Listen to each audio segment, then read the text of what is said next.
yourself.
Houses them now build no school. Take them off the handle, but of the most I rule. They better stop criticizing. Cause when the man them now face him. You know the man no lazy. All them a talk, them are the one who crazy. We'll fight for the people every day. Risk them life for the people every day. Get criticized for the people every day. Defending your rights. I saw you say, we'll fight for the people every day. Risk them life for the people every day. Get criticized for the people every day. Defending your rights. I saw you say, they promise to put all eyes on him. I defend the people that set spice on him. Even politicians spread lies on him. But we know the book of them not wise like him. Them not ties on him. Them know say that the people rely on him. You know say them bring out them Christ through him. That's why all the people them respect him. Just like Selassie and Marcus Garvey, the man who hold the order of the Trinity. A real strong soldier in a army. No sympathy can disarm me. Them fight for the people every day. Most High Jah, guide us now, yeah. Our people need to see the light. Turn it up right. We will fight for the people every day. Risk them life for the people every day. Get criticized for the people every day. Defending your rights. I saw you say, we'll fight for the people every day. Risk them life for the people every day. Get criticized for the people every day. Defending your rights. I saw you say, they promise to put all eyes on him. I defend the people them set spice on him. Even politicians spread lies on him. But we know the book of them not wise like him.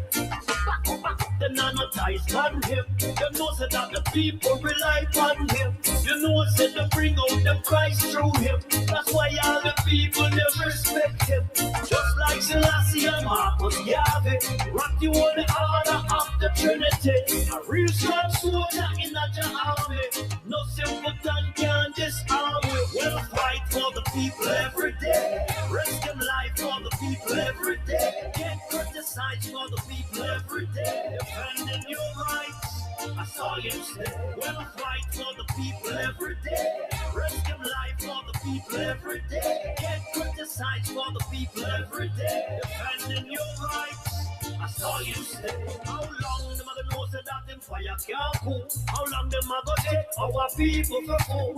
Nah build no houses, them nah build no school. Take them off the handle, but of the most I rule. They better stop criticizing. Cause with the mother now face him. You know the man no lazy. All them a talk, them are the one who crazy. We'll fight for the people every day. Risk them life for the people every day. Get criticized for the people every day. Defending your rights, I saw you say. We'll fight for the people every day. Risk them life for the people every day. Get criticized for the people every day. Defending your rights, I saw you say. Say from him, say up all eyes on him. I defend the people, them set spice on him. Even politicians spread lies on him. But we know the book of them not wise like him. Them not no ties on him. Them know say that the people rely on him. You know say them bring out them Christ through him. That's why all the people them respect him. Just like Selassie and Marcus Garvey, the man who hold the order of the Trinity. A real strong soldier in the army. No simpleton can disarm me. Them fight for the people every day. Risk them life for the people every day. Get criticized for the people every day. Defending your rights, I saw you say. Them fight for the people every day. Risk them life for the people every day. Greetings and salutations, one and all. Defending your rights. How y'all doing? Guide us now, yeah. Our people need to see the light. Turn it up right. We will fight for the people every day. Risk them life for the people every day. I want to say welcome to everybody, For the people every goodie, and in your rights, everyone, you say we'll fight. twos and twos, threes and threes. Risk them life for the people every day. Get criticized for the people every day. Defending your rights, I saw you say. Say from himself, Big ups to everybody locked in near and far. defend the people. Those on the affiliate platforms, much love, much gratitude. Want the book of them not wise like him. Them not no ties on him. Them know say that the people rely on him. You know say they bring out them Christ through him. That's why Some of us Saturday afternoon, respect him. Just like well, on the east coast of the United States anyway. the order of the Trinity.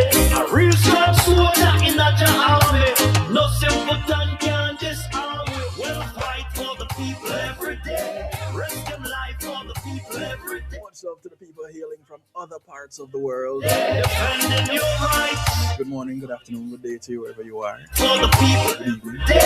Risk them life for the people every day. Get criticized for the people every day. Defending your rights, I saw you say. How long the mother knows that We do a little multitasking before we get started officially. our people for food. Now build no houses and now build no school. It's another day And the butter the most of lessons at Rattigan University. size him. Cause with the mother now face him. You know the man no lazy. And we're grateful for everybody that come in Crazy. We'll fight for the people every day. and contribute to the classes. For the people. Whether it is asking questions, Decide for the people every day. taking notes, making donations on the platform, For the people every day. Risk them life for the people every day. Get criticized for the people. however it is you get involved. And in your rights, Thank you. you say. Say from him, say up all eyes on him. I defend the people them say If there's one thing that is constantly needed, is support. on him. But we know the book of them not wise like him. Whatever it is you're involved in, On him, them know say that if you're not getting the support of friends, family, loved ones around you, through him. supporters, People them respect him. Just like even the ones that you don't know, Yahweh, the man who hold the order of the Trinity. A real strong sword. if there's the likelihood of separation. Fight for the people every day. Risk them life for the people. We're not trying to suffer around here. Well, not alone anyway. Defending your rights, I saw you stand. He will fight for the people every day. Risk them life for the people. And so, if you're sharing in the struggle, Every day, defending your rights. thank you. We'll fight for the people every day. Risk them life for the people. Blessings to those in the comment section. For the people. I appreciate love the efforts. Do go ahead and share the broadcast. Like it also. All eyes for them. It helps with the support of the platform and the organization and the work that is being done. We know the bug of them not wise like him. Them not nice man him. Much love to you guys over in the UK. Veronica, much love. Top of the evening. That's why all the people them. I can't say top of the morning because it's not morning yet, right? How's your evening, Veronica? The Trinity, a real strong soldier in a army. No simpleton can disarm me. We'll fight for the Is it tea and crumpets time? Or was that earlier in the afternoon? people every day. Get criticized for the people every day. That's when you don't know a thing. Your rights, I saw you say. We'll fight for the people. So the provost will be joining us shortly. Life for the people every day. Get criticized. In the meantime, I want to take this opportunity to remind you to, outside of liking the broadcast and sharing the broadcast, do go visit the OJLDF.org website. And it's important that you share it with someone. Why, you may ask? Because a lot of people miss it. A lot of people miss the mark. They don't quite understand what is happening here, what we're all about. And I say we all, not just us as presenters, but you all as participants, whether it is to receive the information or to share it with someone else. That's very important because we have learned a lot from sitting at the feet of others. We go to school, we learn from our teachers. We go to church, we learn from our pastors. We're out on the corner and the older children are talking, and as younger children, we learn a thing or two. And then we get older and we interact with the elders in the workplace and we learn something more. And so it's an ongoing process that we're learning something. As much as we are learning something, it is important that we teach something. And as we learn and we become more knowledgeable, it's important that we pass on that knowledge to other people. Whether it is an elder that doesn't know, a child that hasn't been through it, whichever. Just that it's important that we pass on what we have learned, especially if it is something good. That way it will help to strengthen the community and we'll grow and continue to grow. And even when we pass on, we will leave our legacy. The legacy of knowledge, because someone passes it on to us, we're going to pass it on to someone else. It's important that we do these things. So it is my opportunity and my privilege to remind you that as we grow together, we share with one another. Greetings, Yari. I don't know. How does it go in German? Yeah, that's something I'm going to have to learn. German greetings. I didn't know, Yari. I didn't know you were out in Germany. Much love to you. Elaine, blessings. Always holding it down as one of our moderators. Thank you for the work that you do. Thank you for your efforts. To you guys in the comment section. I should really heal up some of you. But if I heal up some, I'm going to have to, if I miss somebody, going to cause problems. I'm not trying to cause any problems. The ones that pop in and catch my eye, I'll say something. Like Dorothy, greetings. Sharon, blessings. Egla, Fletcher, blessings to you. You're right there, so I can shout you all out. I don't know what is holding the provost this afternoon. We were on pretty late because there was some material that we had to put together, and some additional material that we had to toss in and move this around and shift that over there, things like that. Blessing Serene, Delroy, big ups to you. And so the provost had to run out of the studio and then run do some things to run back into the studio. It's a lot, and sometimes it can seem overwhelming. But when you love something, in this case, because of a love for Jamaica and Jamaicans, when we get together and we start putting these things together, it becomes a labor of love and not an intensive labor. And so we go through and we put it in with love. Richard, blessings to you, sir. Thank you for the continued support. What's that? Donnie Airy, Fisher, blessings.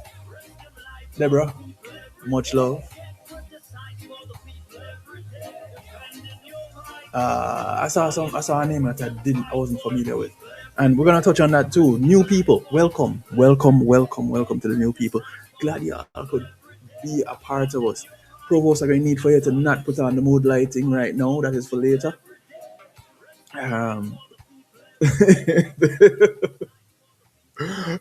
So those of you who want to see the provost with the mood lighting, you're gonna have to come back later on for that. So that's at 10 o'clock. And immediately after we get done here, I'm on at 8 o'clock, Reggae Global Radio. Those of you not familiar with it yet, please do get familiar with it. ReggaeGlobalRadio.com. You can go online, you can get caught up on the app, you can download the app, be a part of it constantly. A lot of things happening. You have Etana's reggae radio show that happens on a Friday evening at 8. You have Ed Robinson doing the reggae lane at 3 p.m. on a Wednesday. You have Marlon Burrell Mondays and Wednesdays at 7 p.m. Singing melodies on there. Rough Cut is on there. One Harmony Radio. King Genius is on there. Clinton Lindsay is on there. There are so many of us on there. It's where you would go and not want to leave. Listening in from the UK, US, and Canada. You're in all of those places. Oh, you always pass on the platform to other people there, right? Oh, much love. Truly appreciate of it. Provost, welcome to your broadcast, man. Good to see you. So,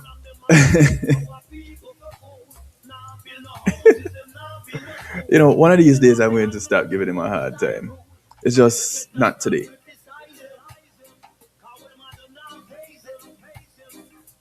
So, like I was saying, after we get done here today, disseminating some information to you all, I'm on at 8, Will is on at 10, and Dr. Love, all being well, joins us at midnight.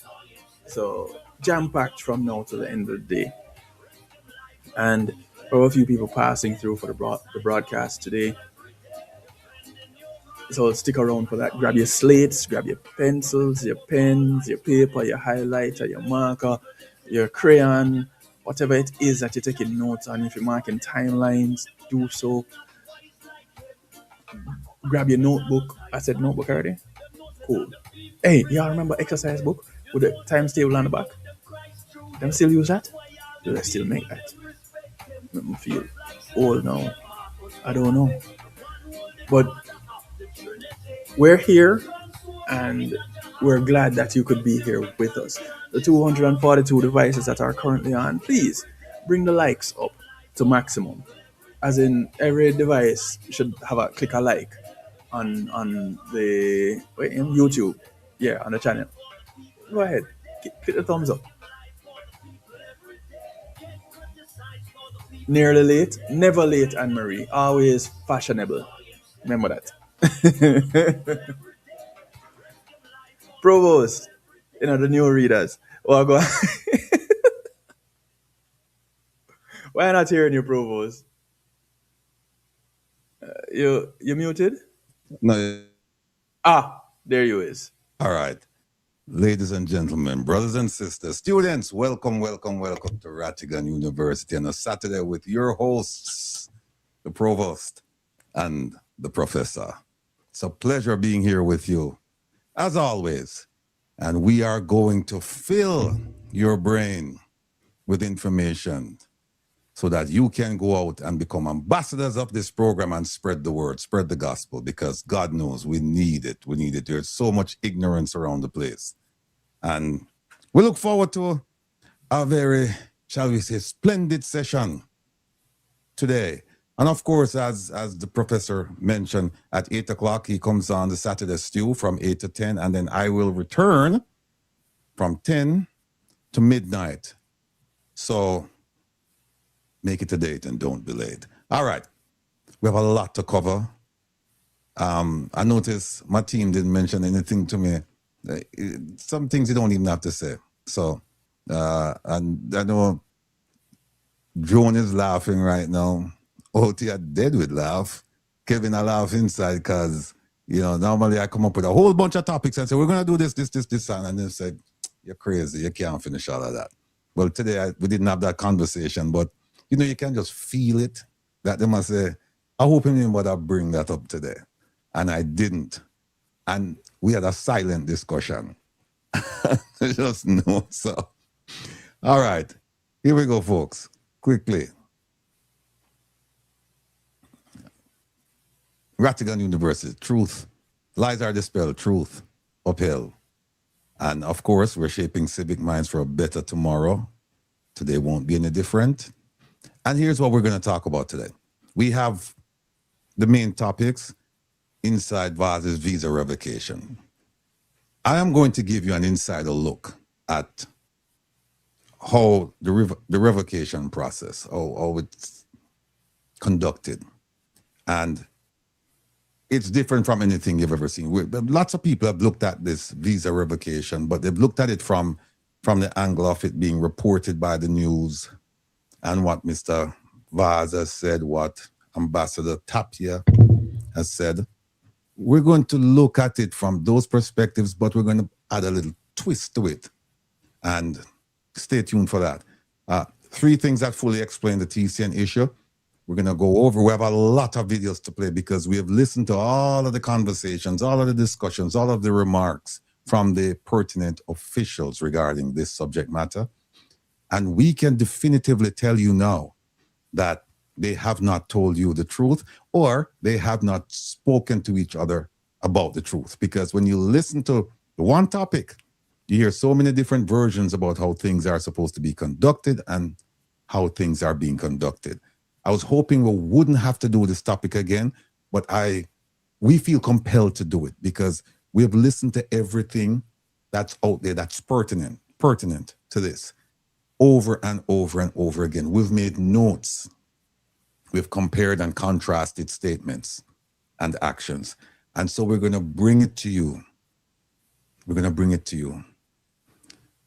And for those of you who watched us on Wednesday, you know where we're going. So please, I'm begging you, don't spoil it for the rest of them. And we have a little bit more to add to the Wednesday program. But we're going to show you 3 things. And if you follow these 3 steps, you would have, if you would have followed, you're going to have complete knowledge of everything they're going on, everything that they're talking about, everything that's going on with the TCN program. And the last one is the Support Jamaica website. Remember that website for Melissa? Well, how many of you are aware that that website was actually constructed for burial? How many of you knew this? And they just tweaked it a bit and said, let's push it over for Merrill. But it was actually burial. And then we're going to show you, the question is, did anything go right? Maybe we could have even asked the question, what went right, if anything? Because when you see, and Kevin, there's a video, I don't know if you can find it, the video of, I forgot to mention it this morning, the video of Commander Gale being questioned by Damien. We have that video where he was questioning him, and he was just completely lost. So if you have that, that would be helpful. And then also we have a young lady who has developed an app to help the blind. Amazing, amazing, amazing technology, people. You have to tune into. If you missed the other segments, and you shouldn't, don't miss this one. She's coming on. I think she's coming on with her husband, and we're going to be talking about the app. And then we have a young man that we're trying to help. He just got accepted to Howard University to study something about economics. We never want Ken get into it because it big on me. But he's coming to talk about that. And we're hoping that you will, like you did last week, you'll open your hearts, your minds, your wallets, and help out this diaspora member, this brother of ours, this son of ours. So that's what we have. And we also have a little thing to talk about, Mr. Bass. But hey, let's move on. There you have it. Kevin, where you're there. And by the way, don't graduate from where you're there to professor. Please remember that. All right. So we have to correct somebody. Not calling him Kevin. We have to correct somebody. There she is, Angela Burke, entrepreneur, and Mr. Bennett. They will be on as our special guests today. Professor. As we are here, I do want to encourage each and every one to be active listeners and to maintain an open mind. Of course, when we do that and we remain present, we can use our time most effectively. Do comment to contribute from a constructive standpoint, not from just the ability to make a comment so that you can be seen. If you do that and you're more of a distraction, then you'll end up only distracting yourself, because you'll end up by yourself commenting to yourself because you won't be in the chat anymore. So it will go simply.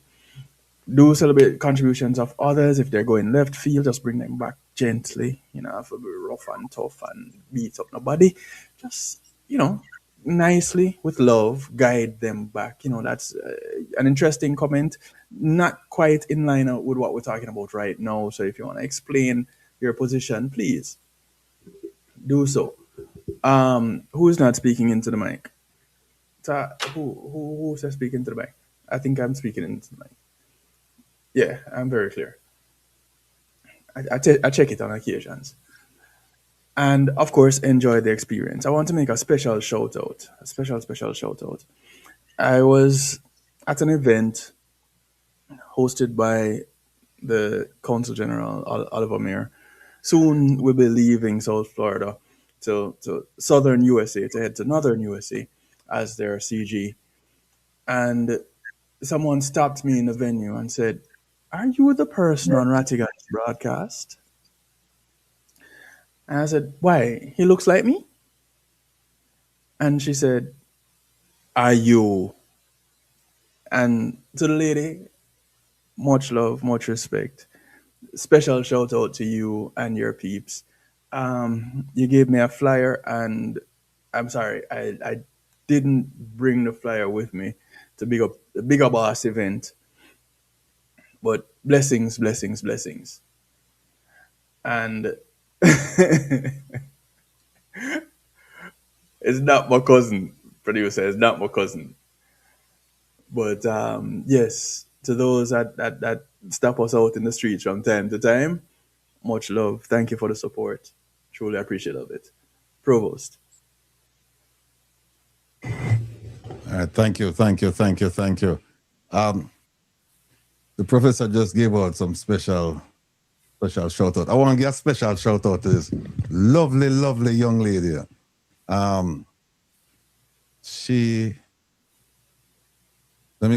Before that, let me just finish up this thing and see. Where we going? Go back right here. Mm-hmm. Oh, new member shout out. Deep Ray F1, anesthetic. Big up on yourself. Welcome, welcome, welcome, welcome. You've chosen the right place. Right place. And believe me, you didn't do it willy-nilly. You did it because you've watched us and you appreciate everything that we're doing. And we want to thank you for becoming a part of the class. Of course, your family members are ready, but we just want to thank you for being a part of the class. And we hope, trust, and pray that you will go out into the greater community and spread the word, spread the gospel, become our ambassadors. Again, we thank you for becoming new members. Welcome. There it is. Oh, Professor, Producer Joan. Yes. Thank you for your donation and support to OJLDF. Your generosity helps us continue our mission and make a meaningful impact. We sincerely appreciate your contribution and your commitment to justice. Thank you, thank you, thank you. We all know this quote, fool me once, shame on you. Fool me twice, shame on me. We're not throwing a word, we just attack the things. So see, right? So big up on yourself, my people. All right, I love this one, you know. And I want this, you make this one a register with you. The first one, we all know it. But I want you to make this one resonate, register with you. If the rule you followed brought you to this, of what use was the rule? And that's a quote from the movie No Country for Old Men. Very, very profound. If the rule you followed brought you to this, of what use was the rule? And you know what we do around here, right? We try to hold government accountable. And so we can look at all the failures and say, if the rule, if the policy you followed, you implemented, you created, if it brought you to this, what was the purpose of that rule, of that policy? And look at how much time you wasted, not to mention the money. And the money, not yours, taxpayers. Keep this in mind, people. We'll come back to this. The greatest leader is not necessarily the one who does the greatest things. He's the one who gets the people to do the greatest things. And that was by Ronald Reagan. And as you know, again, we're focused on Jamaican government. Think about that. Think about who is the leader.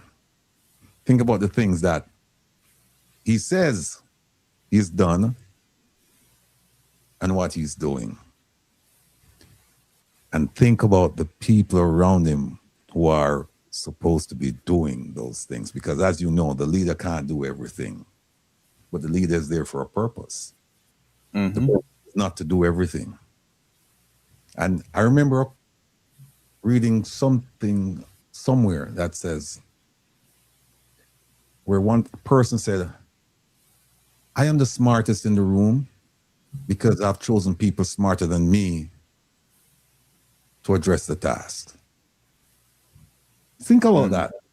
And say, I am the smartest in this room of all the smart people. Not because I can match wits with them, I am smart as they are. No, it's because I know my shortcomings and I know who to put where to achieve the results. No square pegs trying to fit in round holes. No. Not here. People. And we're going to stop with this one now. If the truth shall kill them, then let them die, die, die. Kevin, that's what we're going to do around here. As usual, but today. If the truth... I'm not killing anybody, Provost. I'm not killing anybody. But I will give them the truth. Truth. That is the weapon. Truth is the weapon. If the truth shall kill them, well, not let them die, they're dead. If the truth, that weapon called the truth, shall kill them today, they're dead. All right. Now, let me move this off and bring in this lovely, lovely young lady. Her name is Luna. She lives in Canada.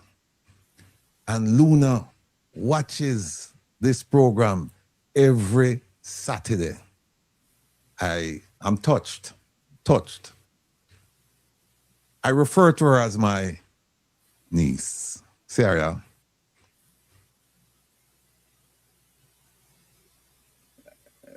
To Luna. 8-year-old. 8-year-old 8 years Luna. old. 8. And she's watching the program right now. So, Luna, Big up yourself, oh, Luna. please big up yourself, Luna. Continue watching and continue being the nicest princess you can, because your mom has invested so much in you and she is extremely proud of you. So continue making her proud. I'm a cousin, big up yourself, big up yourself, big up yourself, big up yourself, big up yourself. All right. So quickly with what's this? 3:39. We have to race through the stuff. All right, people, you remember this? Professor, I know you remember this. I know you remember this. The last year, they came out with this thing saying, oh, we're going to be purchasing school buses for the children. Rural school bus program. Not the first of its kind. They had it many years before. They all failed for different reasons. The last one failed because we don't know where the money went. And that was in 2017 under Royal Reid, Minister of Education. We don't know where, we haven't seen the buses. We haven't seen anything from those funds. Maybe they have, but we haven't seen. So then last year they came out with Minister Vaz saying that he had the answers to this problem.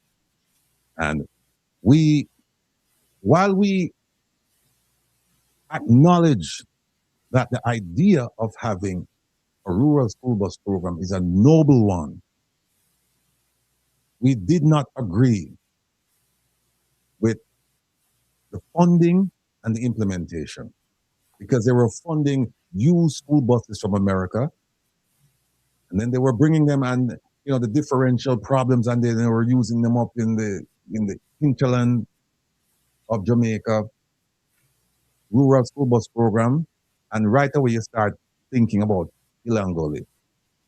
And we were saying it's probably not the best way to spend the money. And then also we don't know why so much money was allocated. And then we also looked at the timing. It was just before the election. And we said, well, is this money really going to spend on school buses, or will some of it be reallocated? And you know what I'm talking about. We didn't know. We were asking questions. Then we came up with this.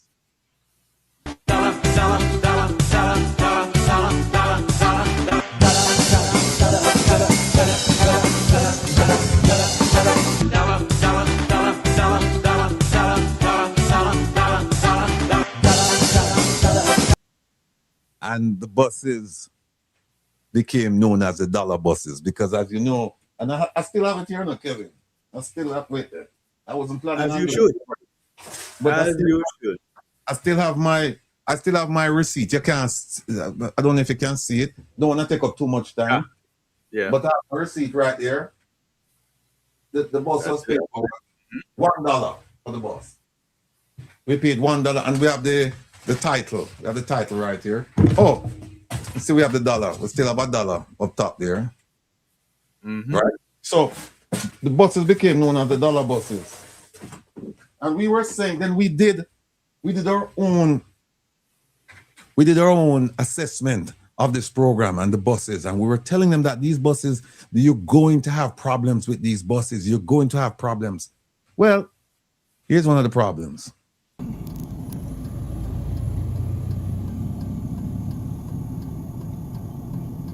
People, see the garbage our Prime Minister buy? See it there, people? The garbage our Prime Minister buy. Right in Mandeville, Greenville Center, Community Center, that. Look at it. What a disgrace.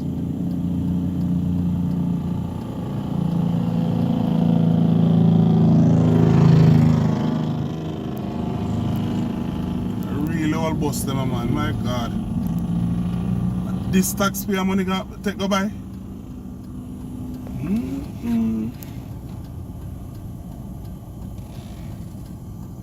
My God. What a disgrace. I have to go big water. See it there?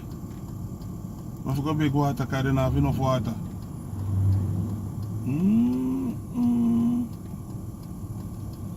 Look at it. Got big water, see there? You got big water. Oh my God. Eh? Eh? Gonna beg the gas station water. For an hour. Eh? And remember, we have several experts who have said to us that you cannot put water in the radiator for these buses. You cannot. There's a special formula you use, and putting water in these buses is a recipe for disaster, that you're going to have problems. We mentioned all of this. They also you mustn't forget that a child fell out of this bus, one of these buses, fell out, and the bus almost run over the child. She sustained some serious injuries, although we hear the minister come on later on and say, no serious injury has been sustained as a result of anything having to do with the buses. Not true. We have the photographs and we have the testimony to prove that. But as if that wasn't enough, then this happened. Welcome back to Primetime News. And a special welcome once again to our viewers on TVJ International in the Cayman Islands and online at onespotmedia.com. Up first this evening, there is fresh concern among some stakeholders about the reliability of the buses serving students under the Rural School Bus Program. One of the buses was destroyed in a massive blaze in southern Manchester this afternoon. No one was injured in the fire. An investigation has begun to determine what caused the fire just minutes after students were dropped off by the bus. We have the details in this report.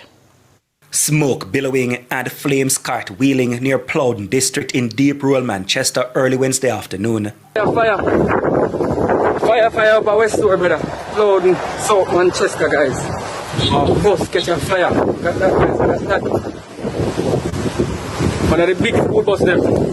The bus is one of the vehicles recently bought by the government to serve under the state's rural school bus program. A handful of residents watched helplessly as the unit went up in flames. Later, firefighters responded and fought the blaze, eventually bringing the situation under control. But the damage had been done. It's not right at the window there, and so when the bus come up and park, and when we look, we see smoke. And probably 5 or 10 minutes after, it just blew up in a flames. It was a big blow up in school up in the park right here now and everything, but these things do happen because we all see it in the Kingston all the while, but first in the country. So, but me glad about. No people need those that and get hurt, and nobody and not get more hurt. The bus burn out, so you can rebuild again and come again. The authorities say at approximately 1:20 p.m. the bus, which had completed its scheduled summer school transportation route in Cross Keys, Manchester, was returning to its base in Plowden when the driver observed the engine was on fire. The operator immediately stopped the vehicle and attempted to put out the fire using the onboard fire extinguisher. When those efforts proved unsuccessful, the Jamaica Fire Brigade was contacted for assistance. The cause of the blaze is currently unknown and will be the subject of a full investigation by the authorities, including the JUTC's technical team. I'm happy to report that there were no students on board at the time and that no injuries. The matter is being investigated, and of course we will keep the public advised. This is not the first incident of a fire. We've had it on even some of the new buses, so we'll allow for the investigation to take place before we make any judgment. Just 2 weeks ago, the government said a survey among students and parents about their satisfaction with the program stood at 100%, significantly surpassing the original performance target of 85%. The rural school bus program, which started in 2025, benefited close to 350 schools along 86 bus routes and transported close to 8,000 students every day. Transport Minister Darrell Vaz at the time also pointed out that since the program's launch, there has been no incident involving serious injury or loss of life to students using the service. Dwayne Anderson, TVJ News. All right, here the minister said no serious injuries occurred on any of these buses. It's not true. It's not true. And then he also said that it's not the first incident of fire. That's very telling. And somebody put in the chat, Dorothy, that, yeah, we remember that they sprinkled the buses with white rum and he was accompanied by, there's a pastor with him. And I guess they were blessing the buses. But none of those, nothing, white rum blessing, cannot stop this program with these buses from being a failure. He's talking about students and teachers saying that they rate it 100%. Again, not true. Not true. But as if that wasn't enough to add insult to injury. To add insult to injury, this is what happened. Look at this, people. The man is getting one of the nation's highest awards. This same gentleman, the minister. Look at this. His party put this out saying, congratulations to our party treasurer, the Honorable Darrell Wesley Philip Paz, on being conferred with the Order of Jamaica. And look at this. This is what we put on here. The Order of Distinction is Jamaica's version of the Academy Awards. The best actor gets the prize. And what they're saying, one of the things they're saying about him is that he pioneered the rural school bus system. It's not true. He didn't pioneer it. He's like it started way back when, 2010, somewhere around there. And there are many people before him. And some of the initiatives, they actually got off the ground. So when they say he pioneered it, not true. But look at that. Pioneer the rural school bus system, bringing more affordable and safer, safer. The ones that happened before didn't have fires, didn't have people falling out of the buses. But those things happen under his watch, and they're saying that the system is safer. Safer compared to what? Bringing more affordable and safer transportation to our nation's children.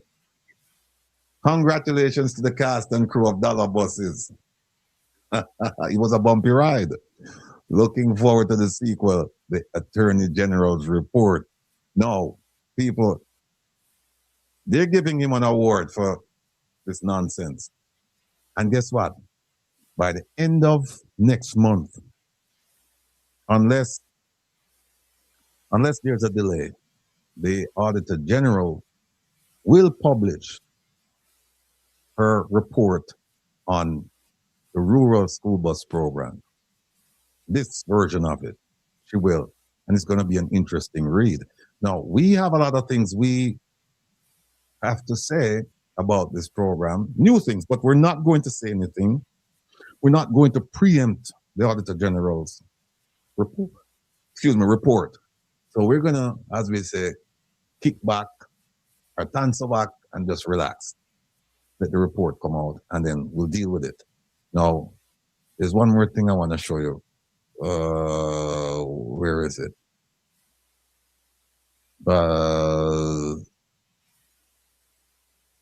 Here it is. This is from the party. See right here? And they're extolling the virtues of Minister Vaz. They're extolling his efforts. They're talking about him in grand terms. They're reminding you of the things that he's done to earn this award. And here it is. There's a few key contributions of Darrell Vaz. 40 years in public service, having been elected as councillor for the Waterloo Division in 1986. I didn't know that was one of the requirements, that you have to be a long-serving public servant. I thought it meant that you have to be a long-serving, effective public servant.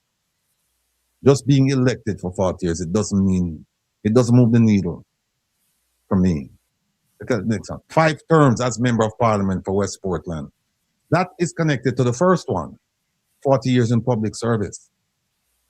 Doesn't do anything for me. But look at the third one. Let me put it up so you can see it at the top. Look at that. Pioneered the rural school bus system, which is bringing more affordable and safe transportation to our nation's children. People, do you believe that? He's getting one of the highest awards given to citizens by the government. For what? For being in Parliament for 40 years. And look at this one. for the rural school bus system as an initiative that is under investigation right now, or under audit. Under audit. Look at that. Look at the next one. Fast track restoration of key services, including electricity and internet, following major national disasters, hurricanes Beryl and Melissa. And we know that it's not true. We know that it's not true. We know that. We know what happened with Beryl. We know that. We know what happened with Melissa. Fast track. Remember, he had to come to the post-cabinet briefing and apologize because he said he was given bad information, wrong information by JPS in terms of the amount of electricity, the poles that they had erected. He came in and said it was like 1,000, and then when checks were made, it was only 100. You remember all of that? And then remember the 150 million loan, the 150 million that the government received, the cap bond, and they turned around, the money came in, the money went out, and it went to JPS. And remember what JPS, what is JPS? JPS has increased. Jamaica has one of the highest energy rates in the world. Little Jamaica. And yet, Jamaica is an island left with so many rivers. You ask about hydroelectricity. We have sunshine most of the year. We talk about that. We have the wind farm. People, just think this thing through. Look at the next one. Leading role in the treasury of the governing party during 4 general elections.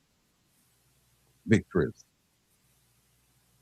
And he's deserving of an award. Look at the next one. Founding president of the used car dealers. So if he's founding president of the used car dealers, is there a connection between being founding president of the used car dealers and the used buses? Is there a connection? Because you would think that somebody who's been in this business, used car business, that they would have some connections overseas. And they would know, what would be a good deal from a bad deal. They'd know. But these are the things that they're putting up, saying that, hey, look how great this man is. And believe your eyes. What you're reading is absolutely true. Just believe your eyes. Believe your eyes. So we wanted to start with that. Let me move that off, Kevin. And one of the things I'm still stuck on with the used car business, was when the police officers were getting the used cars. Yeah. Oh, hey Kevin, don't start me up, Don't start me up. I'm just saying. I'm just saying. Pick up yourself. Don't start me up, Don't start me up. Because folks, here's what happened. We have a story about the used cars for the police, for the Jamaica Constabulary Force. We haven't spoken about it. We have a story that will just blow it. Well, believe me when I tell you that there is more to what you've read or heard about the used cars for the JCF. There's more to it.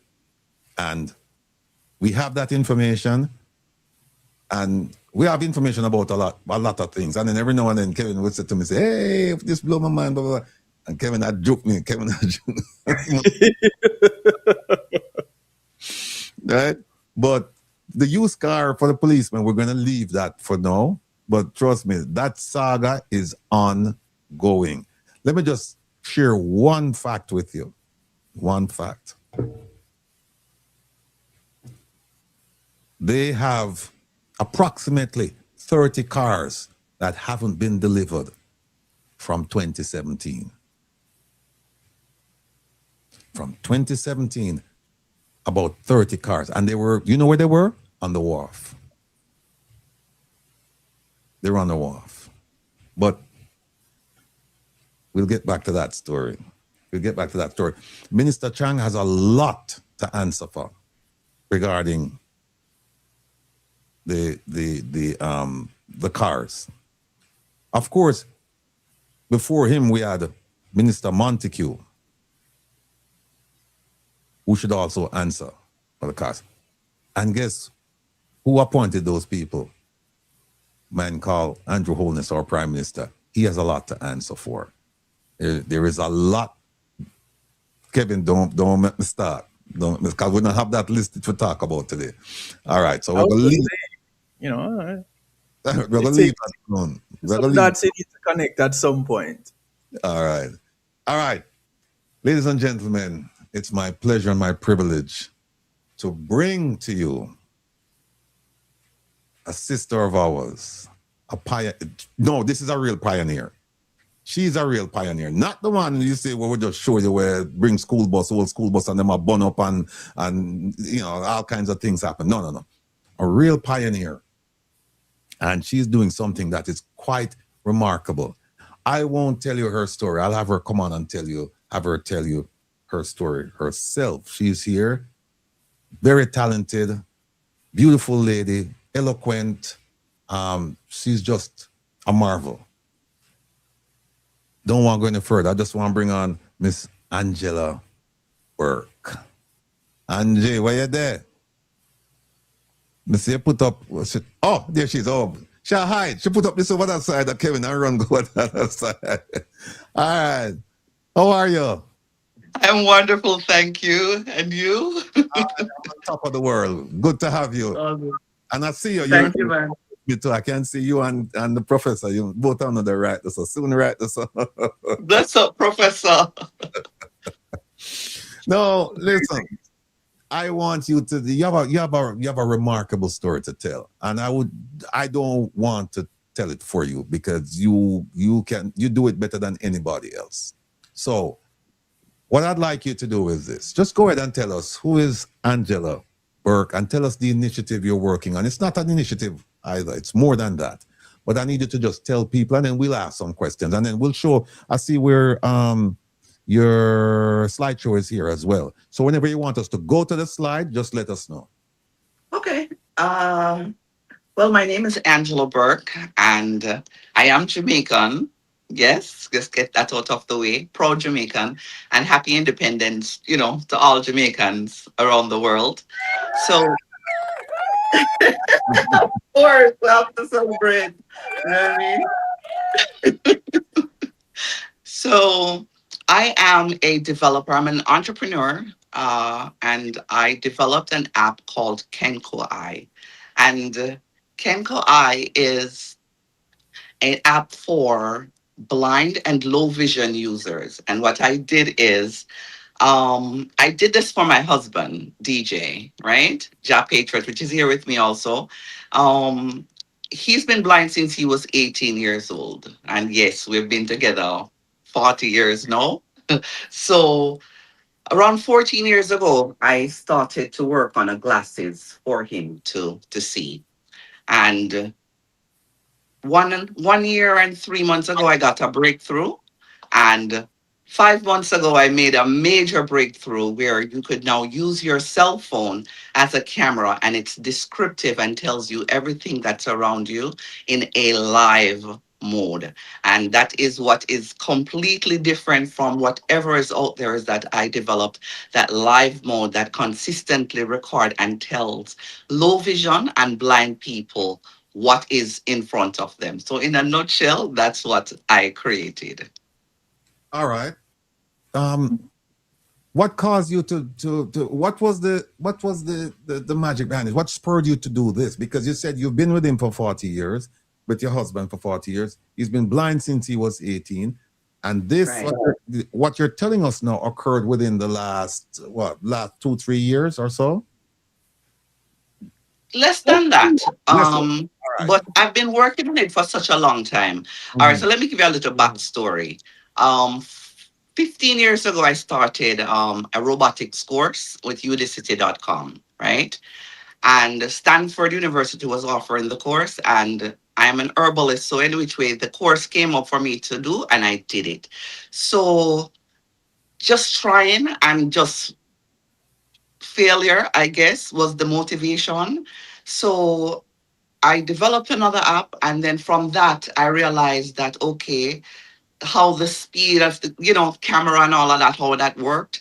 And I just like, okay, I'm just gonna dedicate more time, and it took 18 hours a day, some 27 hours also, which and a long time before I could have completed it. But as they say, this the famous statement by Henry Ford, 99 times you're going to do it 100 times, or 999 times we're going to do it 1,000 times to get it working.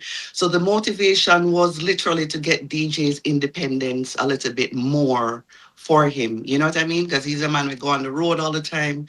He does amazing things on his own. So it was just to give him a little bit more independence, in all honesty. You know, you mentioned Henry Ford. I think it was Henry Ford who also said, if you think you can or cannot do something, you're right. You're right. You're right. If you Exactly. can't do it, you're right. If you think you can do it, you're right. So Exactly. big up to the perseverance and the breakthrough. Is he with you? Yes, he's right here with me. Yeah, I want to ask him how has his life changed? Big up yourself, DJ. Respect. Blessings. Yeah. No, wife developed this thing up for you, right? That was the purpose behind it. It wasn't developed to help, a ton of people, the world. It was just for you. How has it changed your life? And tell us how it worked. How does it work for you, and how has it changed your life? Well, the first thing it does is normally it takes away you have to ask a person. Like, for instance, if you walk into a room, especially if you're not familiar with that room, right? A person who's there with you would probably describe to you what is in the room, the colors, some details of the room, but the basic thing.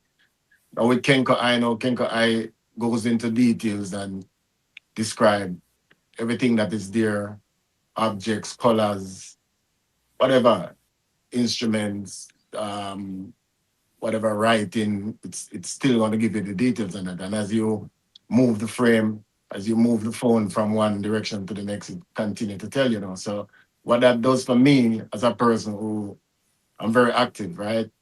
I'm very involved. I do a lot of things for myself, right? So this now assists me into getting things done even more accurately. You know what I mean? Because I can be certain that, okay, this is this. I can tell you a quick story. The other day I was about to cook some rice and peas, right? And I said, well, I don't want to go from scratch. So in the full sense, right? So I said, well, no, so I must have some coconut milk and some gungo peas and think I feel like some gungo, right? So cut up my onion and thing and set up my things them and thing and say, right, boom, draw for the draw for KENKOEYE, because Angela was asleep, right? And I said, well, normally I would call her to say, okay, identify, because a lot of the cans, they're the same type of cans. So unless you put distinctive markings on it, you won't know the difference. Right. So Right. I just dropped a KENKOEYE. KENKOEYE told me, Grace, not plug-in Grace, but it's Grace, Grace coconut milk. It continue Grace bungo peas. Tell me a couple other things, and then I just separate what I wanted from, and went ahead and do my thing. Rice and peas come out, boom, and Shelly. Actually seeing for you. Yes. And communicate. So that is why, Mr. Rattigan, I decided from the very first night I used it, when she finally said to me, test this. She didn't even tell me what it was. She just said, I want you to try this. And she gave me her phone. And I use an iPhone. So, you turn on the voiceover on the iPhone and it tells you this and this. So I select and went on it, Mr. Rattigan. And what it did for me in that moment, right? I took myself out of it right away because it's like I said, well, this has to serve the wider blind community. You know what I mean? Right. Because I know that most blind people are capable of moving around and doing things that a lot of people think you're not capable of doing. But then to have something that can describe in the moment that you're going what is what, and, male from female, whatever. You know what I mean? So it does give you that greater independence and security. So I do give thanks. You know what I mean? All right, let me bring in the professor here. Come see my itch for ask some questions. I don't think he's seen the technology. I've seen the technology, and it has been demonstrated to me. It works, people. It works. Yeah. Professor. Greetings, DJ. Blessings to you. Kevin Greetings, Stewie. respect. Yes. So, as an individual who, although you have lost your sight, you have not lost your independence. Not totally. When you get something like this, how do you see yourself moving away from the disabled group? So the label is there of being disabled. You now have a tool that enables you to do more than you were able to do prior. Right. Do you see it as a kind of tool that takes you out of a disabled group? Well, I've never considered myself disabled. I always see myself as not having the ability to see physical things, right? Right. But then, as a person who is blind, you learn how to develop this sixth sense then, right?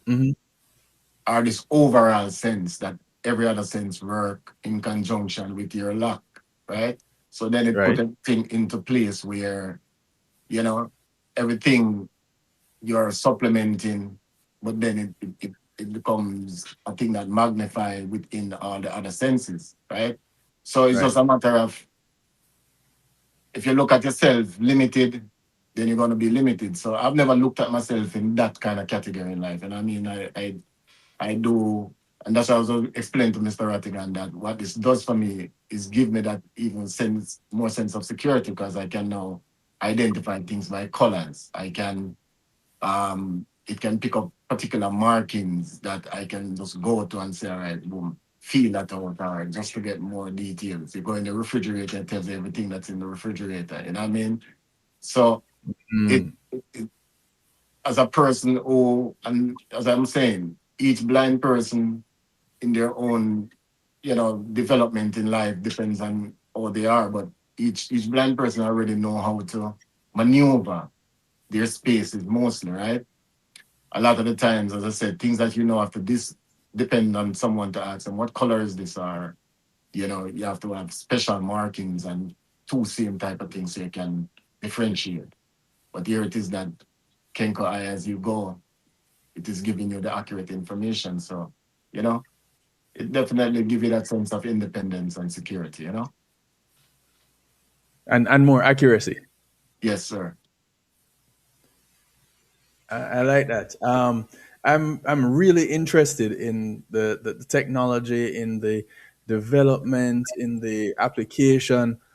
Yeah, man, you should try it, man, because it is, you can just go to KENKOEYE.com and you have an half an hour. I'll send it to you, DJ. I'll send it to you, Kevin. Yes. Yes. Yeah. Okay. It's an amazing tool. I mean, you download the app and it speaks to you and it tells you everything around you. And it's browser based, you know what I mean? So without any form of, complication or difficult downloads or whatever going through. It's just simple as even going on YouTube. It's just KENKOEYE.com and, you know what I mean? You have access to it on your smart device, you know what I mean? Gotcha. Yeah. One Angela, let me go back to her. Okay, there she is. People are asking, have you patented the thing? And people are saying, hey, it's great that, we have a black woman who developed this. And them say 50 years from now, they probably won't give you credit for it. You'll hear say that's some white person did. But I know that's not why you're doing it. But do you mind if I just share the slide? Sure. All right, hold on. And then you can just talk us through it when I put it up. Kevin, hold on a second. Let me need KENKOEYE, because you can't see where I go and run us. So Kevin, And they and as you just said about black woman who developed this, it is a black woman who developed it, and 50 years from now you'll hear about the black woman who developed it, right? And that's Mhm. why we have taken the step to trademark and Ah, do all that to own this outright, mhm. Before I right? pick Nice. up, before I think this, a DJ was giving us some stories about the application of it, how it works. But Mhm. you had told me a story about a person in Jamaica a blind person, completely blind, Yes. who went into the office. Do you mind sharing that? No, not at all. We have it. We have so many testimonials from here to Ghana, Jamaica. It's just an amazing tool for the community. You know what I mean, for the visually impaired and blind community. So the gentleman went into his office and he was taking pictures of everybody there. He was just showing it around, and they were saying she in the yellow shirt and stuff like that, and they're running him out of the office. They come out in our business too much, you know. Yes, but I have the same story myself with DJ. You know, every morning I'm waking up, there's a woman on a pillow laying down. And you say, who? Me? Like, get out of my face, bro. So that is a constant thing. Every minute he's like, smile, wait till, and it's telling him, a lady is smiling. And it's like, okay, good. And then he's just gone. So I'm just smiling now and just let him go on his way. Right. Let me put this up right here. Okay. Oh, I can't big this up. You can't big it up. No. Oh, this is not the slide, right? No, that is actually what we have done, because everybody keep asking about why I did it, and and what it is really and truly.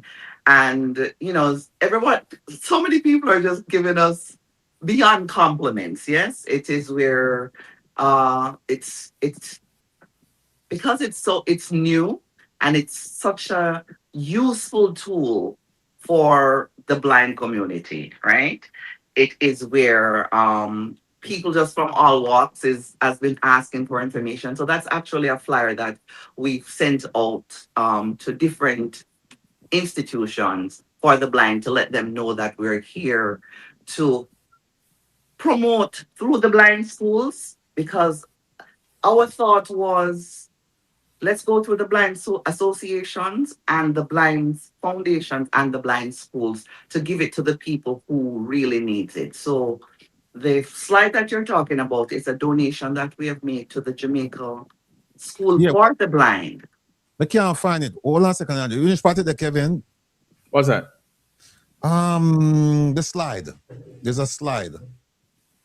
It was in the group chat. Let me send it to you. I'd really love people to see it. All right. Let me check for it here. Let me see. Yes, that's it right there. Okay. Yeah, that's it. All right. Oh, so you have control over that, Kevin? No, producer have it, you know. Oh, sorry. Producers on the job. I love it.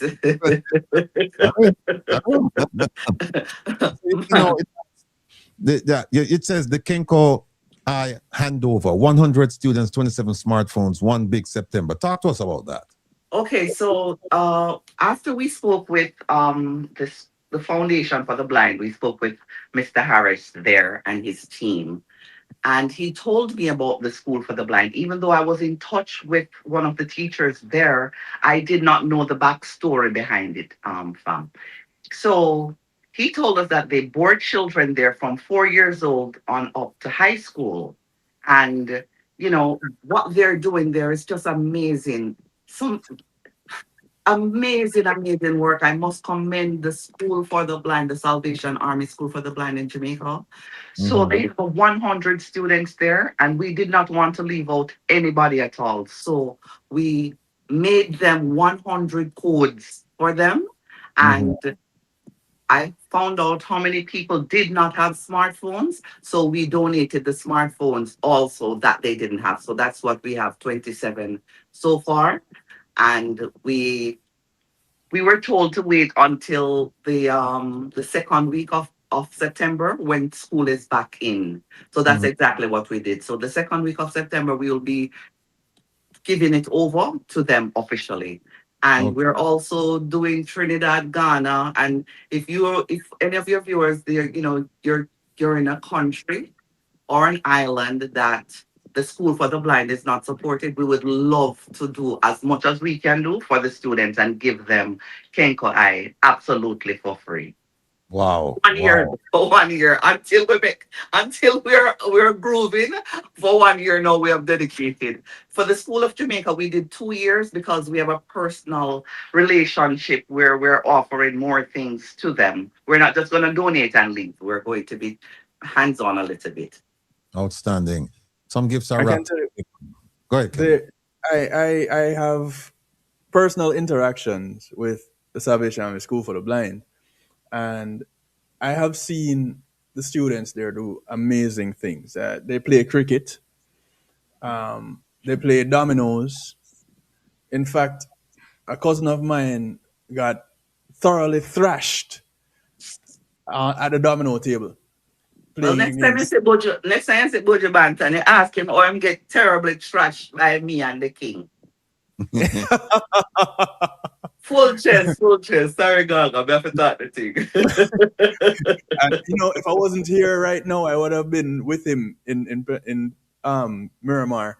Well, just So, tell him that I said that. It's factual.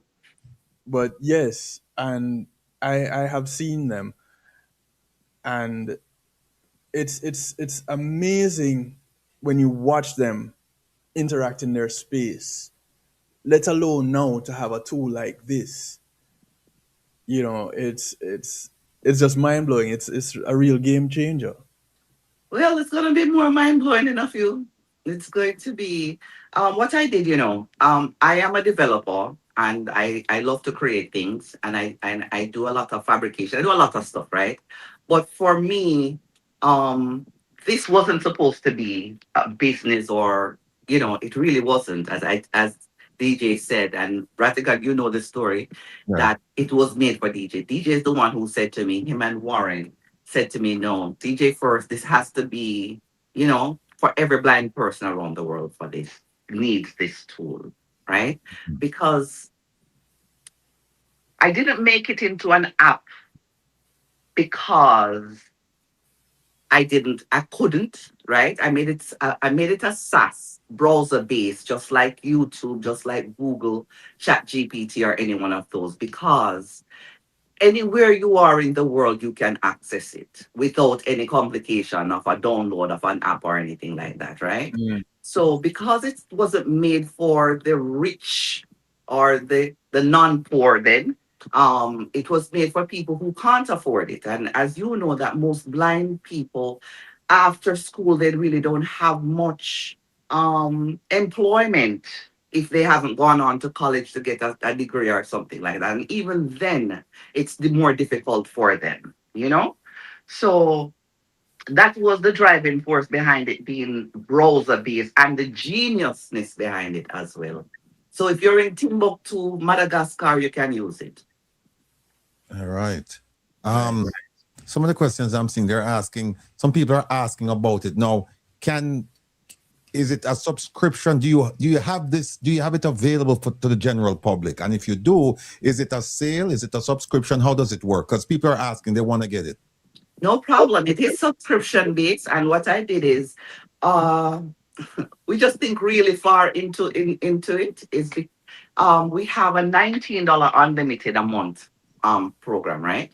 Then we have a $9, a $6, and a $3, which is 2 hours a day consistent for KENKOEYE. You can use the read program on it as much as you want, but for the live, you'll get 2 hours live. The reason for that is with the tiers is because countries like Jamaica, Nigeria, India, where the currency, for example, Nigeria is $1,337, I do believe, per $1. There's no way that a person, a student or an elder could afford you know what I mean? The $2,000 glasses and the $4,000 devices. So I made it affordable, right? For those people that they can have it at any time they want, just by simply going on their their phone. Please don't put it on your computer. You want to do it on your telephone, because wherever you open it from the browser, that's where it's going to stay. Okay. You can answer this question if you feel like. With technology, there's always improvement. And so what is novel today might be old news tomorrow. Are you planning to take this to another level, like put it in like glasses or put it in headsets or put it wherever? Because you said that it goes with you. You don't, because wherever it's you have it, that's where it's going to operate from. And so somebody who's very active, all right, you don't want to talk about it. All right, leave it this I way. didn't say I wouldn't want to talk about smiling, because the glasses has been tested already, and now we're having the samples coming back at the end of this month. So until then, you know what I mean? It is such an exciting, it's beyond exciting to know that the glasses is here. And also I actually developed the tablet to change the educational system for the blind students, where they could now use the MNM system and put it on. They will now use the tablet with a voice control and with the Braille typewriter also adjusted on it. So I already developed that and stuff. So hopefully Nice. the educational ministries can just, them use it. And I've literally made it to give it to any institution that needs it. Angela, I have to ask you this because it's in the chat and it's prevalent. This question about somebody might steal your innovation and whether or not it's patented or licensed or registered. Is there a fear on your part that, hey, I've developed this? I know the answer, but I just need you to explain to them that, I have this wonderful innovation, and I'm fearful that somebody might steal it, and companies might take it over, and then and then that's it. They forget about me. Is there any of that in your calculations? No. All right. No, technology is something that it happens so fast that, it will take a developer, anybody out there, you have the big giants, the major giant technology companies with their glasses and everything else like that. But they have not done what I have done, So with that and knowing that it is solving an issue for the community, that alone gives me peace and joy. You know what I mean? But when it comes to, I'm so thankful for the people who are saying that too. So that means support your sister, promote your sister, tell people about it. So, you know what I mean? So when them feel like them can run in, the blueprint is already there. And I made sure that we trademarked and did all of the necessary things to protect KENKOEYE. Yeah. And it was moving so fast, I literally had to pull it back a little to fully control. Yeah, to fully control it. How did it get its name? Okay, so Kenko is a Japanese word that means health, right? So I had no clue that it was. His name, DJ, as a child, he, them 8-year-old, his cousin gave him the name, big up D and rest in peace. He ran a competition, and because he won the competition, they call him King Kenko. And so from then the name just stuck, Kenko. So I just like, okay, it's a pet name, so I'm just gonna call it Kenko. And I kept it totally secret from him, he did not know anything about it. Wow. Yeah. So that's how the name came up. All right. We could just go back, producer, go back. Well, yeah, it's quite easy to use. It says open in any phone browser, Safari on iPhone, Chrome on Android, and I misspoke, there's no app to download, and it says, you receive your own code, and it's yours alone, and the app opens and begins to speak. You just point the camera, and the world starts talking back. Is this a supplement or a replacement for the canes that you see blind people use? No, we will never ask for a blind person to replace their cane because that's their identity. That is what identifies them as a blind person. So can you imagine? You know what I mean? So I always want a blind person to use their cane and to be Just to be clear also, the cane as a blind person, right? A lot of us are unconventional, so a lot of us make a lot of moves without using the cane. right. But rule of thumb, first rule is to always use your cane.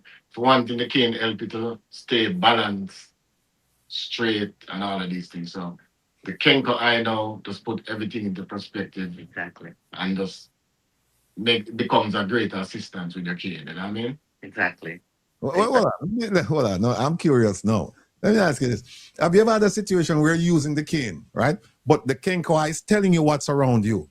So you have the cane, and then you start tell people, hey, man, come move out of the way. You know the blue shirt. When I tell them I can move out of the way, I just pull up on them and say something that Yeah. they expect. You know what I mean? Because like you know, Yeah, pull up and say, yo, like me not pull up on you and say, you're right, I'm like your jacket, man. Bad pink stripe. That's what you did at the studio. Yeah, you know? then people look at you and go, you're not blind, because you're telling me you like a blue jacket with the 5 pocket or whatever me have on. And people grab me and say, you get back inside. You know? That happened recently. KENKOEYE peep. Yeah, man. Yeah. So this is about the children in Jamaica, right? The 27.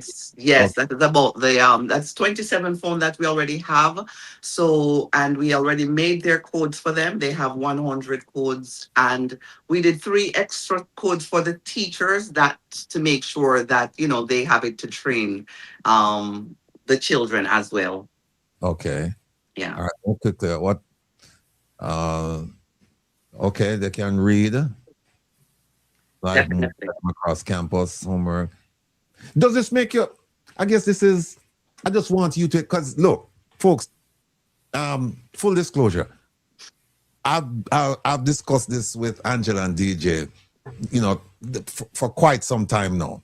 So I know the questions I'm asking. I know the answers, but because you're not here in the studio with me to ask them, and some of you're not gonna put it in the chat. I just feel like I wanna ask them for you. Okay. Does this make you more efficient? Do you find that you can do a lot more faster now with it, or is it just an aid that says? Is that question for me or DJ? Both of you. DJ. Okay, DJ, that is for you definitely. You know. Yeah, man. Well, I'm just saying, because it put everything into perspective where you know exactly things that you didn't put at a particular place, right? Instead of you searching around, okay, it's right there. It's on the right. It's, you know what I mean? So you can move to it more accurately. You know what I mean? Sometimes if you put on your thing, sometimes you put on your own thing and somebody come and move it. Right? So right. you still have to be searching. But when you put on your own thing, you know where it is. But if you're looking around or you're moving around, something can be there in the way that you're not aware of because you didn't put it there. And you can end up, you know what I mean? Okay. So once you know that is there, yeah, it's very, it's just a victory, I'm king. Let me just say, guesswork, particularly when you want to dress yourself, it takes the guesswork out of it, because when you open up your closet, you can match, you mix and match, and you know exactly what you're doing, because it's seeing for you. From your hat to your shoes, man, Yeah. So you wear like red shoes. The blue. No, man, tell you every color in the shoes, the brand, everything. You know what I mean? All right. Couple of questions. One, the questions are coming fast. Somebody said there is a Metairie band eyeglasses that operate the same way. It adjusts to fit your peripheral near or far. Another person said, can this be paired with Meta glasses? No, Angela, you and I talked about this. Can you explain to them the difference between the app and the glasses that are out there? Yes, most definitely. You do have like the Meta glasses and other devices that they have a describe mode where you take a picture and then it tells you what the picture is. KENKOEYE is the live mode that is continuously telling you what is going on as you move. It's telling you what's going on in the live. So that's the biggest difference. Now, can a Ray-Bans or the Meta glasses use KENKOEYE or any other device, any other glasses or what would you call them out there? Any Visual other aid. aids, right? Yes, most definitely. Telephone communication companies, they can use it also just like Siri. And all they would have to do is to bring a little check over this side so it can get the code over to them. And, them ready, yes. Rightly so. Right now. Protected- Yes. How protected is the code? Is it something that somebody could re-engineer or reverse engineer? Is it something that is so protected that only you and DJ know about this thing here? It's so protected, DJ don't know about it either. Uh-oh. It is well protected, and you know that about me, that I'm very, very thorough. And I think I go beyond the call of duty in order for protection. I was trying to do where people can recognize people out of a certain database or a bank. So I really went deep into it, So for the persons that ask the question, can we be with another company, partner with another company? Yes, from Digicel to T-Mobile to Apple to Google, all they would need is the code, and we would provide that to their developers. It's just a back end thing, and that would be an easy sharing process for between companies. Are you at that stage now where you say where? Yes, I am. Okay, all right, Professor. I was just about to ask, have you made any connections and started having this dialogue? And yeah, awesome. I think this is an excellent initiative based on where we're going with technology.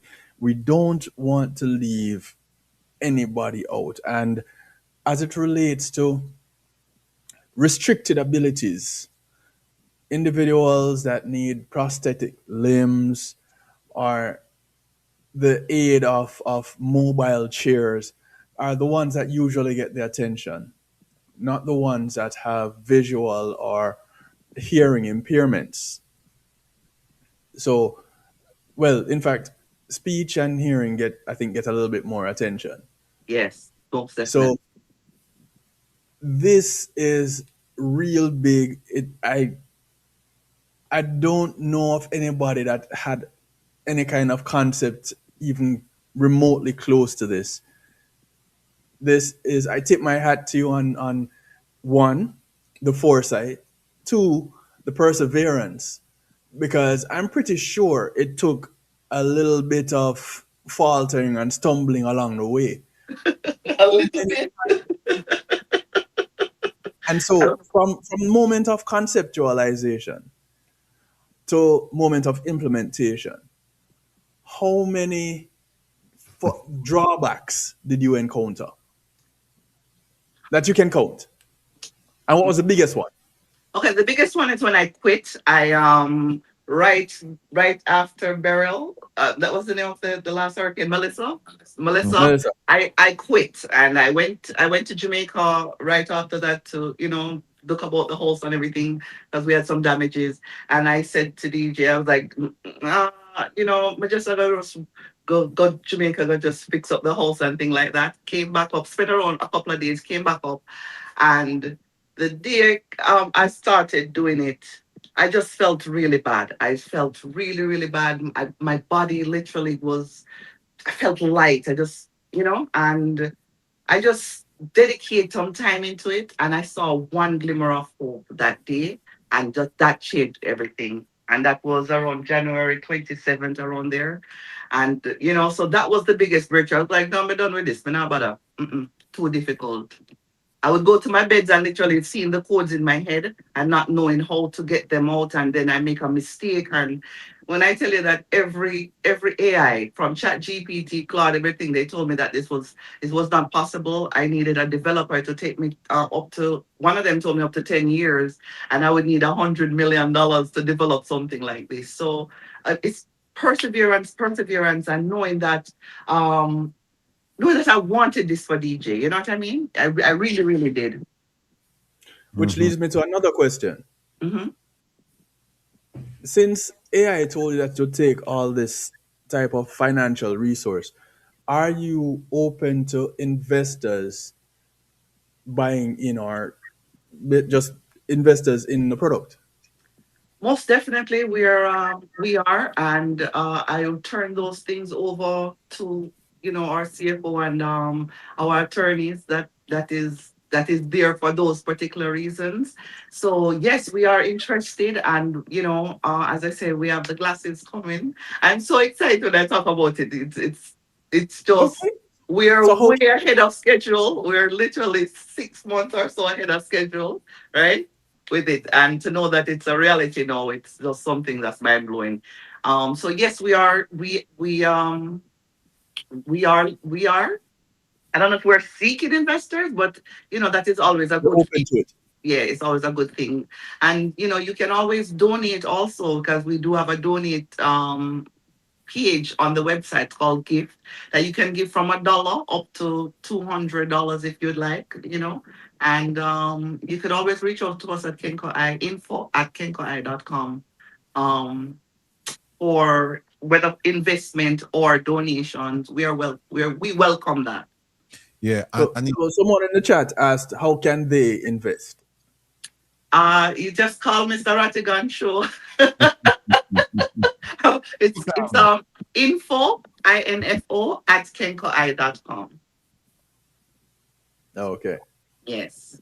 And if you're really interested, you can link the producer, and they have our numbers and everything else. And right. as I say, it's info @kenkoeye.com.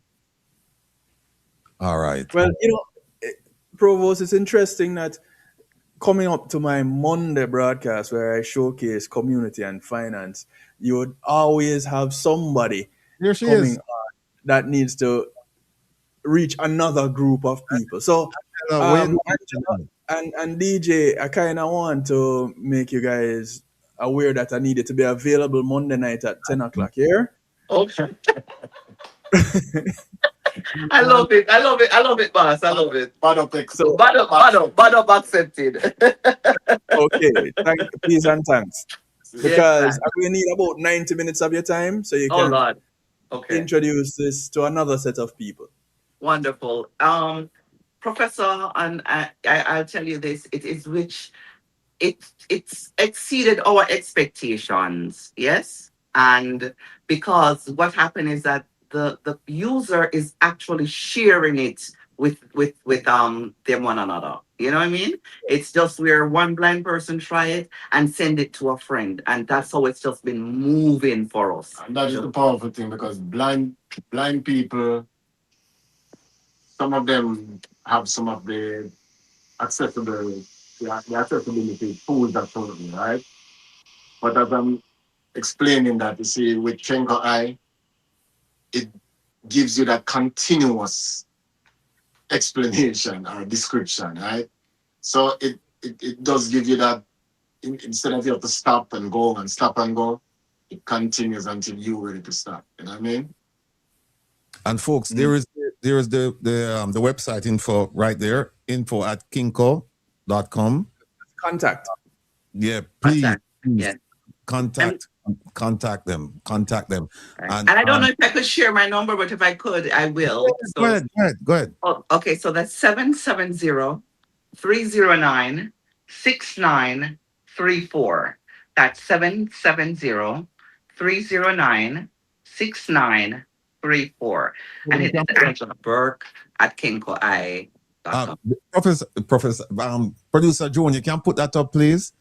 Or Kevin, somebody can just put that up so that the people watch, because I'm sure a lot of them probably didn't catch that a while ago. Okay, so that's 770-309.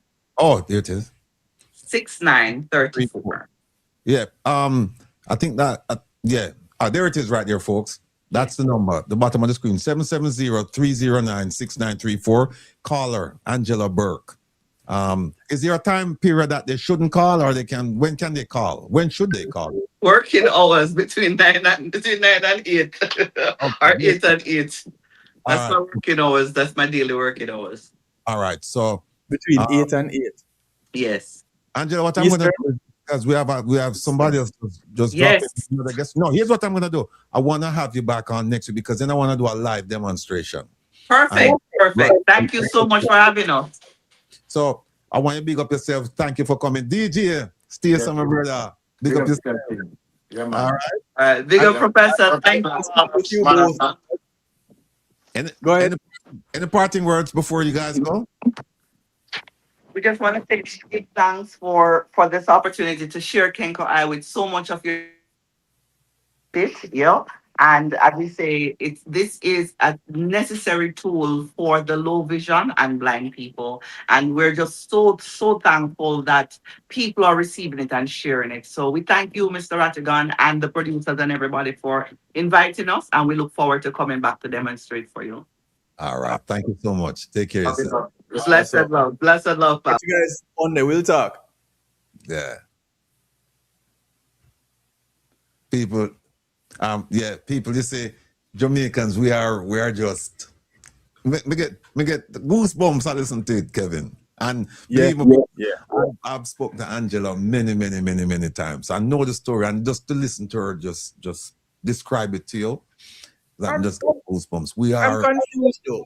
You have been holding out and sharing the information, and I don't know why. What would you? I thought we were closer than this. No, Professor. No, man. I said that. No. But we have some remarkable people. Jamaicans, I mean, we're just endowed with creativity, my people. The creator just said, look, them people here, I make them super special. Think about it. Small little island, 3 million, less than 3 million people, right? Mm-hmm. What is it? 140 miles long or thereabouts. Square miles. 4,400 something square miles. And everywhere I've been, and believe me, people, I've been quite a few places. There's a Jamaican or the Jamaican influence is there. Mm-hmm. Either the Jamaican is there or the locals, they are influenced by Jamaicans. So you see Jamaican product, you see the lifestyle, the culture, you see something being displayed about Jamaica. I mean, big up to Angela and DJ. I mean, what they're doing is just amazing, and we wish them all the best. And folks, they're going to be on Kevin's program Monday night. So tune in. Kevin, you want to talk about the program? Just big up the program. Tell people where they can find you on Monday night. Yeah, so it's real easy. It's kevinstew.com, and there's a player right there on the website, and it takes you to YouTube if you want to go on YouTube and watch there, or you can watch on the website. It's the night shift to DJ Kevin Stew. Monday is my community and finance night, and well, you guys know what I'll be featuring come Monday night. And so just for clarity, it is not the office supply business. It is not Kenko. It is KENKO. Right. KENKO. KENKOEYE. Mm-hmm. Just for clarity. So you'll get another dose of Angela and DJ and Kevin, and then they're going to return next Saturday, and we'll have a live demonstration. So you got a dose of it today. You're gonna get a dose on Monday, and come a week from today, you're gonna get another one. All right, folks. Listen, moving right along, and we're running a bit late, but that's fine. We have a gentleman here, Mr. Bennett, and what I'd like to do is have him come on and tell you his story, because these people coming on, these folks coming on, we can talk their story, but of course you want to hear from them. So we're going to bring him on and have him give you a little bit about his background and tell you why he's here, and then we'll go from there. So without further ado, ladies and gentlemen, Mr. Bennett. Him first name I have to pronounce, I don't know if I pronounce it, so me just call him Bennett. So here we go. How are you? Thank you so much for having me. Yeah. How you pronounce your first name? Riquelme. Riquelme. Yes, right, like the Argentina soccer player, Riquelme. You're named after the baller. Yeah, the soccer player, right? Because that's what my dad favorite soccer player, so he named me after the Argentina soccer player. Yes. All right. So Riquelme, you were raised in Jamaica. Yes. And then you moved to New York. Yeah, moved to New York in 2022 for community college, where I attended Kingsborough Community College. That's in Brooklyn, New York. Mhm. And yeah, so I moved there 2022. So I attended Kingsborough from 2022 to 2024, and then I think I'm an international student, right? So I'm an international student, so I attended there from 2022 to 2024. And after, as international student, when you graduate like a tertiary institution, you get like 1 year like internship slash like work permit type stuff. So I was working in the financial sector as a junior financial advisor, and then after the program ended this year March, venturing back to go back to school to finish my bachelor's in quantitative economics with a double minor in computer science and business administration at Howard University. So that's just a little synopsis. That's just a little synopsis about myself. Yeah. Yeah. You know, you're gonna become a bison pretty soon. Bison, yes. In 2 weeks, the 7th class will start at 17. In 2 weeks, so I'm really excited to become a bison. Going to be entering as a upper sophomore, junior, but Right. yes, so I'm really excited. All right. Tell us about the financing part now of going to Howard University. What's the story there? Yeah, so okay, when I was up after I said my the internship ended in March, right? So I had, as an international student, you have either option is either to go back to your country or you can finish your academic program. So at the point I was not looking to transfer back. I just wanted to continue to work, but because of legal status, I could not work anymore. So I started applying to schools, applied to over 20 schools, got accepted to all 20 schools. Wow. Yeah, I got awesome to school, University of Maryland, Howard. But as international students, our resources are really small in terms of funding. So actually, I got $9,000 scholarship from Howard, and for the tuition for like the 2 remaining years is like per semester is like $15,000 per semester, and for the full 2 years, that's the spring and the fall, is like 30,000 for the for the year. So that's just the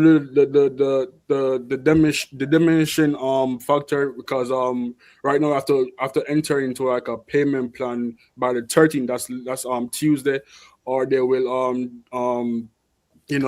try to keep me from my classes if I don't at least pay some part of it. So wow. Folks, this is why we have to band together and help each other. And it's heart-wrenching when you hear these stories and these young people with such active and brilliant minds, they can't get help. And we have a diaspora organization. I don't mean to turn it on them, but we have a diaspora organization that should be helping young people like Riquelme. Can't pronounce. Riquelme. Riquelme. So don't think of the spelling, just think of the pronunciation. All right. And here it is that this young man has worked his way through the program, a rigorous program at Kingsborough in New York, and now he's here. He's gotten a partial scholarship to Howard University, and he's still struggling to we're not even talking about food or accommodations yet. We're just talking about trying to pay the school fee. Mm-hmm. Just the school fee, and it's a shame that we don't have a program. We, the diaspora and the government of Jamaica, we don't have a program to at least, try and help. We're not saying they have to pay for the whole school fee or anything like that, but at least provide a little something and say, okay, look, we can't give you the whole thing, but here is something that will go a distance in terms of helping you and give them a push start. And it's just not happening. So we now have to turn to you and ask you to provide whatever assistance you can. School starts when? Next week? The 17th, yes. On the 17th of August. Yeah. That's what, a week from? A week from now, right? 9 days from today. Wow. And I'm still short, right? people have to, you know what? Oh, there it is. There it is. My producer, them a click, man. Yes, man. But we can't see. Here it is, folks. He needs $16,000, and so far he's raised $275. So we need your help. We need your help. I know that every week we come on here and we have somebody who's in need. But that's one of the purposes we serve here, is to bring things to your attention. If you can help, we greatly appreciate it. And if you can't, at least say a prayer. Say a prayer, wish him well. Because I'm telling you that I know this young man's story. This young man is a courageous, intelligent, not only student, person. He's going to make things happen. We're looking at our future right here. And it's not enough to just say that he's the future. It has to be something that we can make a contribution to say, okay, we are going to help. And we raise all kinds of questions about the education system in Jamaica and all of that. But we have people studying here in the United States whose intention is to get an education here, return to Jamaica to help develop the society. The least we can do is help them along the way. That's the least we can do. Professor. Riquelme, what is quantitative economics and why did you choose to go that route?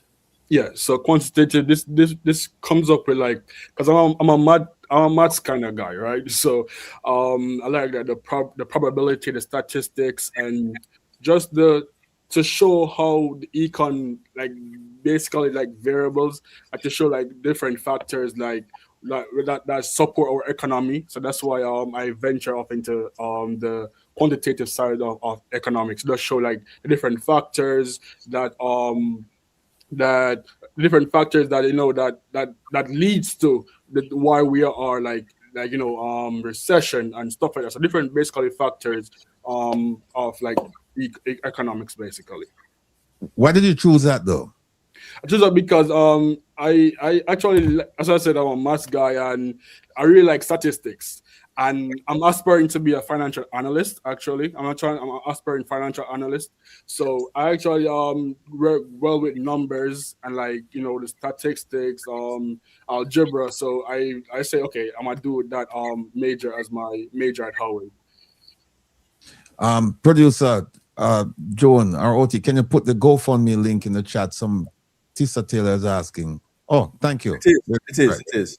Sorry about that. Sorry. There it is, folks. Riquelme, that's the GoFund link. Our information, GoFund information there. So I'll say this 1 second. I'll say this for those that are on the listening platforms. Riquelme, if you want to support, as it relates to Riquelme, his name is spelled Riquelme, and the last name is Bennett. It's Riquelme Bennett. Once you go putting his name in on GoFundMe, he should come up. If he doesn't, well, you're putting something in wrong. But he should show up and you'll get to see his story there outside of anything that we talk about here. Provost, you were saying? Yeah.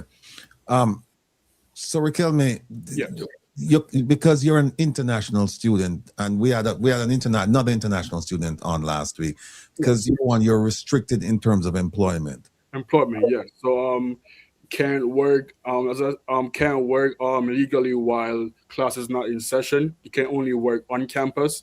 When school is in session, you can work on campus.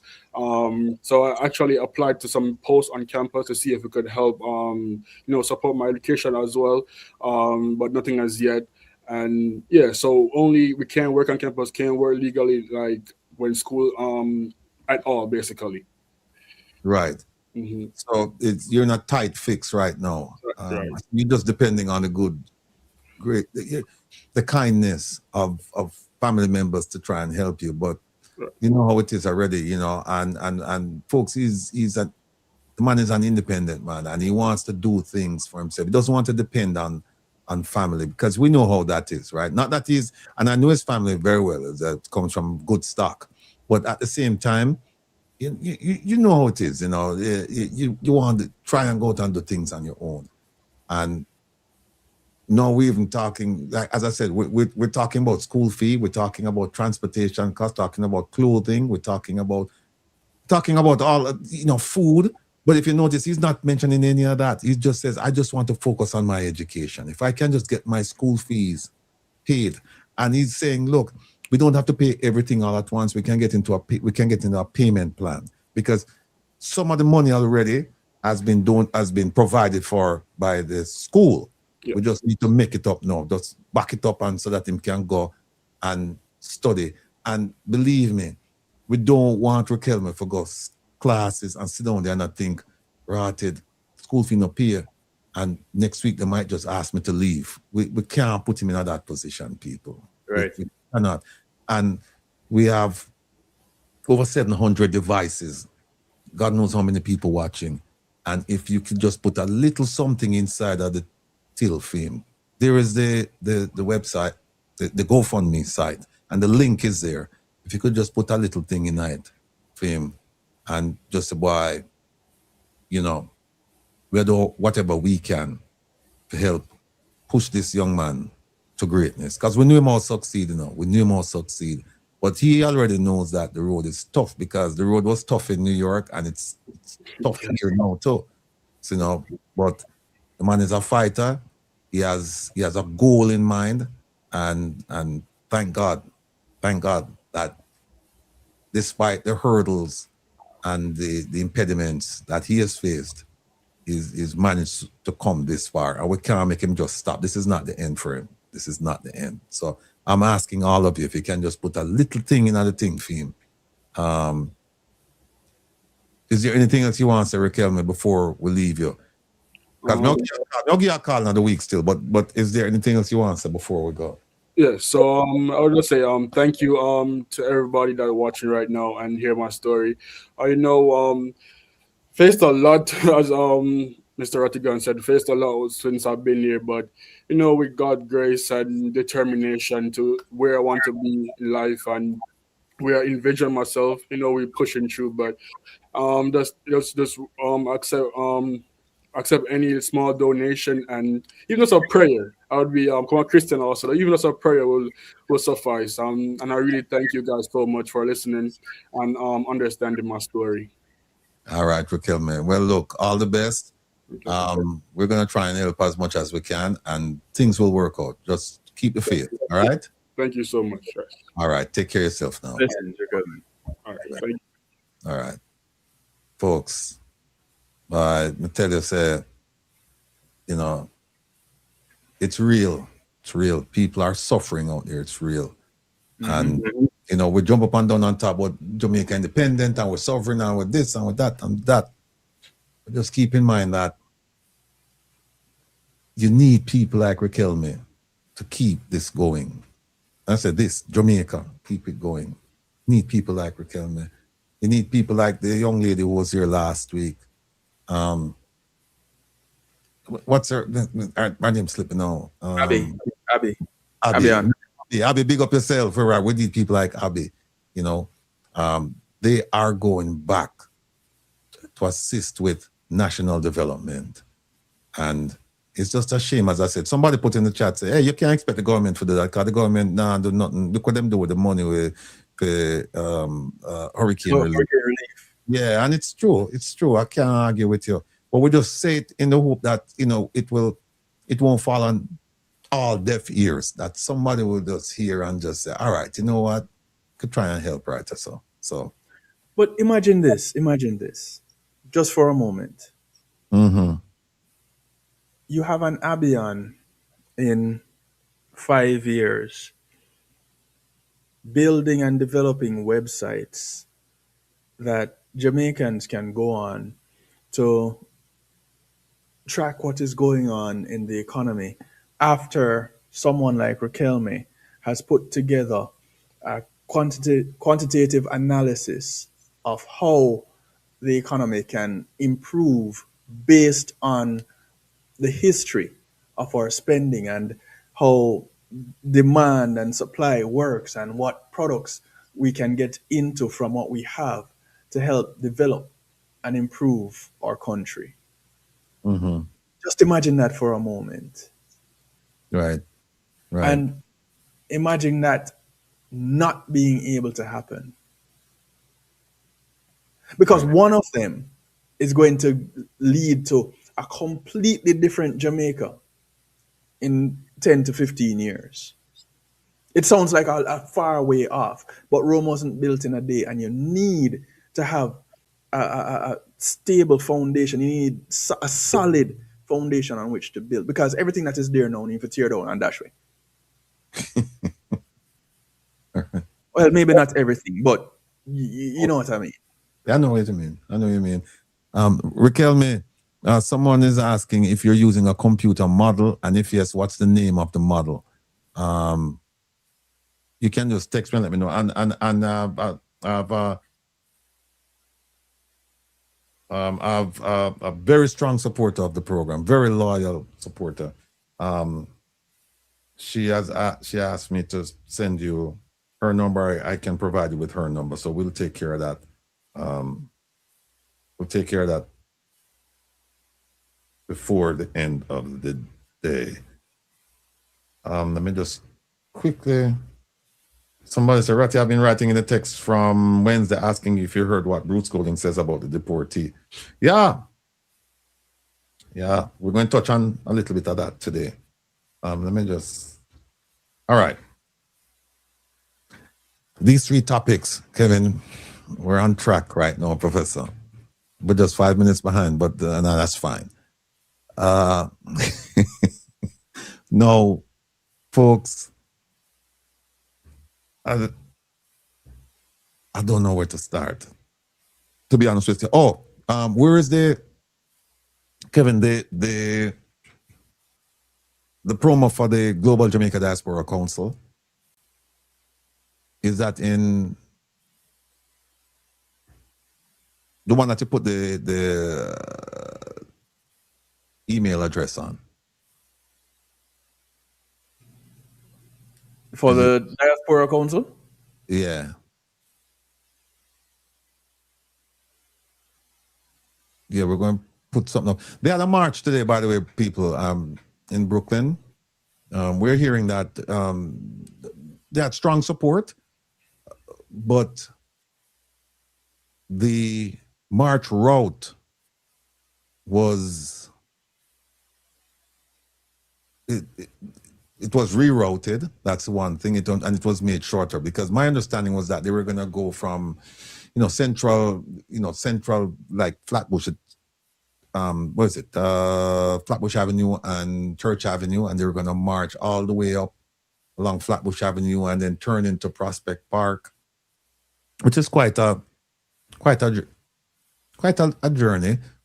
But then we heard today that they shortened the route. And I think that was done by New York City officials. They shortened the route, and the thing was over. It was over much quicker than I thought it would last. So we're waiting to hear some reports from Dr. Bill. Hopefully we'll hear from him maybe Wednesday about the outcome of it, because it sounds to me as if this was something that the officials decided at the last moment.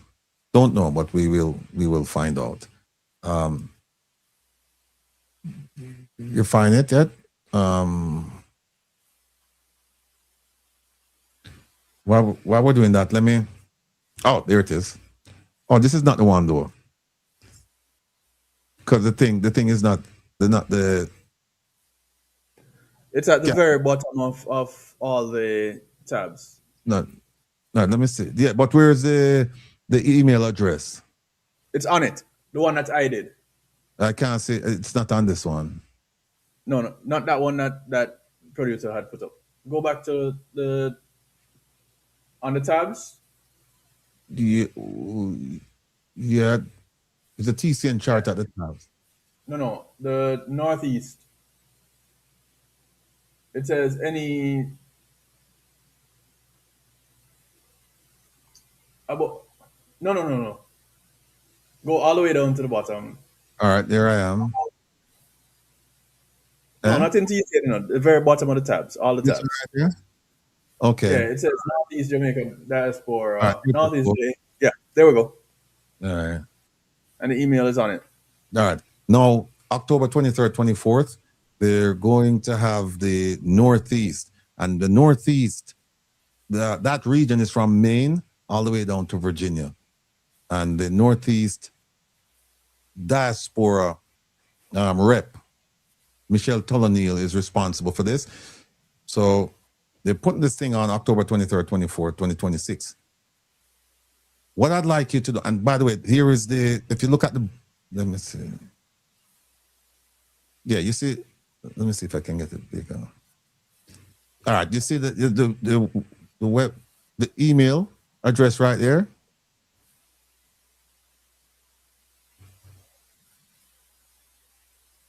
All right, so the email address right here. Folks, we reached out to her today, and she was gracious enough to give us the email address for the organization.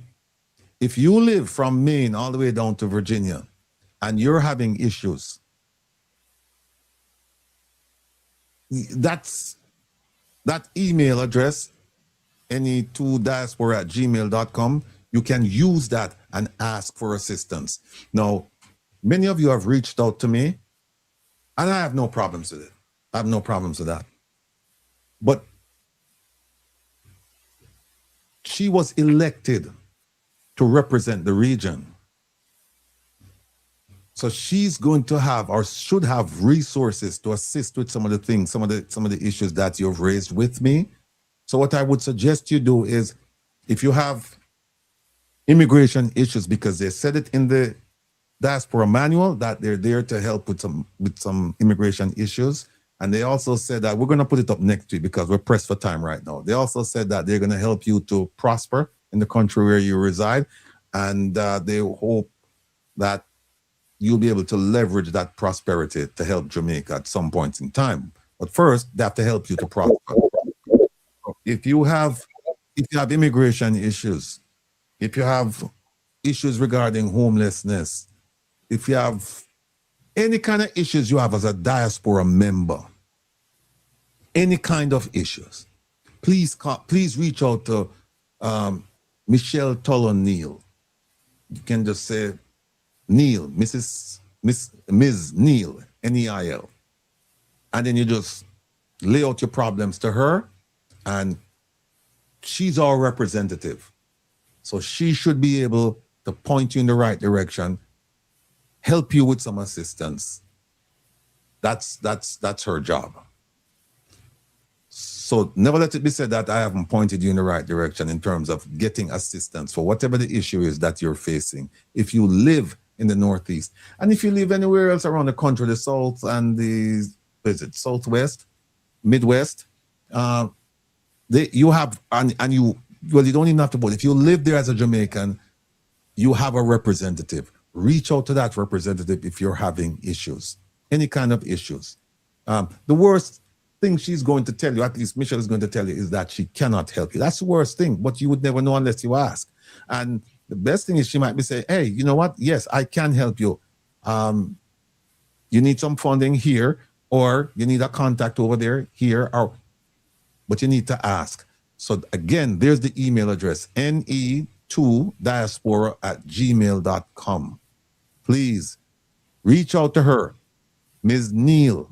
Her full name is Michelle Tolo-Neil.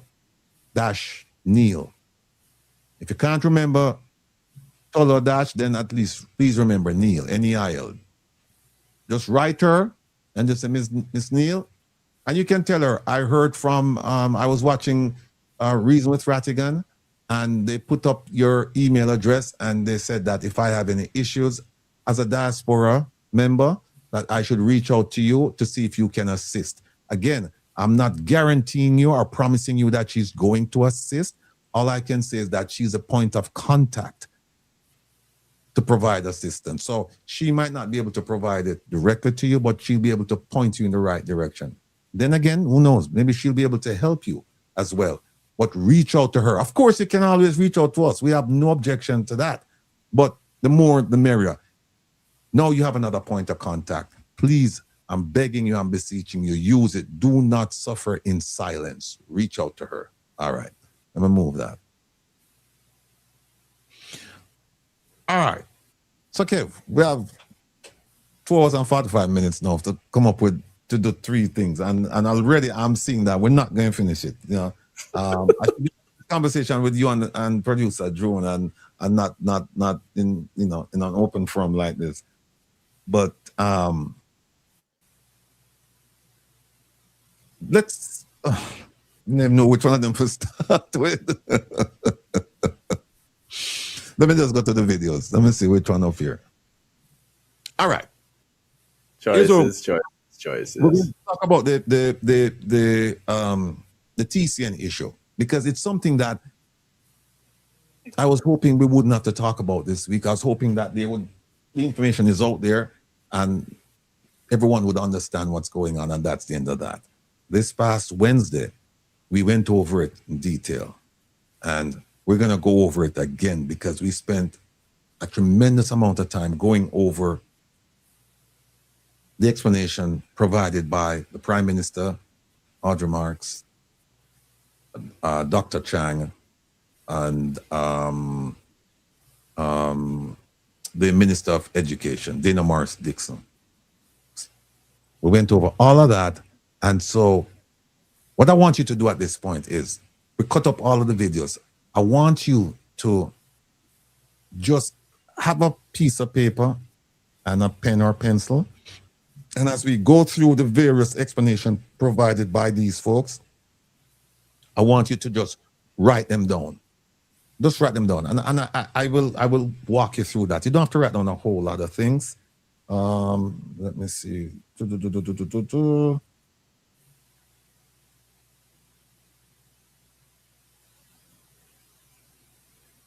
don't have to go through a whole lot. Because, and I can just kind of like prep you for what you're going to hear. Let me start with Audrey.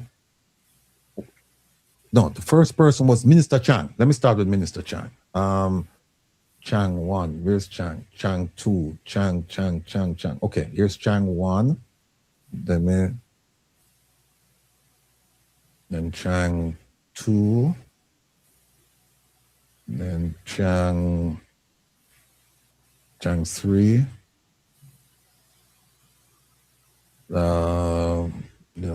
Chang 4. Kevin, oh, here it is. Chang 4. 7 of those, right? Yeah, I think so. Chang 4, and then Chang, where's Chang 5? Okay, Chang 5. And then Chang 6. Let me just put them up so we just go through. You know, that sound like Saturday morning triple bill at Carib, right? All right.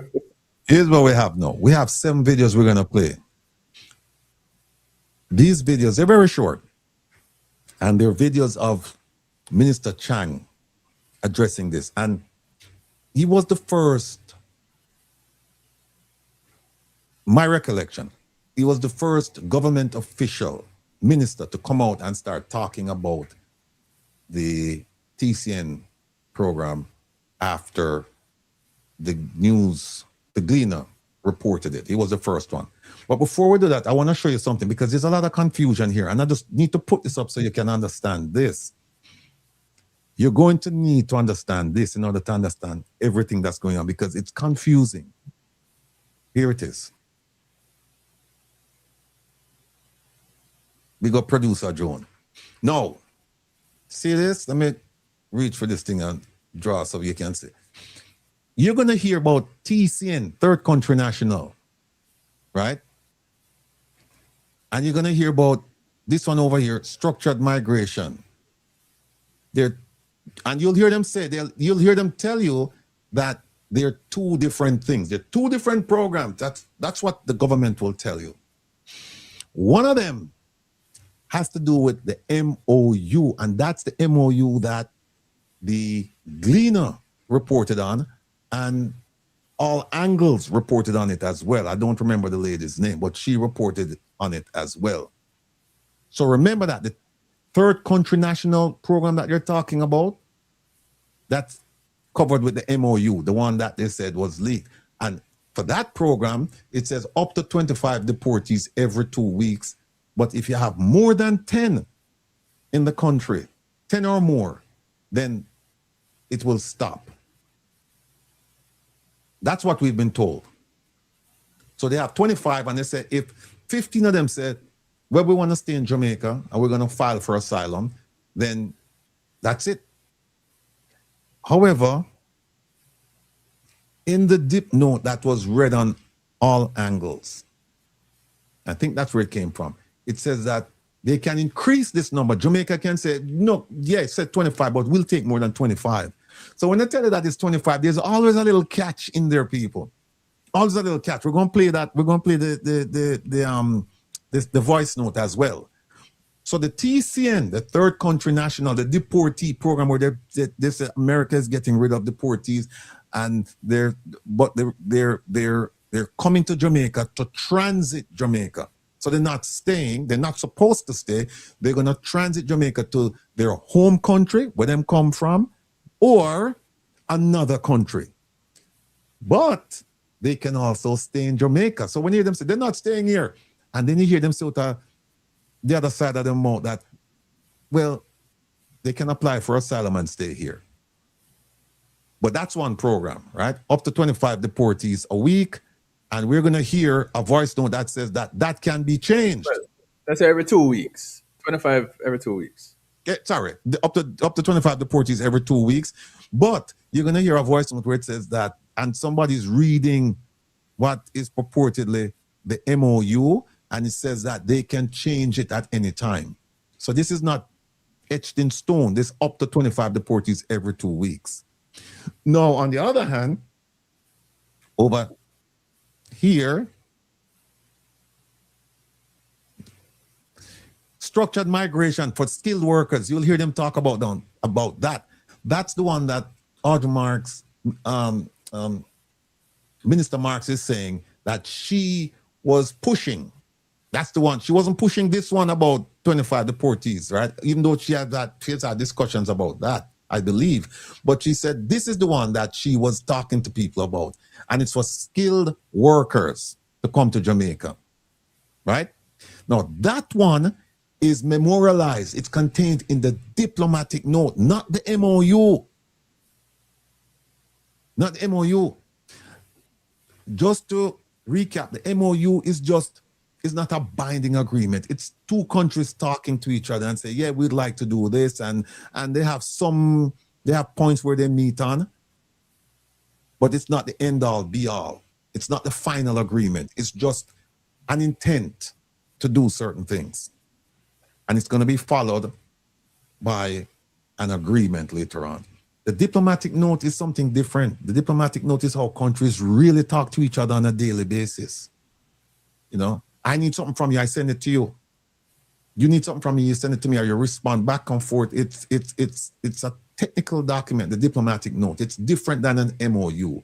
An MOU is like a run-of-the-mill thing. Yeah, we agree that you're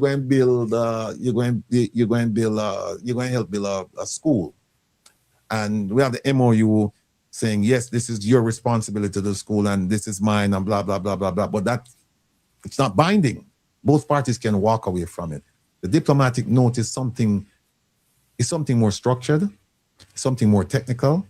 And it is the way that countries speak to each other on a daily basis. Apart from face-to-face meetings, the diplomatic note. I want something done. Like, for example, if the US government wanted to get rid of China, said that they want the Jamaican government to get rid of China, they would do like a diplomatic note and they would say, hey, this is what we expect you to do. That's not an agreement. That's more like an instruction. That's when you're telling people this is what you're going to do.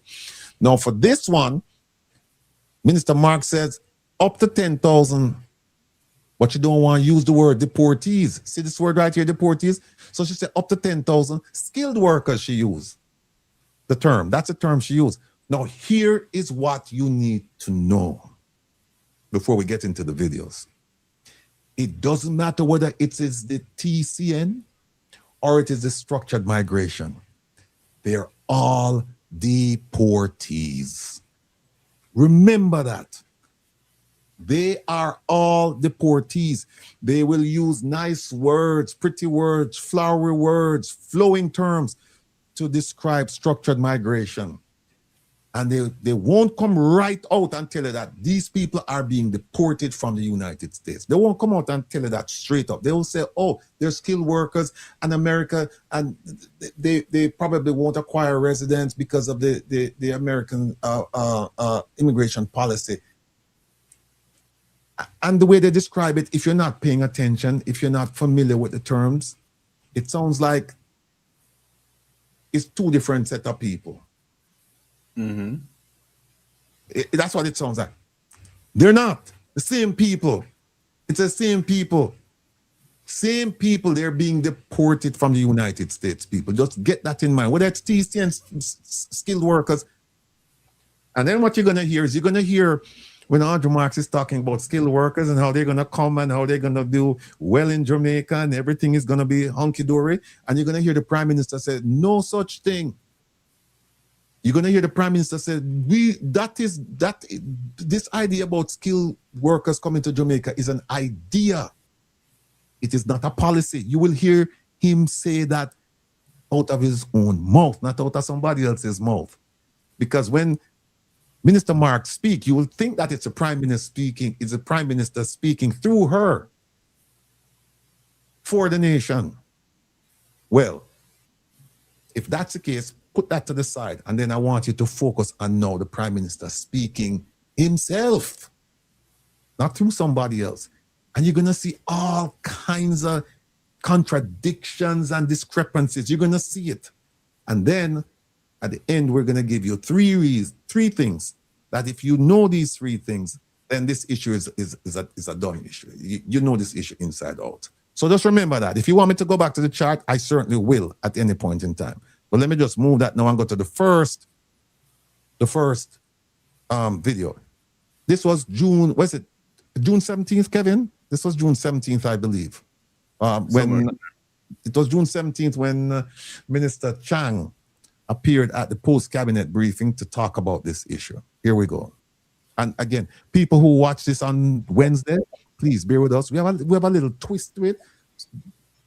Stay calm. Just bear with us. Bear with us. Here we go. We're going very quick this morning. And so today we have with us our Deputy Prime Minister and Minister of National Security and Peace coming to give you an update on a matter that's been in the public domain since yesterday. And we want to clarify everything for you. That's why we're here. And so please welcome our Deputy Prime Minister, the Honorable Dr. Horace Chang. And here she said, we're going to clarify things for you. And when we finish, why you tell me if things clarify? Clear as mud. Mm-hmm. Thank you much, colleague, Minister Dina Morris-Dixon. And good morning to the teams here. I think been recognized by both this moderator and my predecessor. Professor, I just wonder, every time this man speaks, it's almost like he's on something. His speech is unintelligible at points, slurred at other points. And then he has this look on his face, even when we're discussing serious matters. Him just have this look like a hungry man will get a big plate of food. Him see it and him just the plate of food that come to him, and him just start smile already. I don't care what else happen around him. Him just a smile because I'm going to get that plate of food. Eat the food. Mr. Hill, it's my privilege to join my colleague this morning at this press briefing. I said there seemed to be a very great turnout, so there might be some expectations. I don't know how much I can satisfy that. But there have been an issue in the news recently. Appropriately, I should be speaking to the TCN, third country national that are passed through Jamaica, but it has been headlined a number of other features which I need to clarify before I speak, and I have to do the clarification and take the questions. First of all, Jamaica is not receiving any deportees from the United States. First lie. Hear that? Jamaica is not receiving any deportees from the United States. Mark that down. Him say it. Except Jamaicans. May I repeat that? We are not we have no agreement, no understanding to accept deportees from the United States. He might have been right with agreement, but he's wrong on understanding. You hear him say? We have no agreement and no understanding. Well, guess what? The MOU is an understanding. The structured migration program that Minister Mark said that she did a profile of this and presented it. She presented it, she said, to both governments. Understanding. First lie. We accept every month 100 Jamaican deportees. And we have the expertise and the staff to manage their entry into Jamaica. That arrangement was negotiated by professionals so that they can come in a structured, organized manner and be resettled in Jamaica, their homeland. All right, that's the first video. Here's the second one. There is no discussion, review, or understand to accept 10,000 illegal immigrants from the United States. Hear him repeat the lie. Hear him repeat it. All right. Again, the only illegal immigrants we take from the United States are the Jamaicans who are there. And those conditions are negotiated by professionals from the Ministry of National Security and the Ministry of Foreign Affairs. We have signed, after extensive negotiation by the relevant professionals, again mainly from the Ministry of Foreign Affairs, the Ministry of National Security, Office of the Prime Minister, and of course the lawyers from the Attorney General's office. An agreement to transition to Jamaica some third country nationals from the United States. The number is 25. It's an understanding, and at no time will the number exceed 25 because we have the right to refuse anyone at any time. And both parties can terminate the entire agreement without any long-term notice. The process is basically the operation. So hold on. It's an understanding, but we don't have an understanding. And it's 25 people, but over what period of time? That wasn't stated. So right. how it go? And him said, we have an understanding. We have the MOU. Yes, but we don't have an understanding. We don't have an understanding, but we have an MOU, which is an understanding. I hope you understand, because I don't understand. I'm misunderstanding. Procedure is still being worked out and being negotiated by the professionals, and it will be some time before we see anyone landing here. But when they do, they will come on the basis of an understanding that the government of the United States will pay the initial stay in Jamaica. They'll be accommodated by the International Organization for Migrants, United Nations body, with which we are working, and of course the Ministry of National Security will deal with the technical legal side. There'll be nobody detained, nobody with detention, as part of an international understanding, not a bilateral agreement. The activity to transition them to Jamaica is a bilateral agreement negotiated between two governments who are allies in many areas, and in economy, security, and otherwise. Those are the facts as they are. We are among the about number 7 to. All right, let me remove that and then go to the third one. But before I do, you hear him just lay out an agreement that they're coming and they're coming from the US and it's no more than 25 per day and blah, blah, blah, blah, blah, blah, blah, blah, blah, blah. Yet him say we have no agreement to accept deportees from America. So who are these people? They are deportees and you're accepting them. And remember, here's why he's accepting them. They can stay in Jamaica. He said, but if we have more than 25, then we stop the program. He said, yes, they have a right to come to Jamaica and petition for asylum. So, for example, if you have Haitians coming to Jamaica and we have over 350,000 Haitians that just lost their temporary protective status, they're eligible to be deported, to be removed from the United States. If they say, okay, we want to go to Jamaica on the way to Haiti, and then they come to Jamaica and they say, you know what? We're going to apply for asylum because Haiti is a wreck. Haiti is a basket case. You can't send us back there. Guess what? You're going to stay in Jamaica. And if Jamaica said, no, we want to move you someplace else, but we can't send you to a place where you're going to be killed, guess who's going to pay for that? Jamaica. Jamaica's going to pay for it. And which country is going to accept people coming from Jamaica without some compensation? Because you're going to say, America is sending them here and paying us, so why should we take them from you and we're not being paid? Makes no sense, people. Makes no sense. That was the second video. Let me play the third one right now. Here's the third one. Morning, Kimon Francis from the Gleaner. Just to clarify, the Gleaner at no point reported that 10,000 TCN illegal immigrants were coming to Jamaica. Not TCN, At no point. deportees. At no point. Question. No, don't confuse it, you know. 10,000 deportees is different from 10,000 TCNs. You hear that nonsense? 10,000 deportees different from 10,000 TCNs. They're the same. The TCNs are being deported, so they're called deportees. That's simple, my people. So don't make him tell you, he might give the impression that 10,000 over here is different. For example, let me show you. What he's giving, here's the impression he's giving you. He's giving you that people here are different from the people over here. They're the same. They're the same. They're third country nationals and they're deported from America. They're the same. Don't let them fool you, my people, with fancy terms. You only have to, well, we'll get to that later on. I was going to tell you where you need to be. We only have to get to that. Hold on, here we go. They're not deportees. They are not being detained. They are doing transition to Jamaica, and they have to put in a comfortable place to stay. The MOU we were privy to that came from the US's embassy classified them as deportees. Oh!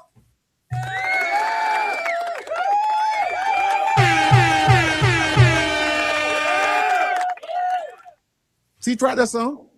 Just straighten him out.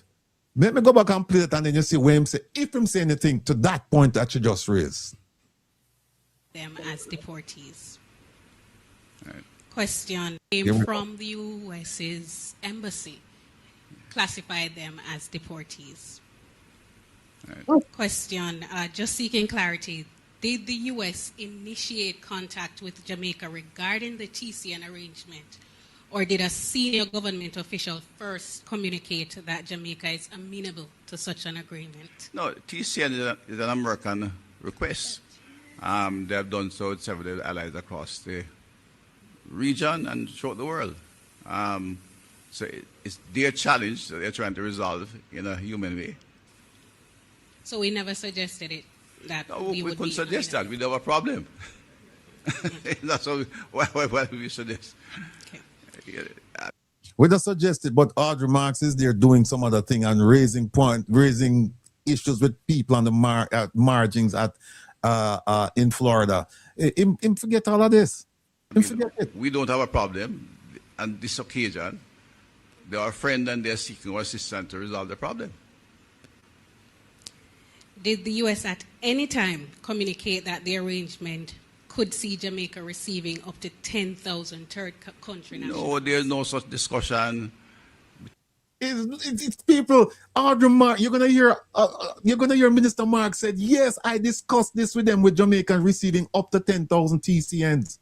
You're going to hear it. You're going to hear it. Between the governments. No, she said through no communication at all. No. You hear that? Okay. Well, if somebody talked to them on the street, I don't know about that. You hear him say, no communication at all about Jamaica receiving up to 10,000 TCNs. She never said deportees, you know. Let me go back and play that. Structured migrants. Yes. The structured workers. Yeah. Eat that? Through no communication at all. No. Okay. Well, if somebody talked to them on the street, I don't know about that. I am responsible. And the minister, all communication that goes to the government of the United States, I've personally in the case said to the diplomats, it goes to the Ministry of Foreign Affairs. They come from my office, any communication with the United States government on immigration goes through the Ministry of Foreign Affairs and Foreign Trade. Okay. And no such communication or information has gone through. Okay. DPM, can I just add one thing? Cabinet decisions, there's no such cabinet decision on record. That no too. such cabinet decision. But And I've gone through all the cabinet decisions. Cabinet decision we take don't they have that come one. through me to Foreign Affairs. But again, I didn't get that far. It's just that we have had no such communication. Again, it wasn't a decision. I asked about communication. Right. Why transit through Jamaica and not directly back to their country or their destination country? No, that's a technical issue which have been discussed, and it is, as I said, several countries. Not why Jamaica is one of an American island in the Caribbean, and we work that through. It's the way it goes. I think the philosophy behind it, and I can say that is why, is that if they stay in the United States, they have an opportunity to apply to stay. So the people are coming, and they're coming literally from being apprehended at the border and sent to Jamaica after some routine checks are done. They don't intend to stay in Jamaica. So he doesn't know that, but I mean they don't intend to stay in Jamaica. And LMC England, you said the first 25 decide to stay in Jamaica. Does it mean that the program would be suspended? Based on what they're saying, they mean the Jamaican government, yes. So but let me when you hear the voice note, when you hear the MOU, the purported MOU being read, you're gonna hear a part being read where they said that they can change that number. It's not etched in stone. Hold on. Because a little bit of quick math tells you that 25 over every 2 weeks for the year, that works out to somewhere in the 650 region. If that holds true. The skilled workers program, the skilled migrant program, you're talking about 10,000 in a year. Right. Boy, what kind of would I lean to the 650 still, you know? As opposed to the 10. Versus the 10. Because I don't know what skills those workers have and what kind of area they're working in. The 25 every 2 weeks supposed to come in and go out. And if that is not done, then it's a less of a number. It's a lesser number to ask questions about. Right. So up to 10,000. Yeah. That's kind of steep. Because what they want to give you is the impression that the 25 coming in are not necessarily skilled people, so they would be of no use to Jamaica. So we want to send them to their home country or a destination country. But the 10,000 coming in would be cherry-picked, hand-picked, and we said, these are the 10,000 we want. Engineers, construction workers, data scientists, etc. And you're going to hear Chang say, we don't have the money to pay them kind of people there. We don't have the money to pay them. So hold on. We are willing to accept these skilled workers, but we're not willing to send a quantitative analyst to school. Right. Or what should a computer science, a computer engineer to school. We don't have money to do that, but we can take on some and pay. Because these skilled workers will need to get paid. We have the jobs for these skilled migrants, but we can't send to school a couple of our students that would come back and use, whether by way of contract or any other way, come back to our homeland to use what they have learned to better our country. Which sideways thinking we're doing? A lot. Vestal Island, big up yourself. You're onto something. Go back home. The return rate so far has been about 94%. And you see what they do? They're quoting numbers from other countries and the US. When the US said the return rate is 94%, doesn't mean that it's going to happen in Jamaica. So don't think that the 94% he's talking about, it actually occurred in Jamaica. It's talking about something somewhere else. And that's the silver object that they wave in front of you. And have you believe that, oh, these people are coming and they're leaving. No. Return return from where to where? He doesn't say. But see, he threw that in. That's all spin. He threw it in. So if you're listening to it, you go, oh, so if they come to Jamaica, you know, they'll be leaving.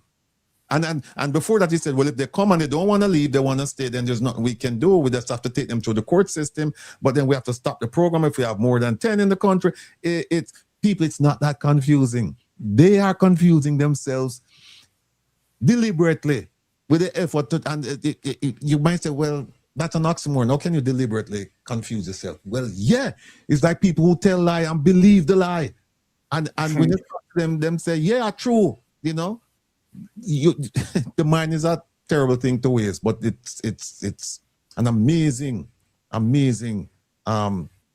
piece of the body. Believe me, the mind is an amazing thing.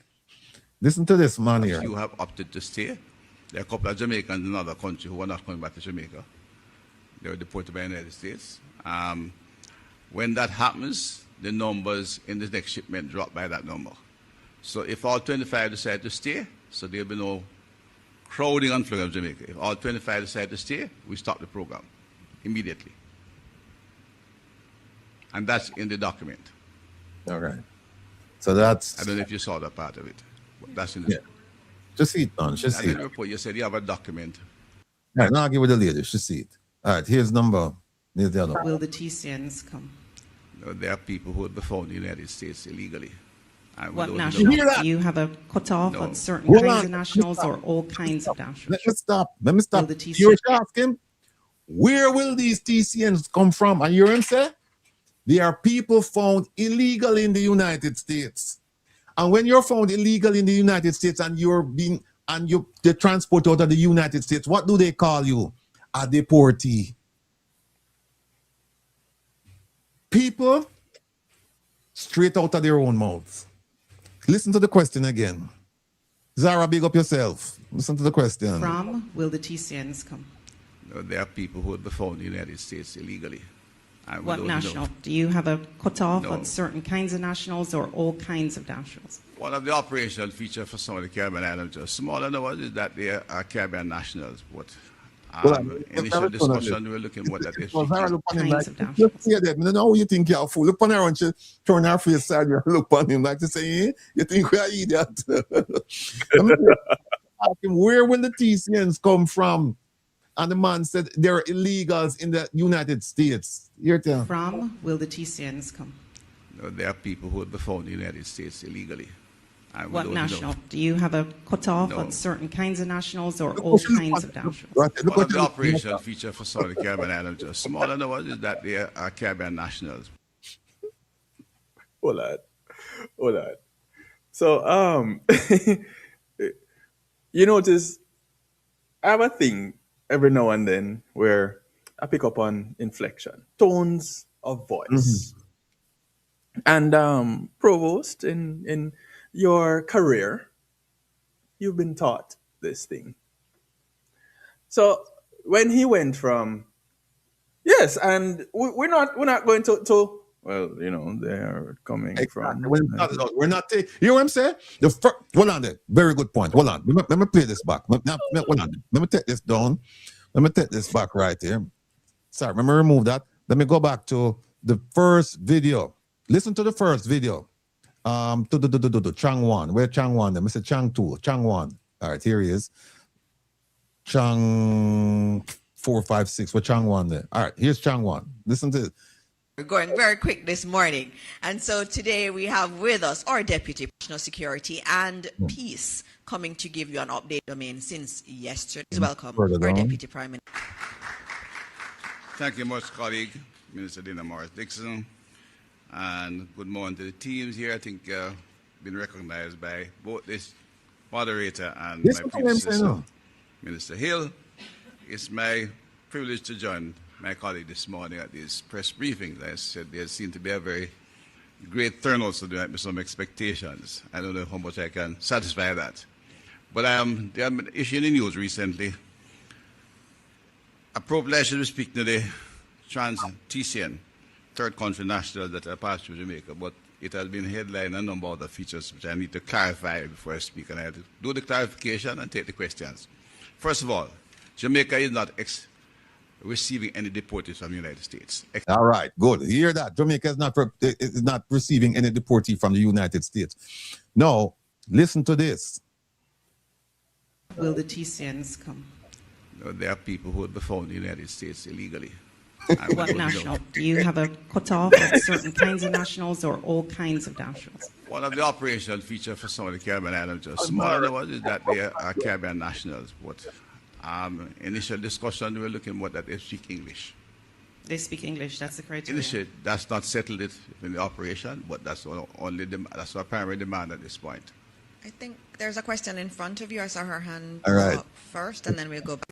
We can move that one. We could go to 5 now. This is Shoshana Small from the Gleaner. I have 2 questions or 3. To Dr. Chang, will the MOU that is signed to govern how we interact with the TNCs, will that be made public? Want to hear that? Will the MOU? Be made public. Listen, will the MOU be made public? That is the TCN, for the TCN one with the matter about deportees up to 20, every 2 weeks. 25 every 2 weeks. Yeah. No, the question is, will it be made public? You listen to his answer, and I'm going to play something later on when you hear Kamina Johnson-Smith, Minister of Foreign Affairs and Foreign Trade, said, this is not a public document. We not share them things. We talk about it, but we not share them documents. But see, she spoke 2 weeks after he spoke. 2 weeks after he spoke. Listen to the question again. This is Shoshana Small from the Gleaner. I have 2 questions or 3. To Dr. Chang, will the MOU that is signed to govern how we interact with the TNCs, will that be made public? Will the MOU? Yes, be made public. It's a public document. Yes, it will be public. It will be available to the public. We don't know. He said it is a public document and it will be made available to the public. Only publish them, but it's available to the public. Okay. And can you tell us what is the latest, or give us timelines in place for the construction of the new modern prison? All right, let me move that. But the prisoner surprised him right there, so she licked him for 6. But here's another one. Okay. Sure. Thank you for that answer, and all of that also came to Cabinet. Yes. Morning, everyone. Good morning. I'm Jamila Maitland from TVJ. To Minister Chang, what does the government believe, our cabinet believe, is the most challenging part of this TCN arrangement? And 2, I noticed that other countries in the Caribbean, as you mentioned, have similar programs. In St. Kitts and Nevis, for example, the Prime Minister said that only Caribbean nationals will be accepted under their program. Yeah. Is it I know you said that, you're not sure about the nationality so far, but is it a similar case where you're saying only Caribbean nationals will be accepted? And what guarantee does the government have that the countries will accept their nationals after coming here? All right. First of all, the operationalization has not been finalized in terms of what you do to operationalize. And in talking to the professionals, in exchanging thoughts with the professionals who are doing the discussion, this is a matter that I discuss with technical people in the ministry who have experience and found that the primary criteria of established that they should speak English, which they should speak English. We have put nothing else on it. We'd prefer if there are people who have skills and if they can speak English, it makes it easier to come to Jamaica. When you hear what I said a while ago? They speak English. We prefer them to have skills and speak English. What does that sound like to you? It not sound like this. It not look like this. That one over there, so. This one where Audrey Marks are talking about. Skilled workers. It not sound like that. It not sound like that. Up to 10,000 of them. You hear what I'm saying? Let me go back and play it and make you hear what I'm saying. Only criteria. I have personally the criteria of established that they should speak English, which they should speak English. We have put nothing else on it. We'd prefer if there are people who have skills and if they can speak English, it makes it easier to come to Jamaica. That's the only criteria. I have personally confirmed with the technical people. We look at other things. Jamaica is bigger than St. Kitts, and therefore we are like a more metropolitan country. We have Spanish tourists, we have German tourists, we have Japanese tourists. So the likelihood is that we'll get third country personnel from across the globe.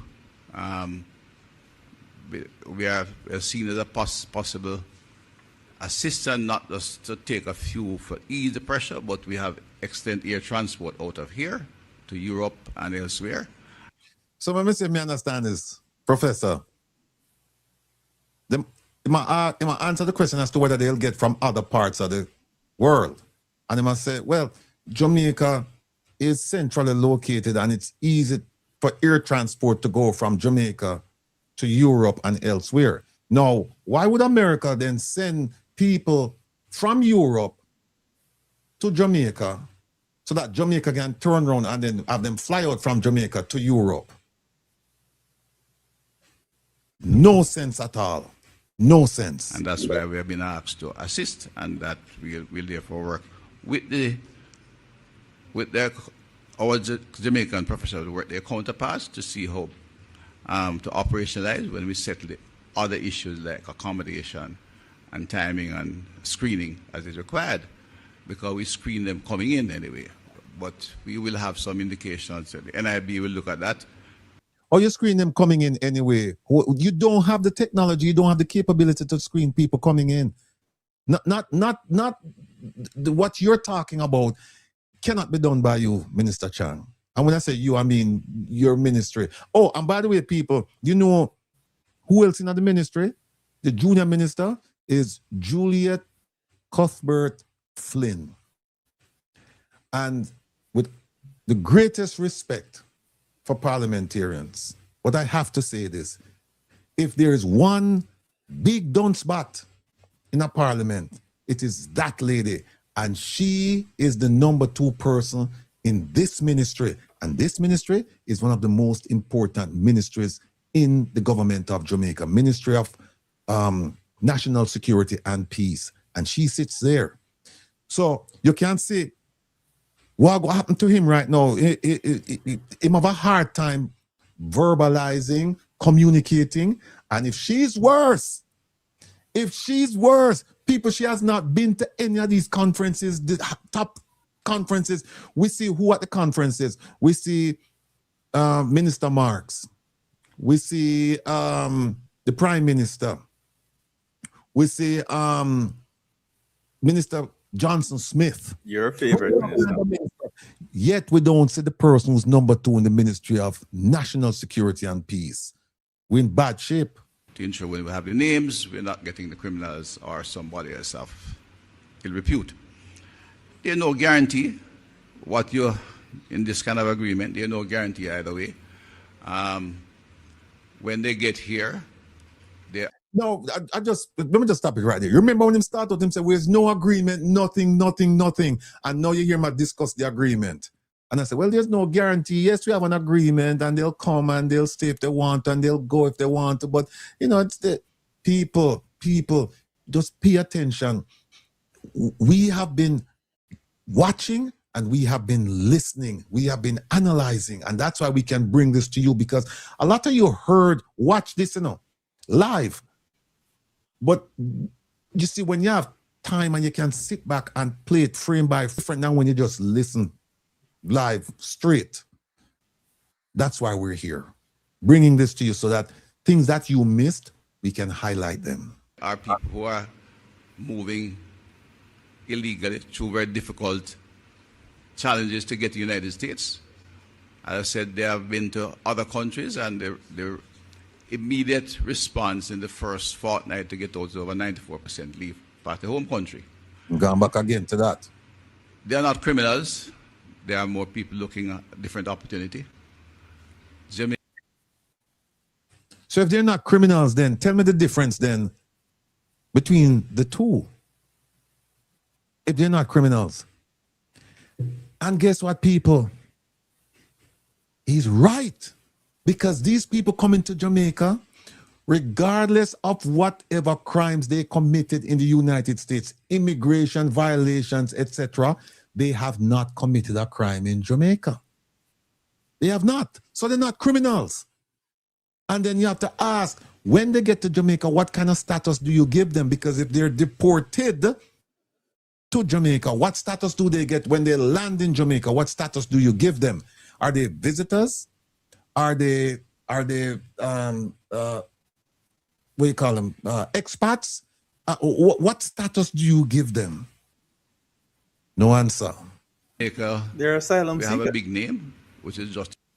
Yeah, but they haven't filed anything yet. So they call them potential asylum seekers.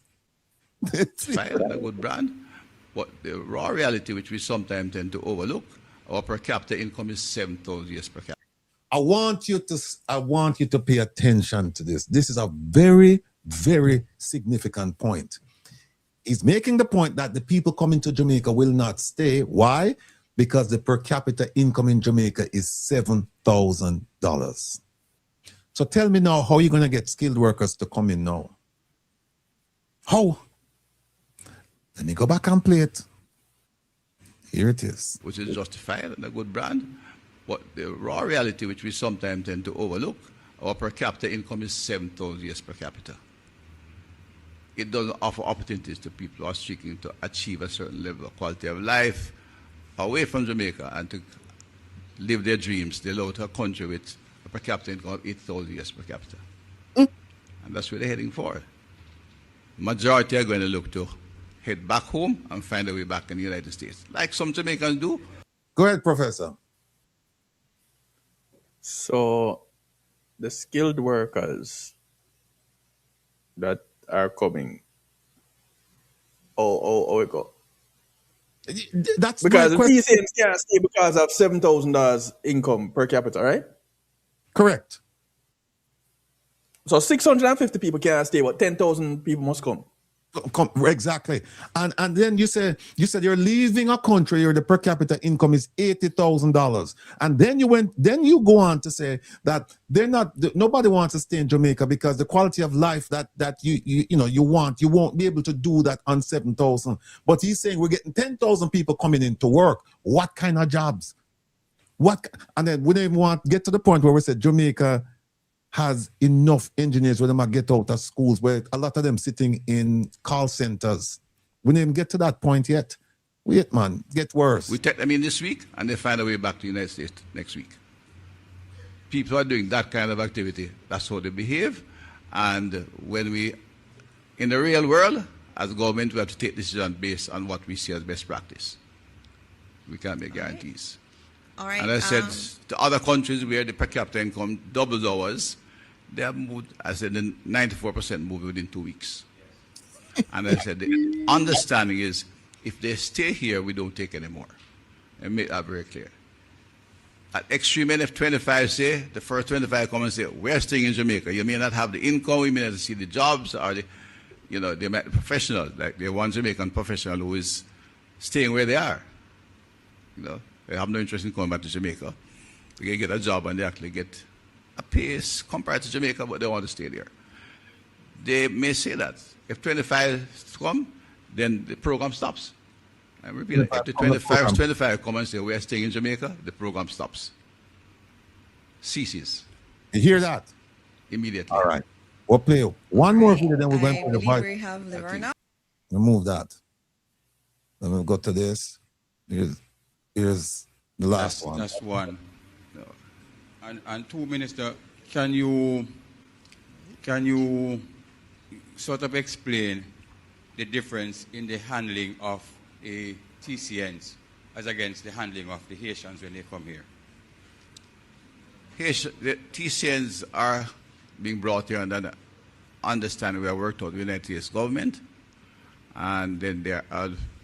Yeah, Yerm said the TCNs are coming here and understanding that we've worked out with the United States government. Then he started out first, people saying we have no agreement with anybody to bring them. No, No, not one. Yeah, when the lady asked him said, no. The lady asked him. Goodness gracious. Handled in conjunction with the IOM. Haitians are coming here illegally. They're all illegal migrants. And we take position to return them to their home as quickly as possible, directly. Let me just stop it right so because that's a complete that's another story. How the Haitians are being treated. Let me just stop it right here, Kevin.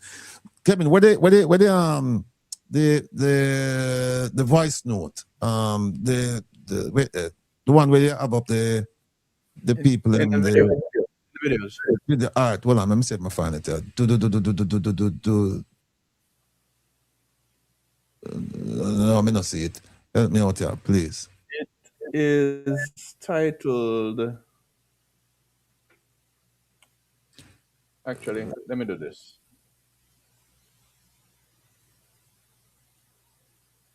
Oh, it's not on this one.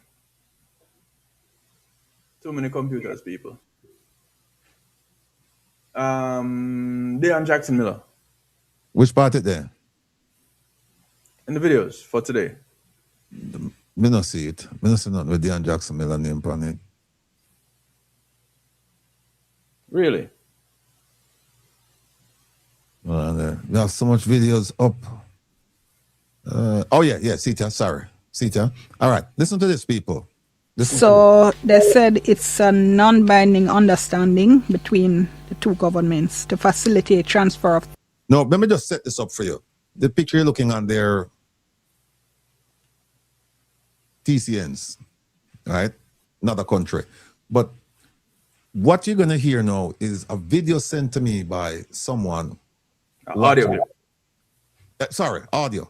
Somebody who actually taped it.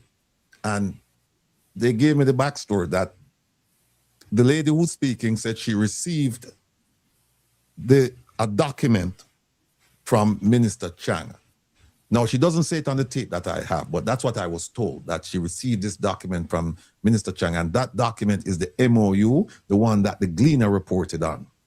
Now, putting aside where she received it from, listen to what she's reading, and I want you to compare and contrast what Minister Chang just said. So they said it's a non-binding understanding between the two governments to facilitate transfer of third country nationals from the U.S. to Jamaica. They said the U.S. may, in its complete discretion, propose a transfer. Government of Jamaica may, in its complete discretion, consider accepting such a proposal in whole or in part.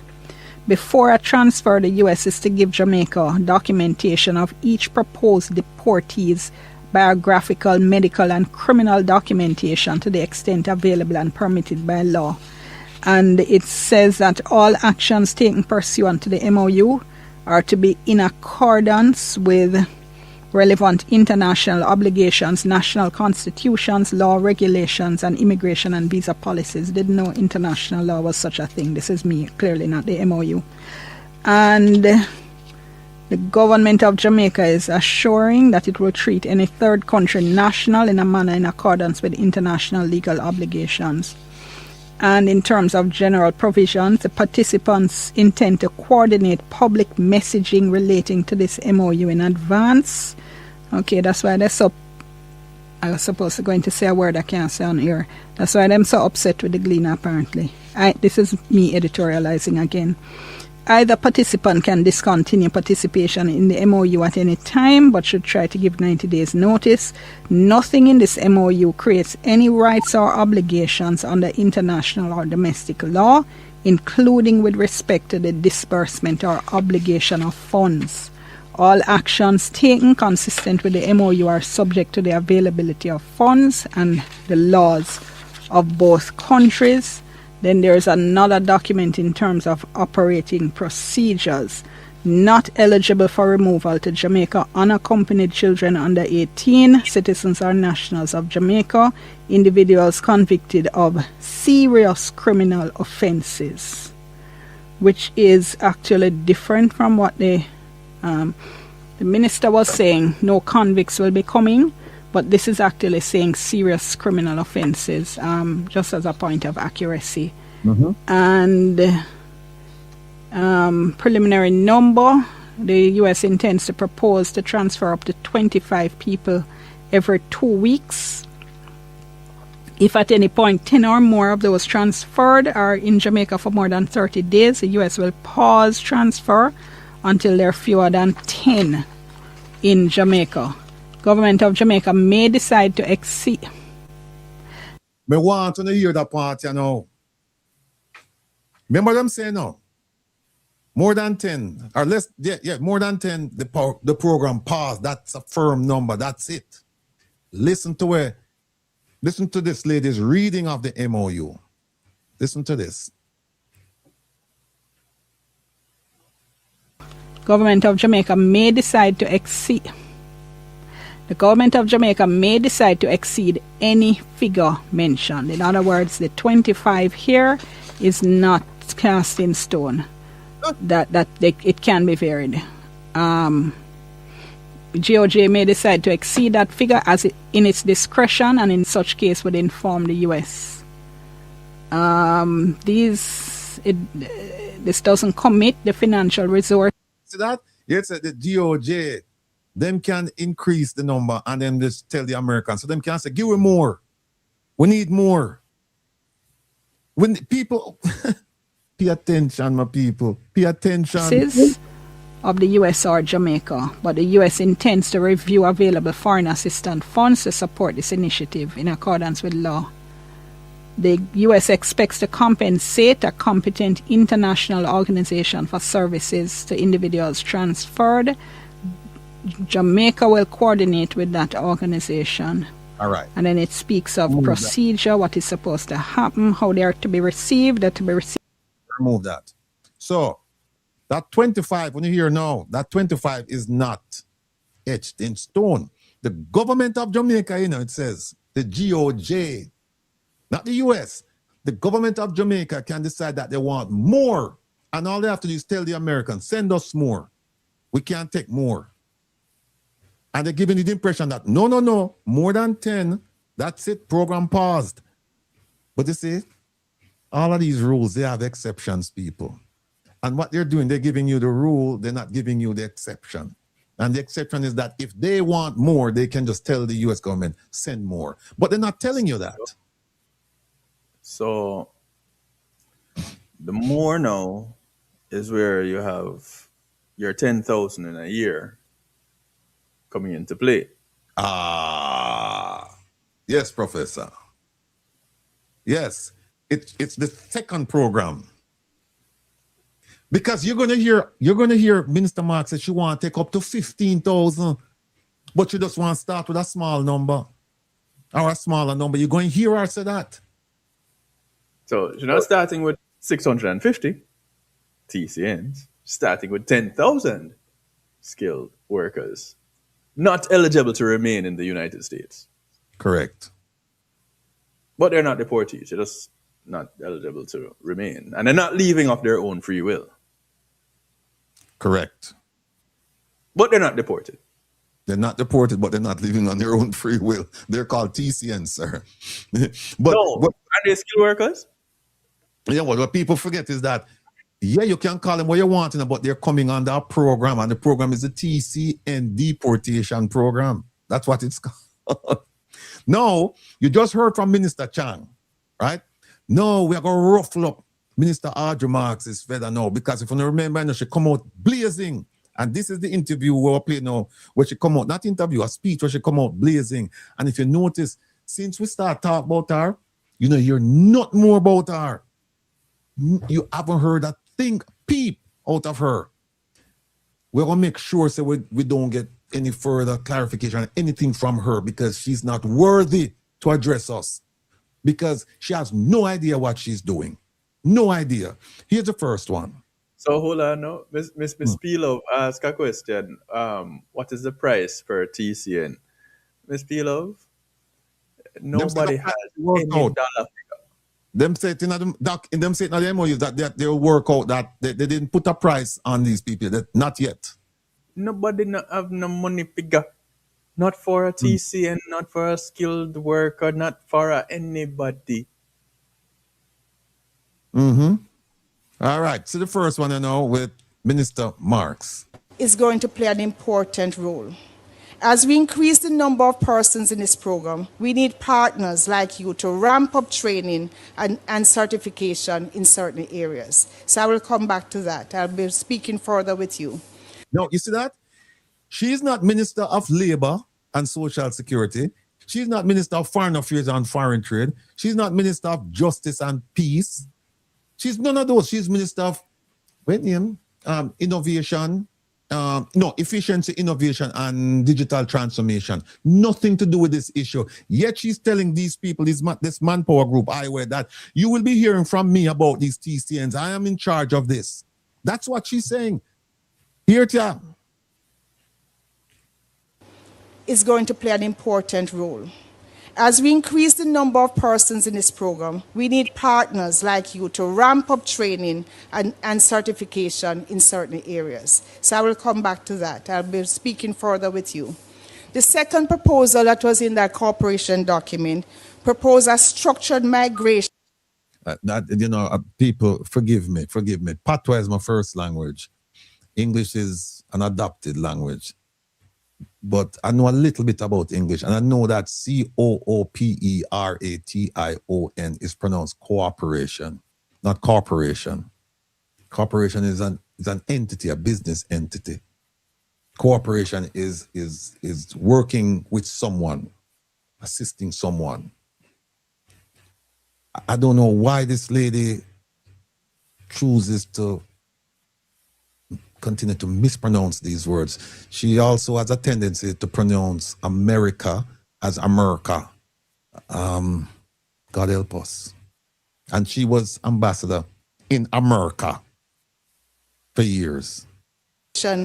Economic development program to help Jamaica address critical skills gap through consent, proper screening, and lawful processing.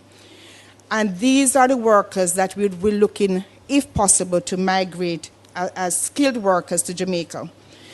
Those are the deportees she's talking about, You notice she said to migrate. They don't want to use the word deported or removed.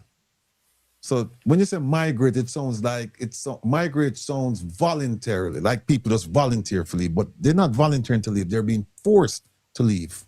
But you won't say that. The idea was to create a pathway of skilled workers to come to Jamaica, similar in principle to the US H-1 visa, where specialized skills into the United States used to be very welcomed.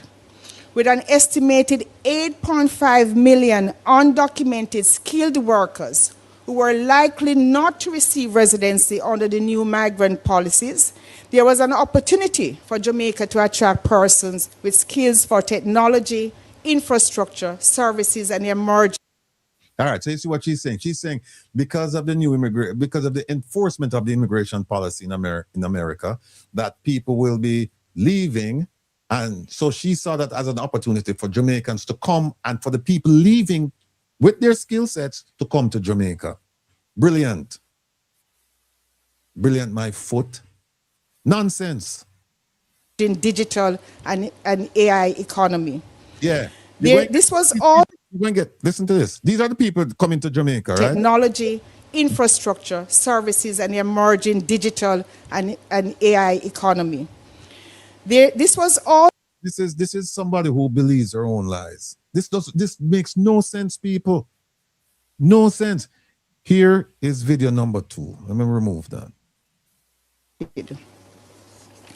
So in summary, the proposal last year March was for a strategic Jamaica-United States cooperation developed while I serve as ambassador and designed to create opportunities for Jamaica. So although the proposal was developed and positively reviewed by both governments in... You hear that? You hear that? Her thing, her policy that she developed as a result of listening in 2024 to the Republican convention and discovering that they had this immigration policy that they were planning to enforce. She decided that I'm going to get into this and find a way that Jamaica can benefit. And you hear what she said? Her policy was presented to both governments and positively reviewed. When? March.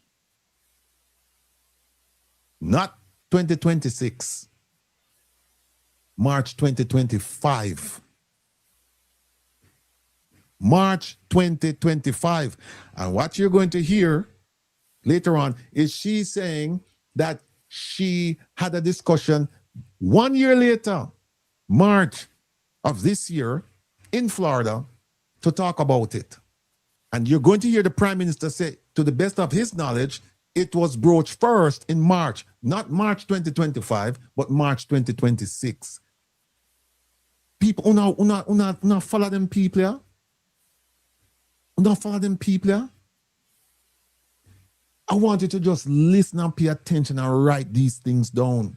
Students, you're going to get an exam in a few weeks, and some of these things will be on the exam. And positively reviewed by both governments in early 20. Positively reviewed by both was developed and positively reviewed by both governments in early 2025. Yes. As you heard, I returned home in April, had to set up a new ministry. Right. So she submitted it to both governments, the Jamaican government and the US government, and they were positively reviewed. And then she left in April. That's what she said. She left in April. We know that's not true. And then I got caught in the election cycle, and then it was Hurricane Melissa. So these developments slowed the follow-up on the proposal.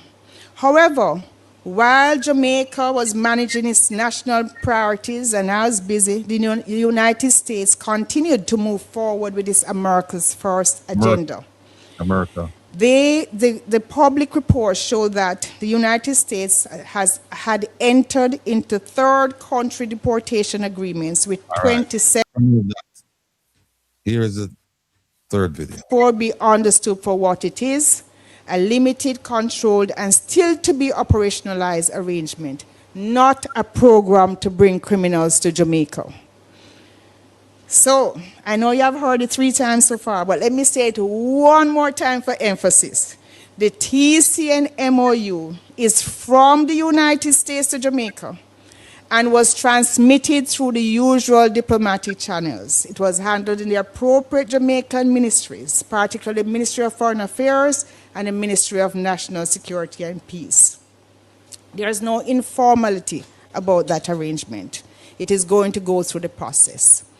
So totally separate from that TCU discussion, I'm going back to the structured migration program for skilled professionals, which discussions with the United States representatives has started in January, February, March 2025. And I continued this discussion when I got the first story.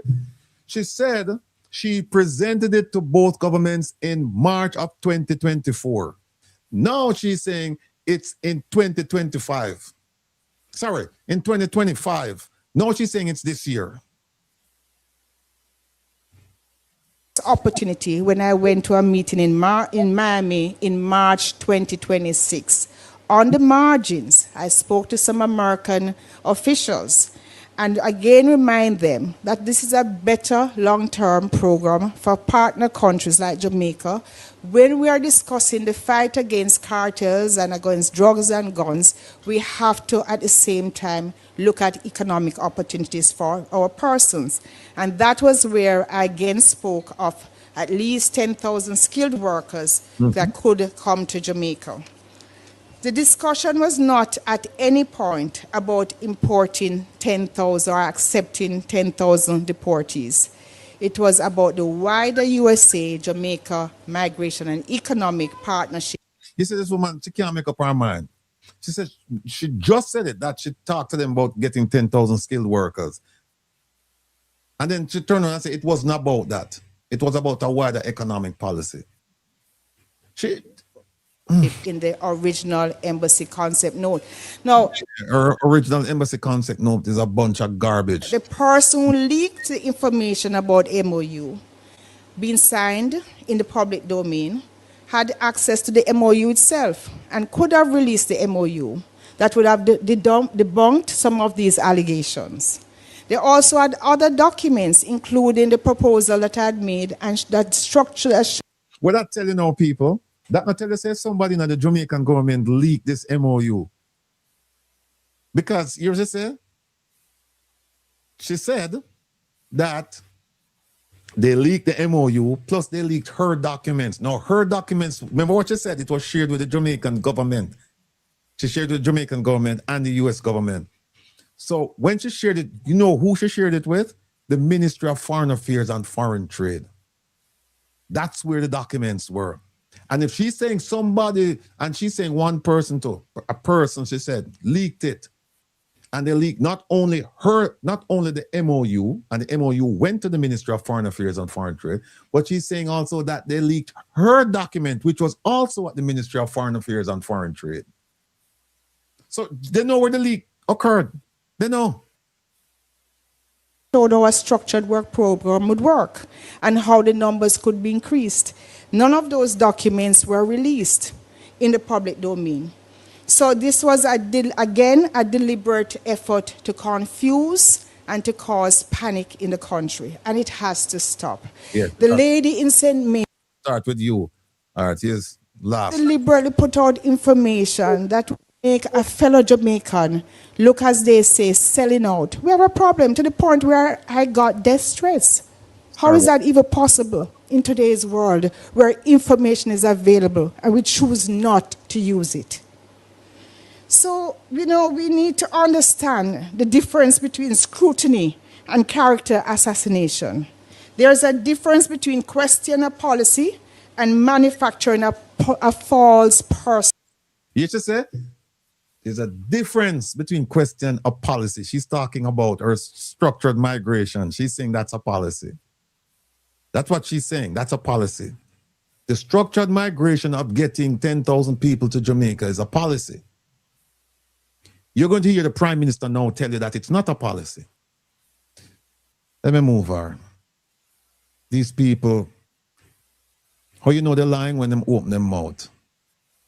Whether for yarn or whatever. Listen to this. We're going to come back to her, but I want you to listen to this. Cabinet Minister, former ambassador to the US, Audrey Marks, did she offer Jamaica, yes, would be willing to accept up to 10,000 illegal aliens in America? Well, I suspect you mean in Jamaica. In Jamaica. But absolutely not. You hear that? You hear that? You cannot trust these people. You just heard Audrey Marks say, yes, she's talking about getting 10,000 people, deportees. They're being deported. Because she said these are people who would not acquire residence in America. So America is getting rid of them. And so she's saying, I'm trying to find a way to get those people to Jamaica. They asked him the question, no. And you hear what he said? No. No, she's not trying to do that. So what is she trying to do? I think there is a conflation of two separate programs. Oh. One program which we know about now, which is the Third Country National Program, which by now possibly about 30 countries would have had. Last check it was about 28 would have had. Jamaica signed recently, so we would be one of them. And I believe Minister Dana Morris Dixon would have explained she didn't the program very well. No, she didn't. That it is 25 per fortnight. If 10 decide to stay, then that breaks the program. Program comes to a halt. Mm-hmm. That the International Organization for Migration will. You notice he didn't talk about the government of Jamaica extending it.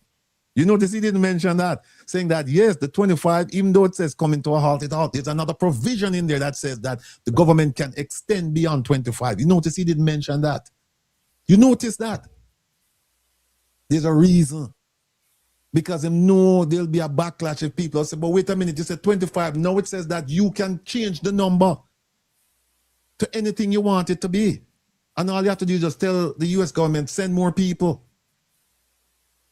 Assist in managing the program. The details, the logistics have not yet been worked out. And so the operational details are still being negotiated at this time. So how did that issue of right, Minister Marks let me quickly, making it into let me quickly a explain, diplomatic note? Let me quickly explain.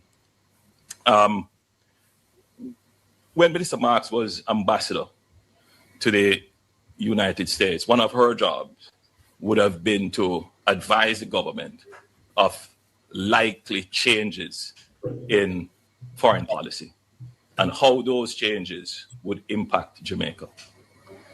In parallel to that, Jamaica was going through some changes ourselves. We, for the first time in our history, reached what economists Big call up yourself, full employment. And we're practically at full employment. Last figure is 3.6% unemployed. 50,000 Jamaicans are unemployed. But within that are persons seeking jobs, persons who have changed jobs, structural unemployment, some of it. Now, we have had to be figuring out what do we do when we get to 2% unemployment. When we hear the calls coming in from... Let me just stop there. There's people, those of you who by now don't know that this is a blatant lie. My name, Kevin, where you there? Should I put up that chart there? The unemployment rate in Jamaica, the unemployment rate is more like 25% people, because here's what happened. They have 50,000 people they're claiming not working, unemployed. They're not working and they're looking for jobs. They have another 350,000 plus that they're outside the workforce. They're not working and they're not looking for a job. And then you have like maybe another 50, another 100,000 underemployed. They're not working a 9-to-5 job. They're just a hustle, right? So in all, you're talking upwards of 500,000 people. 350, 400, somewhere around that number. So how you get now 3.6% unemployment? How? And they keep feeding us these lies. And you know, the sad part is, some of you, you know it's a lie because you look in your communities, and I'm talking about poor people now, you know. You look in your communities and you realize that very few people have a 9-to-5 in a job where them go every day, and it's a permanent job. Not something where them hustle and them get a job for tile out a bathroom and them work for a week or 2 weeks or 3 weeks, and then after that, no more work for another 3-4 months. Them a hustle. We know that. Kevin, if you can find that chart there for me, put it up for me there. Just bring it for me there, please. Let me just finish up this thing here. Construction, quick services, data sciences, engineering. We just don't have the skills. So we have to think way in advance. How do we treat with this when we get to that point? So the issue of the U.S. change in policy to limit Jamaican migration sparked us to start to think, you know, we need to have a structured migration program, which is quite separate from the third country national program, which uses Jamaica as a transit point. So this is not even a policy. It is just the government thinking in advance. So that is what... You hear what I'm saying? Hear what I'm saying? The idea of bringing workers to Jamaica is not even a policy. It's the Jamaican government thinking in advance that, look, our unemployment rate is dipping at a very precipitous rate where we don't have enough workers, right? And so we're just thinking, what do we do should we get to that point? So it's not even a policy. It's just a thought. Yet, where Minister Mark says it is a people are questioning the policy, she said. You hear that? Let's put up the nose, Miss Love. Let's put up the nose. Make her finish your Ambassador Minister. And I think she would have shared with them a strategy of structured migration where Jamaicans could get to go to the United States, because my understanding of it is that Minister Marks attended an event in the United States on my behalf, an event sponsored by, I believe it was the Shield of the Americas, if I'm not mistaken. And she attended on my behalf, and she would have suggested. You hear that? She attended and she would have suggested. Remember what Minister Mark said? She said she suggested it back in March of 2025. He's saying she would have suggested it in March of 2026 in Florida. She said she made that suggestion back in Washington 2025. Washington, 2025. He's now saying that she would have suggested it in Florida, 2026. People. That Jamaica is considering a structured migration program. And I believe that may have been taken and rolled up and conflated. So I suspect what was in the media is a diplomatic note asking, are we considering this? And we responded, we're not considering it in the sense of the TCN, the third country national. What we are thinking about is slightly different. So let me just explain that. So right now, we are looking at structured migration programs. We have examples of a structured migration program. We have the farm workers and we have the hotel workers. The unstructured programs, people come here almost every year to recruit our teachers and our nurses, creates a real dislocation in our operations. What if we were able to structure this even more? So we could say to the United States or to whichever other country, all right, if you want to recruit our teachers, well, come to us, assist us with our training.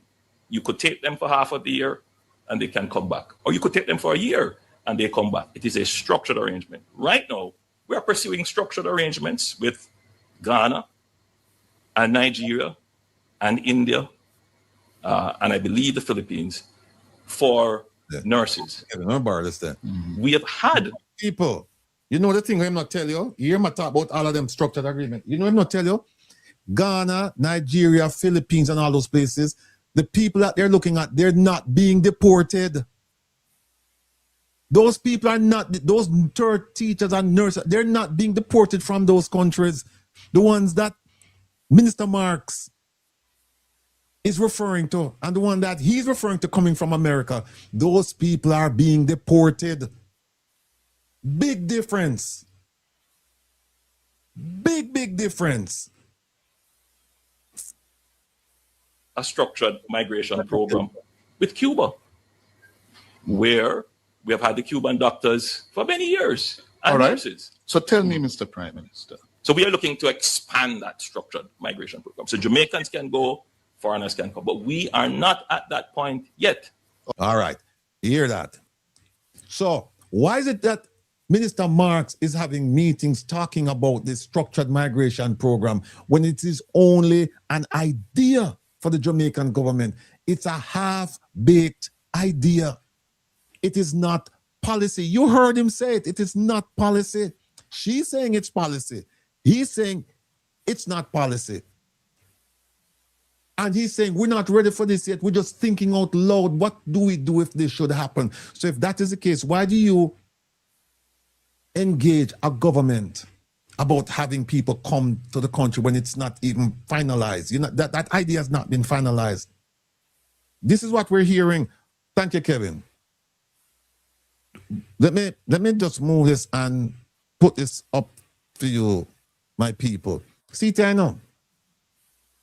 See him just say it's 3.6, right? And say our little thing here is the official 3.6 unemployment rate, hiding the whole story. See where to hide, yeah? We show it already. Look on the left, 3.6% unemployment rate. Look right. Oh, hold on. Yeah, I can't draw up on it. Kevin Collar. See that? Wanna see this? Right, that's all? Unemployed. See that? 55,000. Look out right here, son. Over here now. Look over right here. Look right here, son. See this? Outside the labor force, 681,000, almost 682,000 people outside the labor force. You can add that to the 55,000. You got over 700,000 now, you know.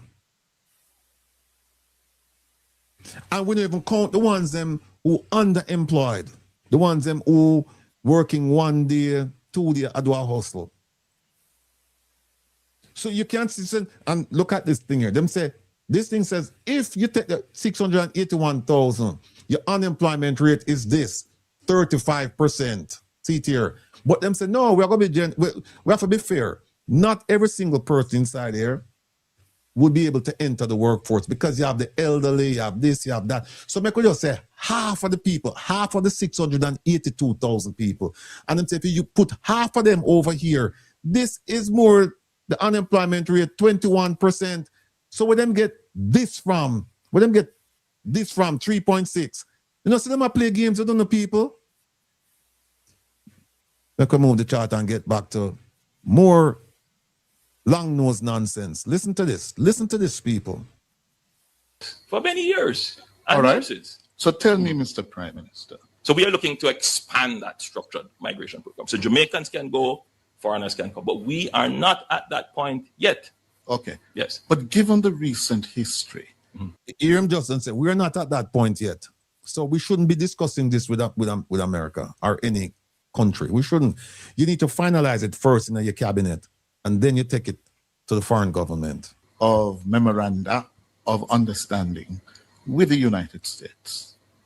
Why did your administration allow this thing to be made known to the public via a leak in a newspaper? Well, Cliff, examine your own statement. Why would we leak?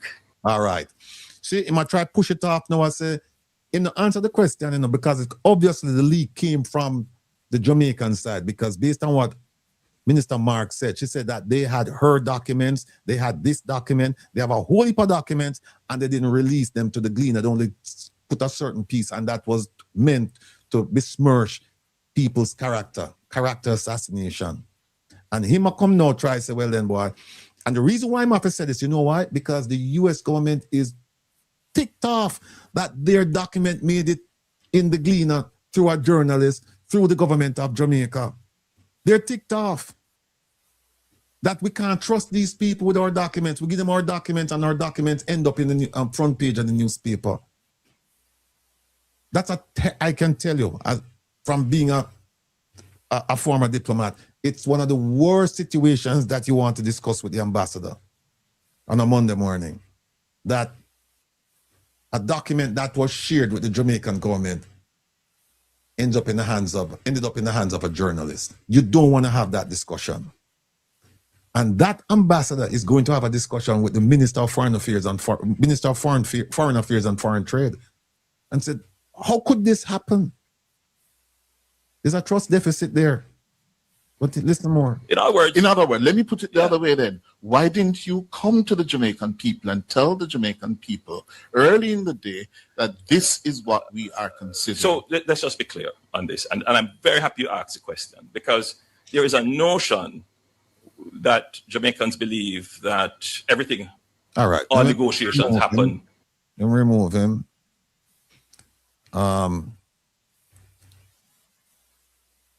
And then let's get to this one. Then remove him, and then let's quickly get to this one is okay. Quickly get to that. Our dashboard can only hold a certain amount, so bear with us. That's 2 video file. There's 3. And then there's 4. All right, here's the first one now. This is Minister Marks again now. Well, after the one that the videos I showed you, was her first attempt to explain what was going on. It was a failed attempt. So now she came around and said, I want to do it again. I want a do-over. And the do-over was worse than the first one. Here it is. We know that in Jamaica, we are having a situation where we have lost over 1.3 million Jamaicans who have migrated, many highly skilled. They are trained teachers, nurses, doctors, scientists. They have better opportunities in the United States, and for the last 40 years, they have been migrating. So we have gone through our own brain. So people are leaving Jamaica. The salaries averages 7,000 US, but we are going to bring people from America working $80,000 a year to come to Jamaica to work. You understand the foolishness that come out now, and it's coming out of their own mouth. drain. My thinking at the time, how can we utilize the situation to Mr. Marks, you shouldn't be think. You don't think, please. With these, there are other areas that I think people allow you to think or will be satisfied with your thinking, but not with this issue. You have no business thinking through this issue. You're not qualified. You're incompetent. You cannot deal with this issue. This issue is deep water issue, and you can't swim. You're supposed to stay on the shore. You gone out and try go out in a deep water. No, you struggle. You struggle. attract more skilled workers into Jamaica, because we are hearing the complaints across all industries that we are short of skilled labor. No, Minister Marks, we are hearing the complaints of industries that we're short of skilled labor. Industries don't go to government and say we need workers. That's not how it. And you just hear what the Prime Minister said. The Prime Minister said that. Oh, wait a minute. Maybe me never get a part there. Wait, hold on there, my people.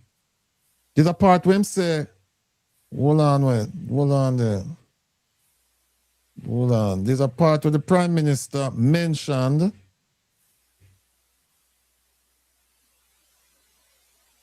where it's mentioned that unemployment must be dealt with first. Let me go back and see if this was the one where he said it. Hold on. Let me go back and see 833. Let me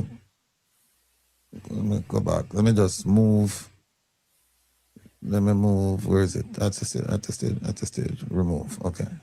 Put this one. That's it. This is the one. Cabinet Minister, former ambassador. Let me see if this is the one. For years, and at every time I have spoken about the leaked and no. If you had any clue, any idea that this government was disingenuous, that they weren't speaking, they weren't singing from the same hymn book, they weren't on the same page. If you had any idea, I am going to, if your thought was that they were fine, I'm going to disabuse you of those thoughts right now.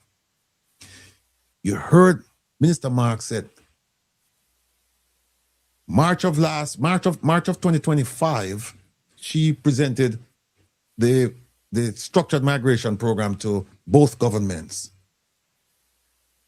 You hear the Prime Minister come and say, no, it was March of this year that she said it in Florida. You heard her.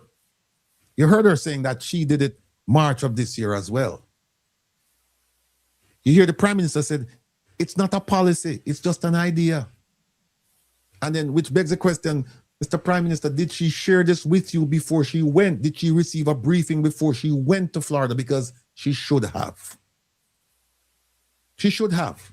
Now you're going to hear the Prime Minister say, no such thing. I'm not thinking about bringing anybody to work. So the question then is, what about the 10,000 people supposed to come and work? Listen to this. conflated with a program that is just the government thinking way in advance so that when a crisis reaches us, right, we know what we're going to do. Now, just to be clear, I have been speaking about this for months, for years, and at every time I've spoken about the need to bring labor into the country, I have always said, we are not at the stage where we will import labor. And before we think about importing any labor, we must get the Jamaicans, the 50,000 who are unemployed, those who are unemployed, and the 300,000 that have not put themselves in the labor force, we must bring them in. I have been on record with There's an argument. People, Madon, you hear him say it? We're not bringing anybody to come work in Jamaica because we have, him said 300 people, 300,000 outside the labor force. It's actually 682,000 people. 681,900. And then we have 55,000. And we have like another 50,000 underemployed. And him said, we have to make sure that these people are working before we can import labor. That being the case, how does he square that with the argument or with the proposal to bring up to 10,000 people to work in Jamaica? How you square that? You just don't say you're not bringing in nobody to come work because you have people in Jamaica who need to work. And we know we have skilled people in Jamaica. You can't tell me, say, out of that 681, 700, out of that 750,000 people not working, you can't find skilled labor. You cannot tell me that. If you tell me that, me have something for you. This, the nose. Well, you get the nose anyway because a pure lie you tell. Pure lie. But when you see what I talk about people, just remember that the Prime Minister said that, said, no, we can't bring anybody in the country. So then how did Minister Marks end up now saying that we're going to bring 10,000? Make we finish with she. Some areas. And so what would have been involved in the program that you were proposing? And so what I'm saying is for the economy to grow, we have to face the population problem and the skills labor problem. However, we have 50,000 persons who are unemployed. And then we have maybe about another 50,000 or more. Hold on a second then. Minister Marks, we know you watch a show. You say I only have 100,000 people in. 50,000 and 50,000. Take a look on this, Minister Marks. See it here, just in case you don't know. And these numbers are coming from Statin, the Statistical Institute. See it here, 55,000, Minister Marks, unemployed. 681,900 people outside the labor force. And we're not talking about the people who are underemployed, the one who are hustle, who have a regular 9 to 5. Them do a one-day job, do a little bushing today and then they'll get another job for another month. So don't come here and tell about it's 100,000, give it the impression and kind of poo-poo it. No. You and the Prime Minister both are on the wrong with the numbers. Employed. So we have to, so my thinking was, how do we balance that by making sure when we are bringing in persons into the country, we are also looking at ways that we will get Jamaicans employed and engaged in the economy. So it was a broad-based proposal, and we'll go through that. It has other areas in it. It had it also looked at how we could set up Jamaica. Hold on. Let me remove her. Here's the second video. Yeah. Is this skilled worker proposal that you had put forward still going to be implemented? Oh, it still is. But we also... You hear that? The Prime Minister just said we're not bringing in anybody to work because we have people not working. And you hear what she said? This skilled labor program with me I talk about, it is going to be implemented. So who are the Prime Minister? Who are running the country? Yeah. Is this skilled worker proposal that you had put forward still going to be implemented? Oh, it still is. But we also need to deal with that misinformation. Because some of the questions I've noted, persons are saying, but this is what the embassy said, that Ambassador Marks proposed to take 10,000 criminals into the country, and the embassy would not be lying. I'm going to do some things that we don't normally do, because diplomatic notes, diplomatic agreements. I'm hoping, Professor, we get to this part, because we have a presentation about an embassy, what happens in an embassy and how things get done. And we have it for Mr. Vaz, but we can actually use it for this as well. She's going to commit one of the cardinal sins of diplomacy. She's going to commit one of them right now, and that is to read a document into the public domain. You don't do that. You do not do that. Yes, Professor. So there's what you do and what you don't do for those who are learned enough as it relates to international relations. And we would think that as a former ambassador to the United States, you would have acquired some skills as it relates to diplomatic relations. Now that she is out of that and into the realm of a minister, does that go out the window? No. Well, somebody needs to send her that memo. No, it doesn't. No. She didn't get that memo. Yeah, sir. And she should know.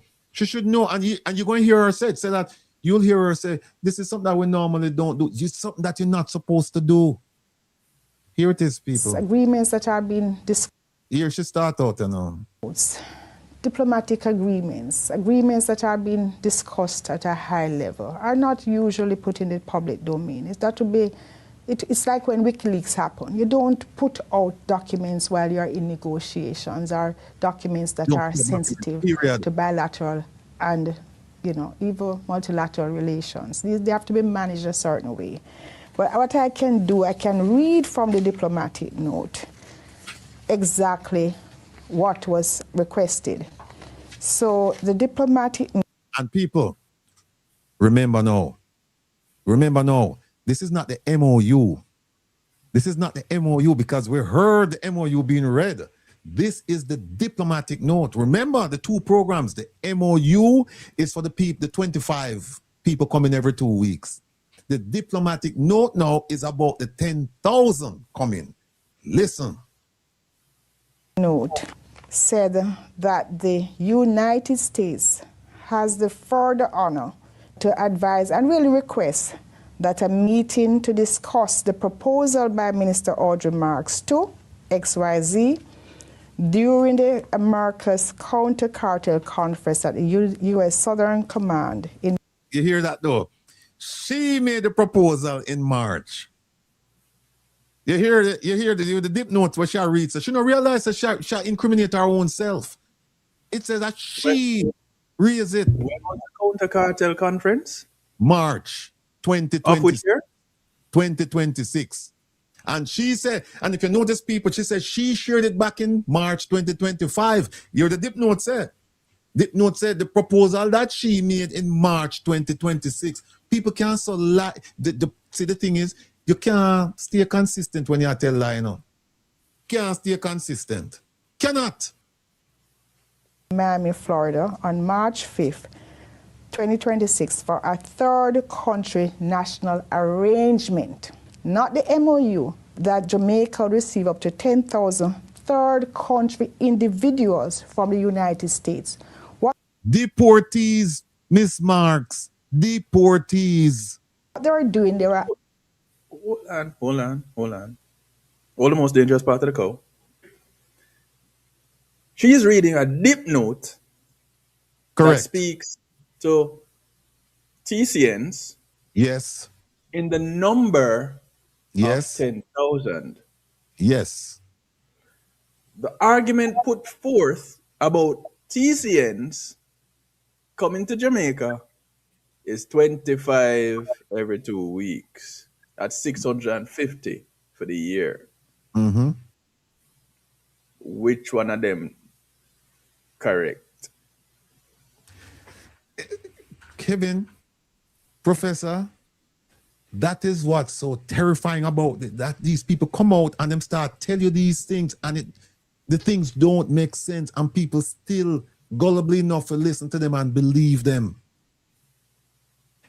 If anybody should watch this program and still believe what Minister Marks, Minister Chang, Prime Minister, Minister Diana Dixon, Minister Kamina Johnson-Smith, if you, after this program, you believe what them say about this issue, as my father say, you're a damn ass. We cannot jack to the ass though, if you should have believed that. Make we finish up. Okay, I want to get to Minister Kamina Johnson-Smith.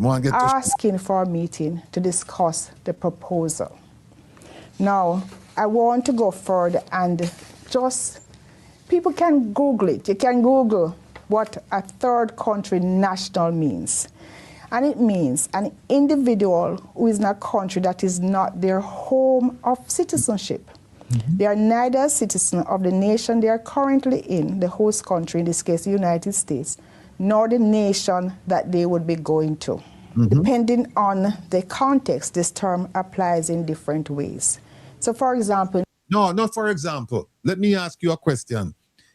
Go Google and tell me the definition of the third country national deportation program.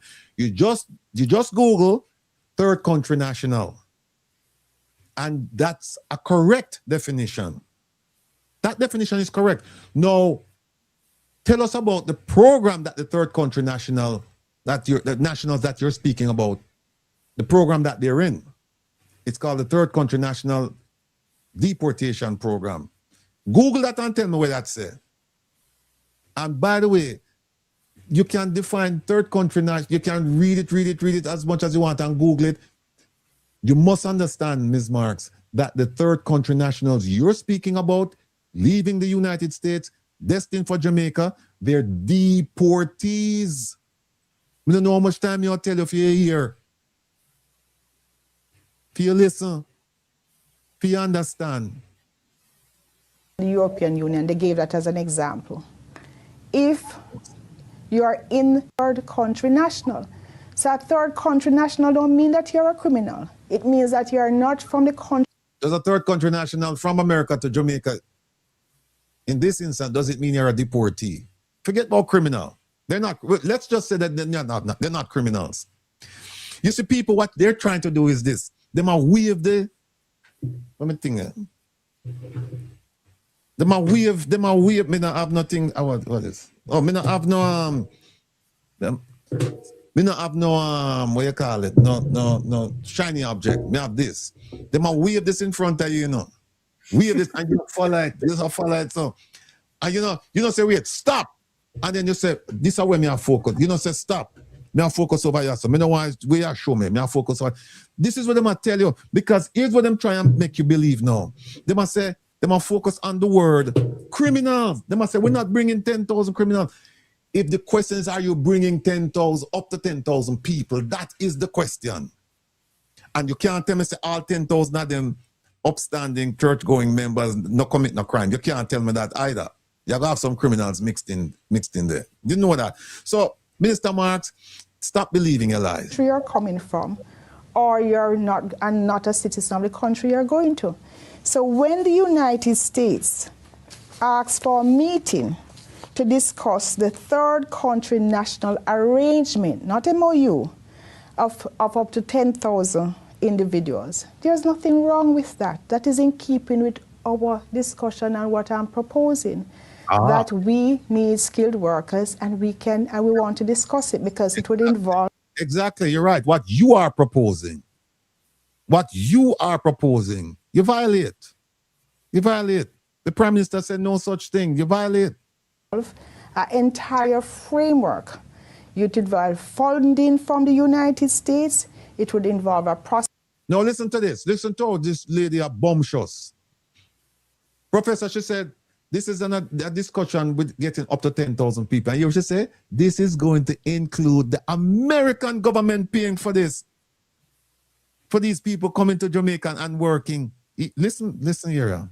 Framework. It would involve funding from the United States. It would involve a process that we need skilled workers and we want to discuss it because it would involve an entire framework. It would involve funding from the United States. It would involve a process because those persons that would be coming would be persons that are already working in the United States. They are being processed, they are being screened, they are working, they have applied for residency, I would assume some of them, but they would not be given residency in the United States. That's it right there, people. She just let the puss out of the bag. She said these people coming to Jamaica, they have applied for it. Some of them have applied for residence and they're not going to get it. And that's why they're leaving the country because they're being deported. She said.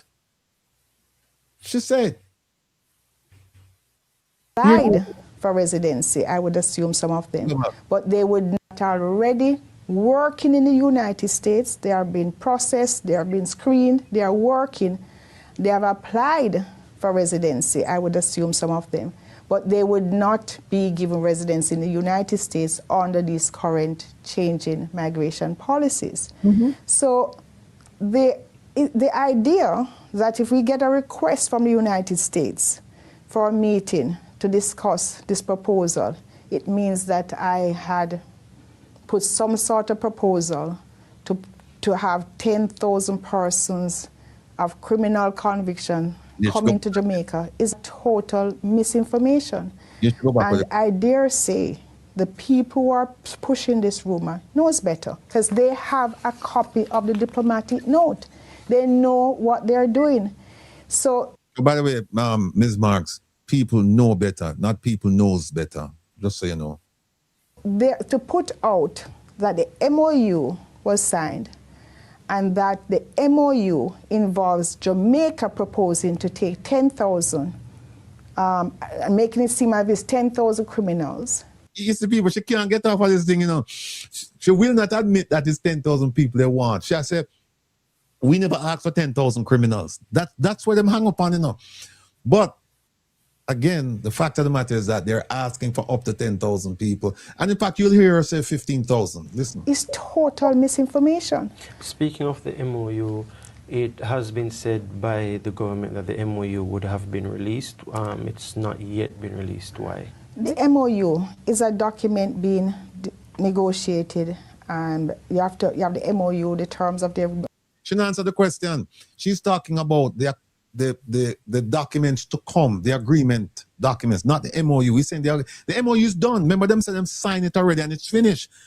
And Minister Chang said it's a public document and there's no reason why it won't be released to the public. She can't answer the question. She can't answer it. She started telling about appendix and attachments and all kinds of foolishness. MOU, how it will work. You don't normally release the document before you finalize the negotiations and the agreements, because you have in everything you have the cover document, and then you have some appendix, some terms that will go with it. So how will it work? Who will be involved? You know, for example, the International Migration Organization will be the point organization handling the transit of third country nationals from the United States through Jamaica. The other point regarding the misinformation, the MOU states that the person will be here for 7 days, maximum 14 days. So there's no flooding of third country nationals to Jamaica, and certainly, again, no criminals. What happens now? So what happens now is that it's part of what I'm doing. We have to put and misunderstanding where it was being said that I made a proposal for 10,000 criminals to come into Jamaica. So it was very important for me to start speaking about it and clarify exactly what the MOU is about and what my proposal is about. I mean, you just mentioned it just now that you've seen and you've been reading some of the comments online. What would you... Because time I run out. We know that in Jamaica, we are having a situation where we have lost over 1.3 million Jamaicans who have migrated, many highly skilled. They are trained teachers, nurses, doctors, scientists. They have better opportunities in the United States, and for the last 40 years, they have been migrating. Here she's come back and said they have better opportunities in the United States. So how come she go get people now from America for come? People, there's so much that we in the interview here. There's so much that I want to explain to you, but I think you got the point. So make we move on now, because time is at a premium. Make we move on now and get to Minister Kamina Johnson-Smith. They could just get into she. Hold on. Kamina 1. Where is Kamina? Mr. Kamina 1. Mr. Kamina 3. Where's Kamina 1? Hold on a second. Kamina 1. 34. Okay, Kamina 2, 142. Oh, that must have done at the bottom. All right, you know what, folks? While I'm doing that, let me just play this one in. Under the chairmanship of Prime Minister Pierre, and that it was held in early July. Our delegation was led by Prime Minister Dr. the Most Honorable Andrew Holness, and the Prime Minister joined his colleagues in addressing several matters of pressing concern to CARICOM. And the chief among them, which I know has been of importance and interest while I have been traveling, is the matter of TCN arrangements with the US and the circumstances in Cuba and in Haiti. So I wanted to touch on those issues for you. In respect of TCN arrangements, CARICOM leaders discussed draft memoranda of understanding on transit arrangements for TCNs that have been proposed to individual member states by the government of the US, and they issued a statement on the matter. Jamaica joined the region in making clear that, and I quote from the statement, that every effort would be made to ensure that TCN arrangements do not disrupt the security of countries in the region or divert resources and services from citizens of respective countries. So this was a sort of baseline understanding, recognizing that some countries had signed, some countries hadn't yet signed, but were in discussions, but that all had been, in one way or another, engaged on the issue. Some had even started to receive TCNs, as you have undoubtedly seen reported in the press. The statement also further clarifies that the MOUs are intended to provide for the transit of individuals without criminal antecedents to their home countries rather than settlement in member states. So again, there are transit arrangements for persons without criminal antecedents. And it was important enough for the statement to say that it is important for citizens of our member states to understand this difference. We all have deportation arrangements whereby we receive our own nationals who have committed, who have broken the law in the countries that are returning them, and this occurs with the US, the UK, Canada, and other countries in the same way that Jamaicans deport persons who come to our country illegally or who break the law here, who are foreign nationals. We deport also. So that's different from what is being contemplated here.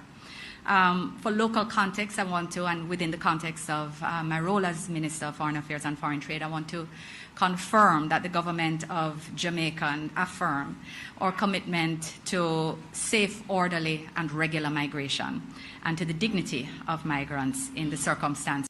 Hear the nonsense that come up here now. The pretty talking, cut right through to it. Hear the nonsense that come up. Where they move.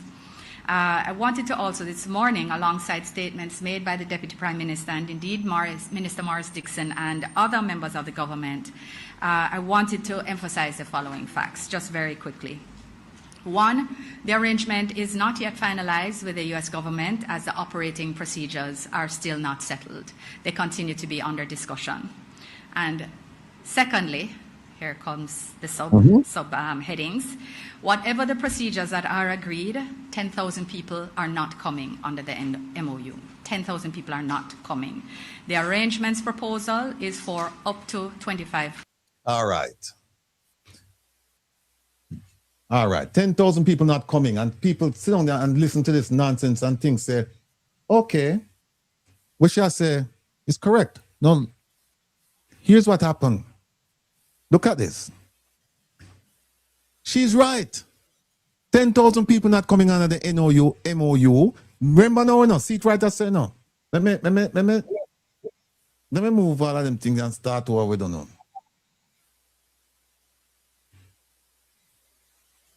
All right, I could go back now and start. Could start now.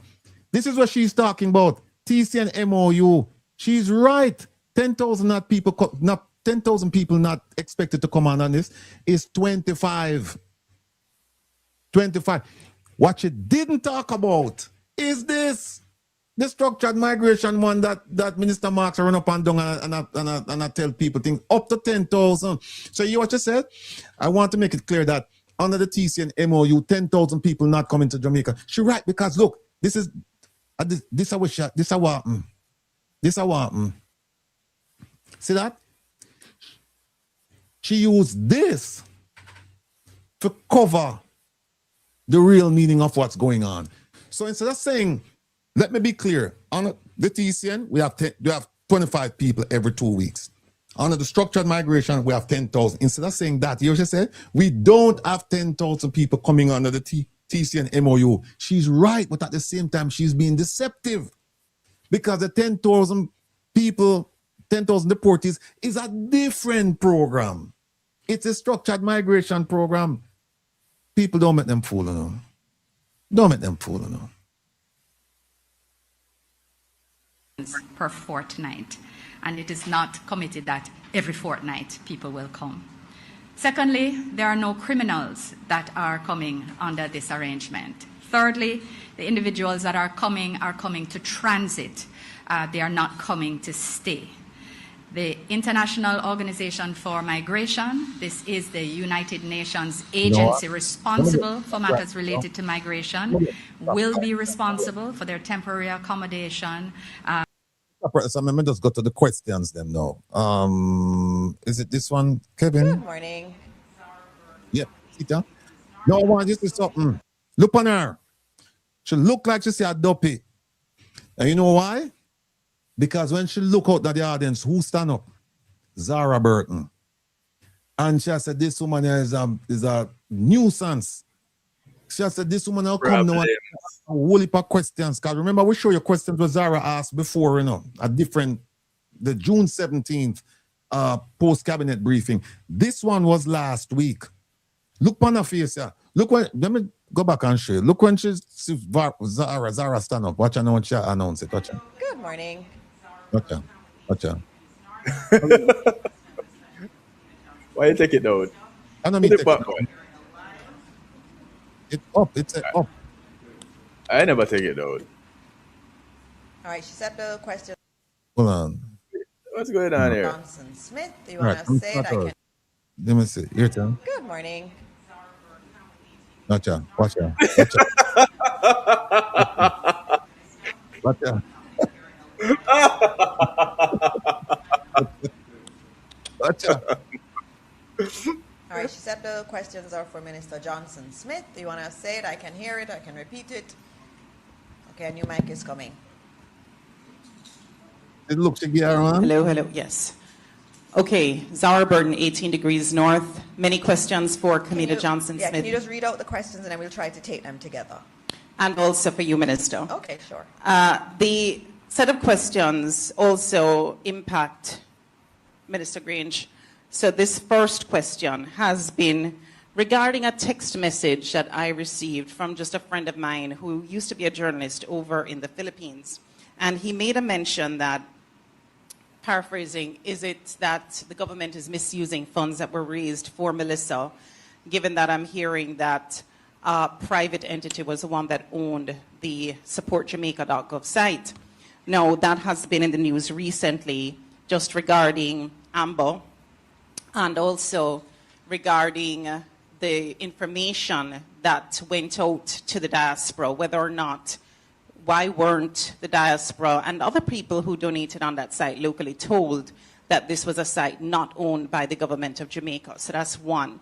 Two, Minister Grange, in 2020 with the COVID-19 telethon, again, you raised funds, made a lot of assurances to the public about the funds not reaching into the consolidated fund, that it would go through charities, and it ended up that they ended up at the NHF, those funds, and you've never really fully accounted for those funds and how they were used, given the lack of trust that people have, especially in the diaspora, for donating funds to Jamaica. What is the plan to restore confidence, and will you give a full accounting of what happened with those COVID-19 telethon funds? Also, for Minister Johnson Smith, I said I had many. There is a report I saw online. I don't know if it's true or not. I just wanted to verify whether there was anything that you had gotten that could come to your attention about any Jamaicans being victims in this U.S. war on drugs, with the boats being blown up in the Caribbean Sea. If yes, could you tell us a little bit about that? If no, that's okay. Also, in terms of the International Maritime Organization, in October of 2025, just before Hurricane Melissa hit as a Category 5, Jamaica had voted in favor of delaying a push to limit emissions from ships. I wanted to find out, why did we vote yes to delay that, given our vulnerability to climate change? On the TCNs, you mentioned about no 10,000 persons coming last week, or last time we had post-cabinet, I asked a question about what was the American response to the proposal by Minister Marks regarding the 10,000 skilled workers that you as a government were hoping to get from the people who were from foreign countries living in America. I wanted to understand what was the American response. I did not get a response. What I got was that it wasn't discussed at the cabinet level. I'm interested in finding out what was the American response to that proposal, since it preceded this January overture from the United States government. Was it a precursor? Was that the response?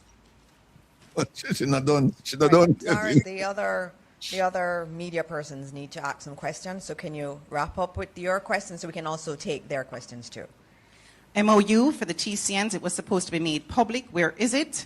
Has Jamaica approached the government in the United States? I've brought this up to Minister Marks before as an ambassador when she was there, regarding social security contributions by persons that are now in Jamaica but used to contribute to that system, whether or not those funds can be repatriated to Jamaica. Lastly, for Minister Morris Dixon, with the PEP announcements, why was the top primary school person being, let us say, the big news, rather than at first just the top overall performer being announced as a prep school winner in the original announcements of top performing primary level students in PEP? Also, you mentioned in the last or previous press conference in March that PATH was not being used up. Well, I had asked you, why isn't PATH being used up based on the budget numbers I'd seen? Each year you'd mentioned that it is based on students being in school, and some of them are not, I presume, not in school because they're underspending PATH funds in your ministry. I wanted to know what initiative exists to get students back in school in a more, not just from the hurricane, but in a more dedicated way, reaching out to schools and students and parents. What mechanism exists to get students back into school? So those are, and then the last thing is announcement of contracts. I was noticing that even though you guys mention a lot of different contracts, from time to time, we don't get the stream of mention of contracts coming out of these cabinet decisions when it comes to post-cabinet as much as we used to. So I was just wondering about the frequency of those announcements. All right, thank you. That's a whole lot of questions. Let me just I'll take the other questions from the other media so we can just get the ministers up and just answering as many as they can. And remember that they are available after, and you also have the heads of agencies here too. Morning, everyone. Mahiri Stewart, Nationwide News. I have one question for each minister. So I'll start with Senator Johnson Smith. Just a quick update. I know that there was a bit of worry concerning the Consulate General's office. It's going to be the process on that. Is that it for media in the room? I believe we have one question from one of our students. I'm not sure if you want to take. Those should. At the same head of ODPEM would have been giving updates, but with international best practices, rather than allowing these financial. All right, thank you.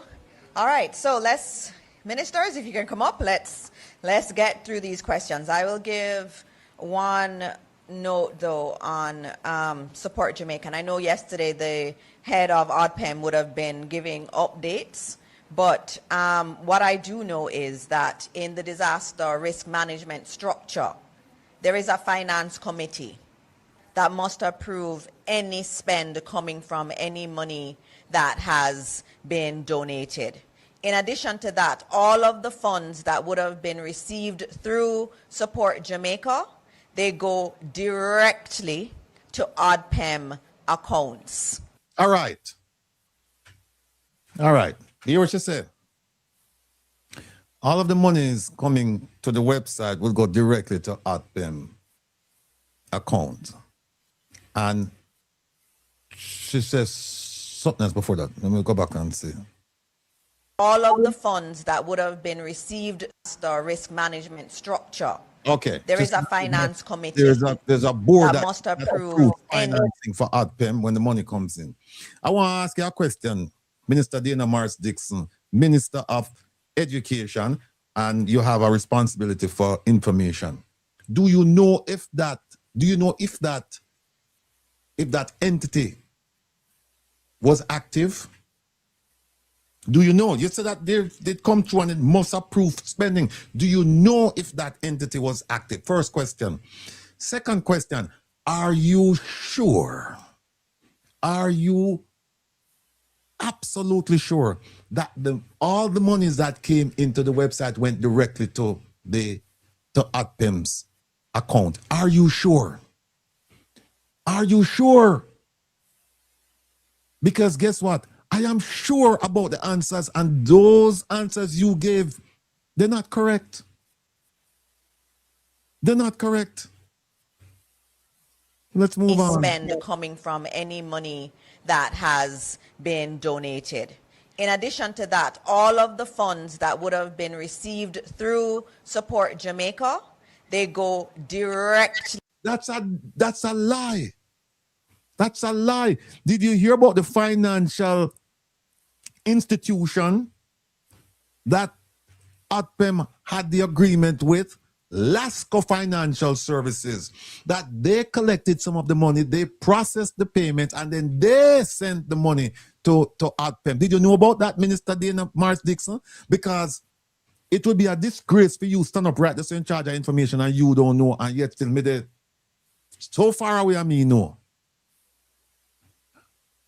It would be a damn disgrace that me know all of them things that you up the in charge of information and you don't know. And you up there, run up your mouth and talk. It's not that she don't know, It's not that she don't know. It's just that she don't tell. But she tell, no, but it's one thing if you avoid it. Like how Minister Kamina Johnson-Smith avoided the structured thing and then talk about it and say, we have no plan to bring, she said the MOU does not afford. The MOU does not include 10,000 people coming to Jamaica. What she does, she just goes and go cross. She don't stay down and deal in her lane. She just cross the lane and take something and make. But that's one thing, right? She never answered the question directly. This one answered the question directly, and it's not true. It's not true because Lasco was collecting funds and then processing the funds, taking 3+% for handling and this and that, and then a charge back where they take 30%. Sure, you know what? Time I run out there, man. To ADPEM accounts. There is no intermediary accounts. They are going to ADPEM accounts. When you go on the website. By the way, did you know that ADPEM, the entity where ADPEM used to collect can't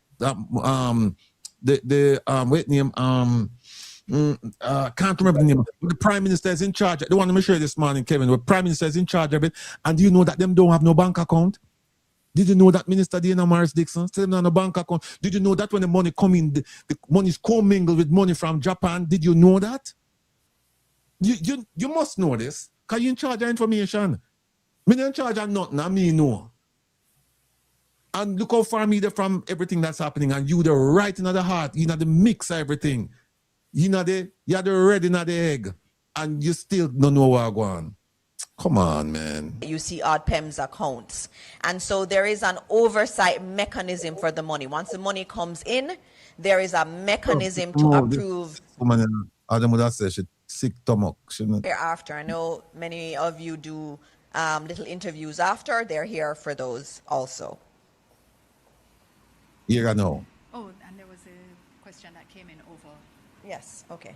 I will read another set of questions that we got online. I will just give them to you, Minister Johnson-Smith. There's a question about 2 Jamaicans. These are from Jamelia, who's usually here. Can the ministry speak to the status of 2 Jamaicans who were deported to St. Kitts Nevis? Also, there was one about Eswatini, which I think you answered before. If they're asking if there are any similarities in the situations, and they're asking also if the U.S. government doesn't notify us if a Jamaican citizen goes elsewhere. Dorrit, the vast thing, Dorrit. Goodness gracious, no kill me, people. Let me just Try for me to give a preview of the vast thing, Dorothy. Like expertise. But I can't blame Kevin Fit. Okay, so I'm going to do my best, and you can let me know afterwards. Right? Yeah, we'll do okay. that after. I think the first one that I was able to note was the question about any reports of Jamaican victims in the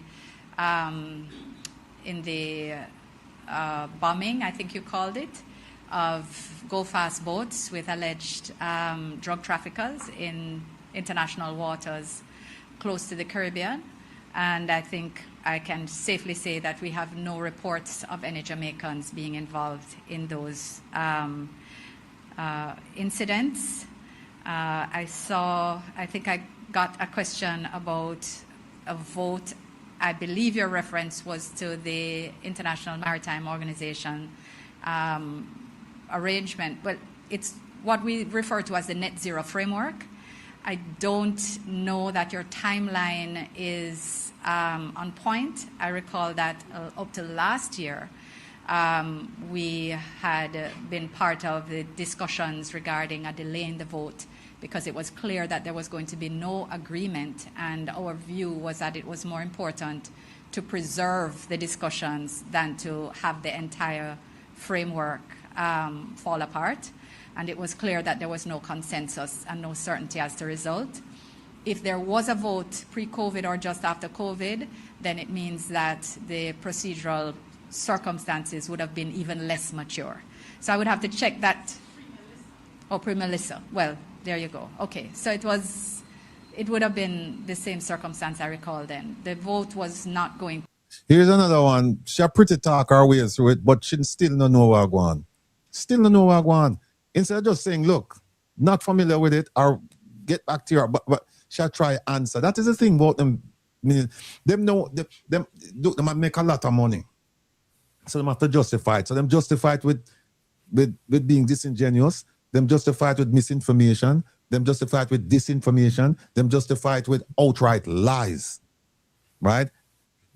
Them try to cover up them deficiencies in every way possible.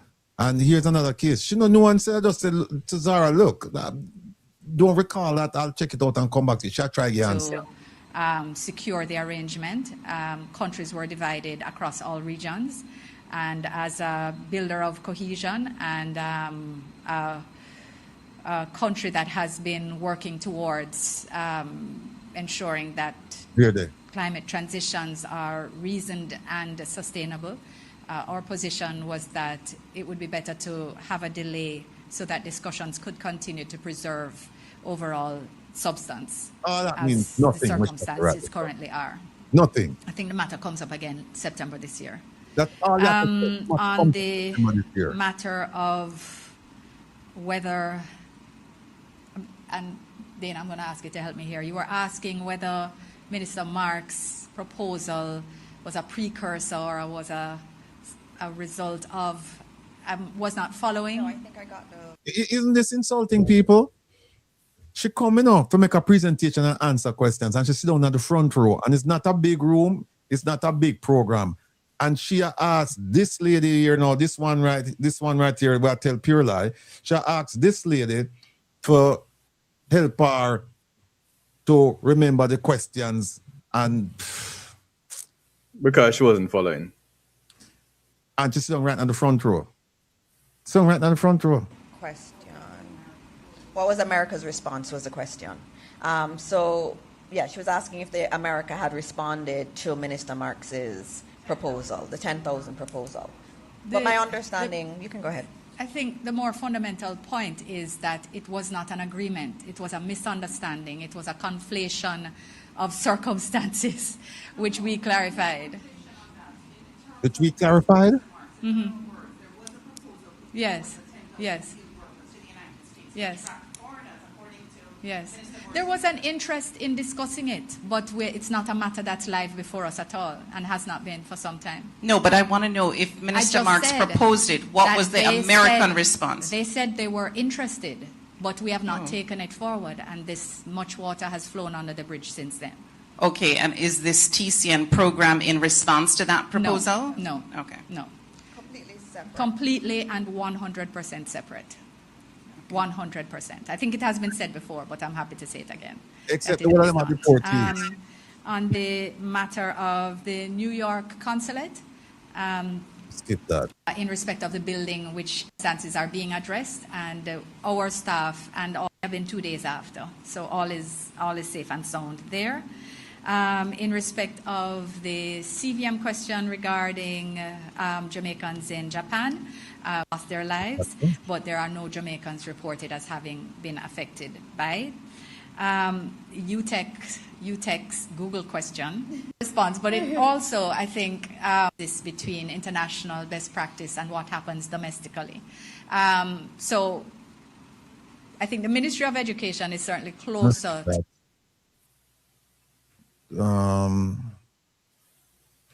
I think we have 1 year. Social Security in the U.S. for those funds to be repatriated to Jamaica.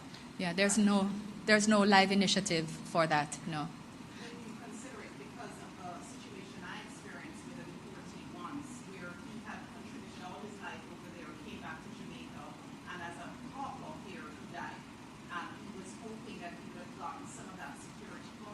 I really need to brush up on my sign language.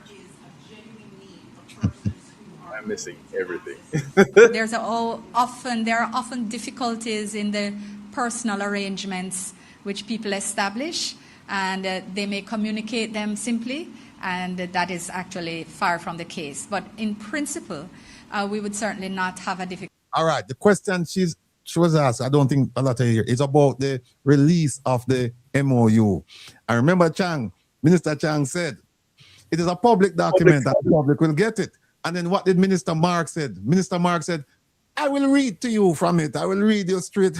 I will read you from the dip note. And listen to what this lady I know said. And that is actually, there are often difficulties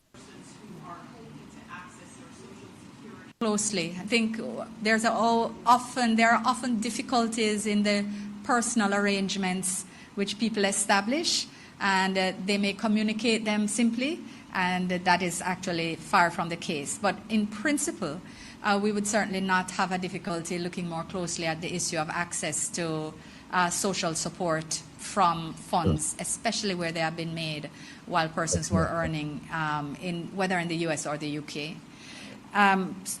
There was the question about the similarities between the TCNs, the Jamaican TCNs in St. Kitts and in Eswatini.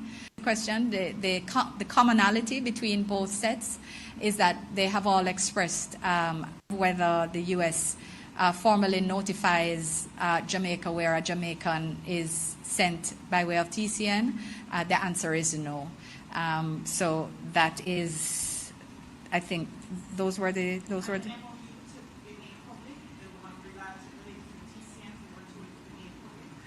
Right.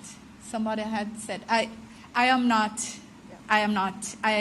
do not usually share agreements between governments. Here it now, Kevin. This is the part now. This is the part where the agreements sharing with the media. Governments publicly.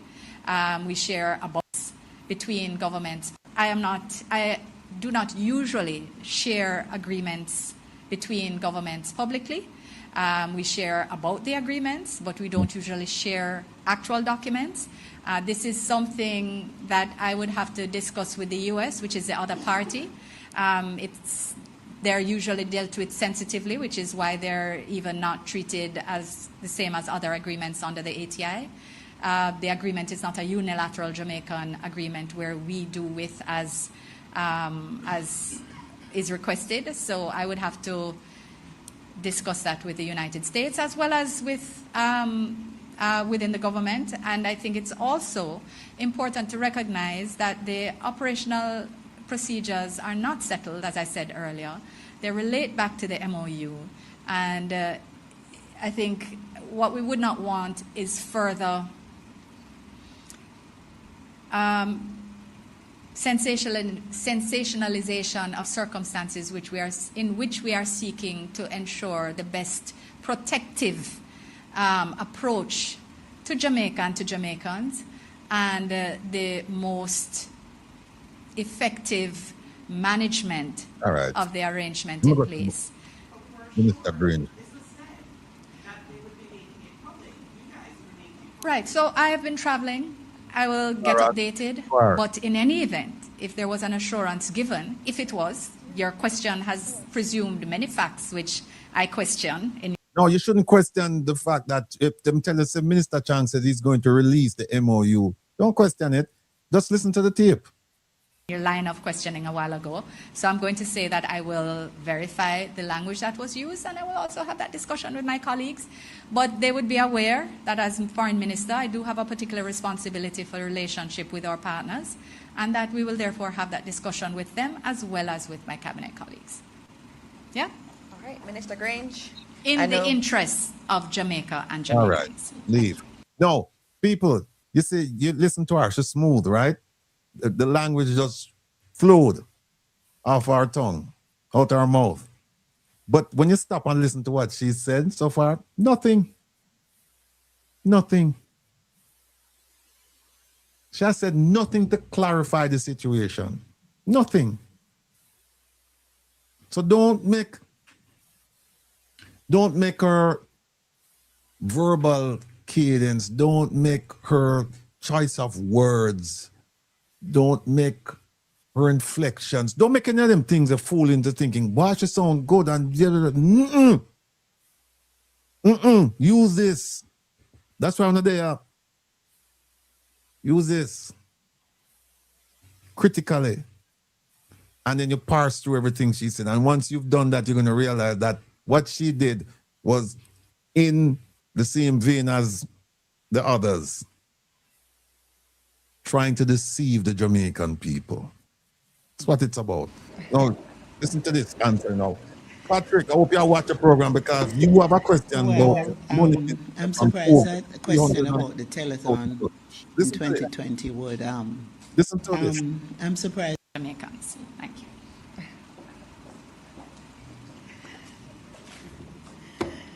Well, I'm surprised that the question about the telethon in 2020 would be raised at this time, because I thought we had clarified everything.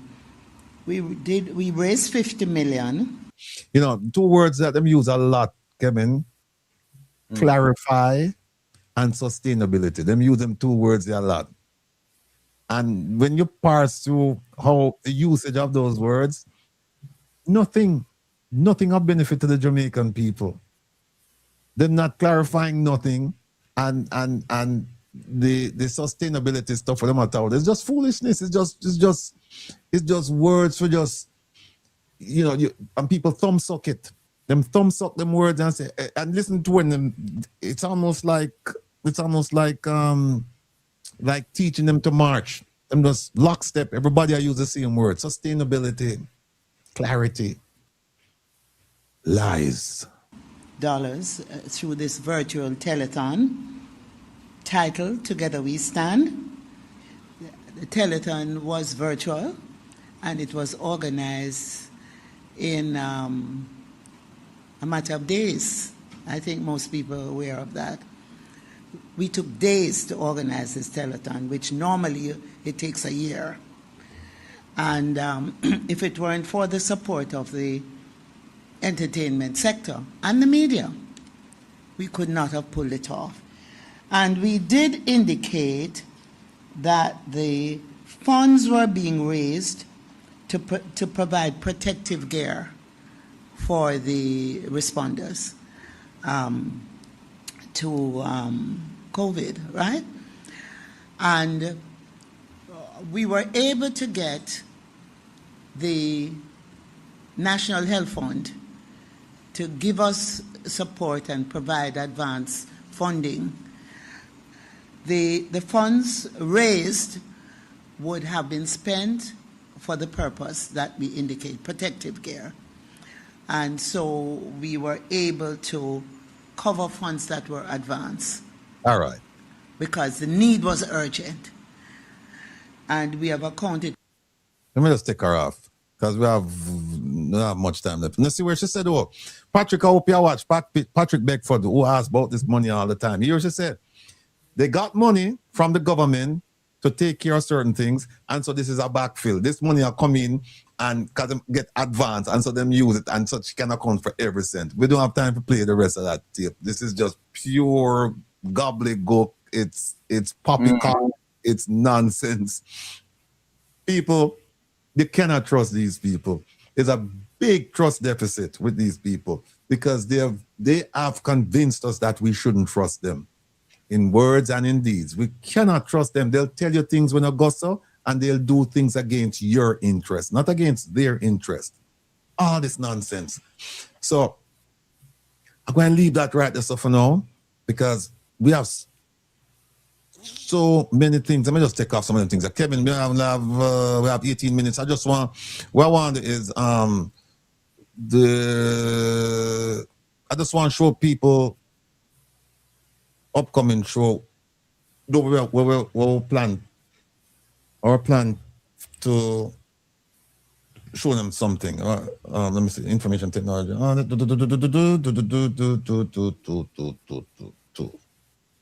All right. Just want to show you something. Take a look at this, people. This now is a program that, and that somebody in the chat said, Rattigan, what about VAS and what about this? And you're right. You're right. You're right. What, teaser. Here comes your teaser. Yeah, well, what's your appetite? Look at this. Remember telling us that this Jamaica, the website from Melissa, that that website actually came about because of it's called disasterfund.opm.gov.jm. And the other one is, that's what's a burial. And the other one is supportjamaica.gov.jm. All right, look at this.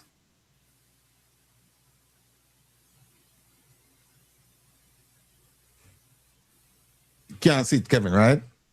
Make it bigger. That? One more. There you go.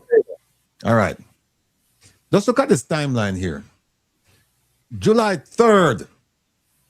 Let me grab my marker here. July 3rd. See this? Hurricane Beryl impacts Jamaica. July 8th. 5 days later, they come up with this thing called disasterfund.opm.gov.jm. And it is a website developed. Look at this. Website is developed, owned, and operated by a private entity. See it here? And with the private entity, and that is the Amber Group, right? The Amber man, the man who did set up the COVID thing where they hacked into it and got thousands of people personal information. The Jamaican government love failure, I know. So them say, yeah, him feel like that, and we'll give him another chance. And then bring him on and make him do this one, disasterfund.opm.gov.jm. He built it, right? And it says, look here, the private developer grants use of website to the office of the... Oh, them so licky. And he granted them the use of it to coordinate, look at this, public donations on behalf of ODPEM. Right? And here it is right here. The Disaster Fund OPM website is launched to support Jamaica's recovery efforts following Hurricane Beryl. Right? And here them have the agreement, payment gateway operator and ODPEM signed sub-merchant agreement. So somebody else was involved right here. Signed payment gateway operator and ODPEM signed sub-merchant agreement to support the collection of funds. Means somebody account the money, not ODPEM. All right. Now look at this. Put on some more. See that? They closed it right here, January 31st, 2024. Now, Melissa, come October last year, right? Look at this. The fund that they closed for burial, look at this. Disaster fund that open, re-engineered. See that word there? Re-engineering. And it says, OPM engages the same they might as well just put same, the private developer to what? Re-engineer and relaunch the existing CETA disaster fund as support Jamaica. So the same website where them use for burial is the same website them use for Melissa. We're going to show you how the money is spent now. We can't show you today. That's the teaser. We can't show you today. So they did that October 27th. They have the sense this time because remember now, the hurricane happened, Beryl came the 3rd, and then they launched it 5 days later. Now, 1 day before Melissa hit Jamaica, them re-engineer it. Them say, hey, we closed it down in July of last year, July of 2024. So October 2025, them said, we could just dust it off and use it again, man. Just re-engineer it. And that's what they did. But you know what happened with the burial website? They closed it down, but guess what? Them never spend the money, all the money. All of you who were impacted by burial, I'll not cry. Anybody telling us the money finished? The money not finished. We'll find the money. The money not finished. The Auditor General found the money. It not finished. But I'm gonna bring it to you now. So now, 1 day before them re-engineer it. See it right here now, October 28th. Melissa approached Jamaica. What going on? Kevin Falton now. Sean know now. All right. See it right there, son. Get back to Kevin Green. You know somebody named Kevin Green, you know? Not see it. All right. So Melissa approached Jamaica the 28th, and then now them come up with this, prompted renewed national emergency response. And then Jamaican, them politicians love use a whole heap of words. There's nothing called economy of words with them, meaning that you can shorten stuff. They don't follow the ABC rule. Accuracy, brevity, clarity. Accuracy, brevity, clarity. Accurate and point. Brevity, make it short. Clarity, it's clear. Them not follow out the rule. If them not put in some $20, $100 word and stretch it out and to confuse people, it don't mean nothing. Now look at this. The same day, Melissa, look at this. See that, sir? Launch of support Jamaica.gov. And look over here, so now. See that? The re-engineered platform is launched by the private developer, enabling faster deployment of online system to collect and manage public donations. See there? That's October 28th. All right. Come over here, so. October 28th, Melissa Lick, Jamaica. Professor, look when them signed the agreement with the private developer. Look at this right here. December 2025, formalization of contractual relationship.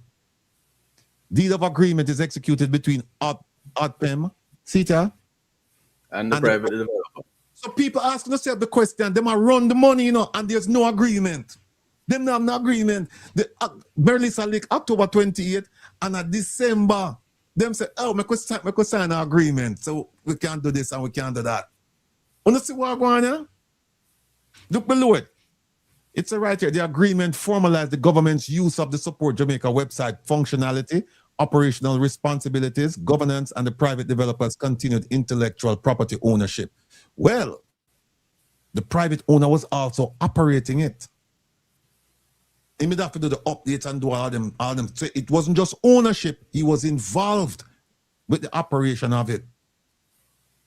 So we're going to stop right there with that because 7:51. And then Kevin, where they think that they know with Vaz. So people have to tune in to get the rest of this. And believe me, it's a very, very interesting story. The one with Vaz, the in Vaz. In Vaz? Or what are they? You know what I'm talking about? The State Department manual. It's in Vaz? The manual. The one, if it's the one relating to Vaz is in Vaz. No, I not see it. I not Vaz, I not see it. But the other manual is in the tabs at the very bottom. All right, hold on, let me see it. Unemployment, TCN. The website. The website, yeah. Yeah, the website we had put in Vaz, I believe. Look, let me see it. Let me see it. Let me just show the people something again. Tune in next week. This we are going to show you now. this have to do with VAS, right? We're going to show you how, because we're going to play the video with Ambassador Tapia. I talk about how him said the PNP provided the U.S. Embassy with false information about VAS. We're not going to focus on it from the perspective of VAS. We're not going to focus it from that. We're going to focus it from the perspective of the U.S. side. And we're going to walk on the through and show you how all of this came about with the U.S. Embassy. We have all of this prepared, but we have to stay tuned for that. I just want Kevin show me what the thing that Kevin. Check if that the end of the list in TCN. TCN. All right, hold on a second. TCN. Oh, end of the listing. TCN homepage. Okay. All right. There. All right. Now, here's what we are going to do. We are going to show you something where nobody now pay attention to. You can bring it up for me. This, people, this is the Bible of the State Department. This is the Bible. You see, like all the standing orders, consider the Bible of the Jamaican Parliament, or the Constitution, considered that. In terms of law, this is it. I've worked with this many, many times over. I've filed all kinds of complaints using this. I've defended people using this. I've been personally involved with this. Now, you see all of this? We call it the FAM. If you work for the U.S. government and you work on your overseas, or you work for the State Department, you will become very familiar with this. And this thing is just chock full of information. In fact, I just went through it again yesterday after waiting 4.5 hours to deal with that case. Yeah, and the judge quit, right? The judge quit. So we have the hearing of us reschedule. But this, I'm very familiar with this. And let me show you something, what we're going to talk about. You see all of this? When they say FAM, it's Foreign Affairs Manual. And it's a general, and I mean, it's very comprehensive. But for Mr. Vaz's thing, right, we're going to, and you know, it's consular affairs we'll deal with it. And you see 7 is consular affairs, but we're not going there. We're going to go down to, with the one that we say visa, CETA FAM visas. We'll go to this one here and click on it. And you see introduction to 9, right? We'll go to non-immigrant visas. No, go right to so. Okay, eligibility. What's that again, Kevin? It's 4, 9. 4, 3. 9. It's not. It's 4. Sorry. So we'll go right to 403. All right. See, Kevin, know the thing already, you know. All right, and so we go. Wait, there we go to revocation. We'll go right to this one. So we're gonna deal with that. We don't know. This we're gonna deal with.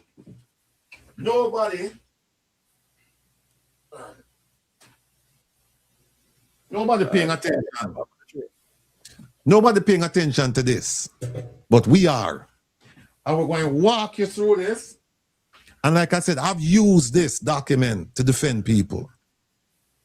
I've used this document to defend myself too. I'm very familiar with the FAM, right? Because I was overseas for several years. We're going to walk you through this, and we're going to, everything you need to know about Mr. Vaz's situation from the American side, right? We're not going to talk about Mr. Vaz from Mr. Vaz's side. We're going to talk about it from the American side and show you exactly what happened, what should have happened, what didn't happen, and how we are where we are. We're going to do all of that. There is so much to talk about, but we don't have the time. And let me just come out of the farm, yeah? And just say, no, we can't just talk to you. All right. Listen, I would like to thank all of you from the bottom of my heart for making the choice to be with us today. It's been my pleasure and my privilege to present the little I know about the subject matter we talked about today to you. I trust, I hope, I pray that at least one of you one will walk away today saying, I didn't know that. Because what we're trying to avoid is people say, me did hear say. We're trying to eradicate that. We want people to know and to understand. We don't want people to hear say. Because when you know and you understand, not only will you be a successful student, but you will be an ambassador for the truth. That part. You'll be an ambassador for the truth.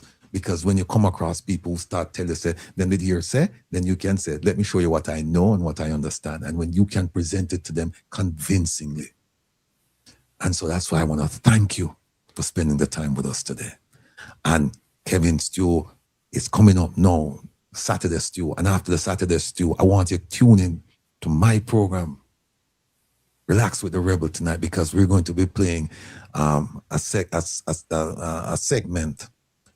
that I'm going to refer to it as speaking to the ladies. That's what we'll do. All right, we'll talk to the ladies tonight. I want to know, tune in. Professor, it's all yours. People, ReggaeGlobalRadio.com is a place to be for the remainder of your evening. No matter what you have to do, no matter where you have to go, just lock in. Catch y'all in about 60 seconds on Reggae Global Radio. Remember, Monday, kevinstew.com, 10 p.m. Eastern. The night shift with DJ Kevin Stew. Catch you there. I'm out of here. Yes, my brother. Thank you, Professor. People, go right over now and just tune into the Saturday Stew with the Professor. Kevin Boyede Stew. All right? And remember, 10 o'clock on the tune in to me, because we'll talk to the ladies tonight. And we'll talk to the ladies in a serious way. So big up on yourself.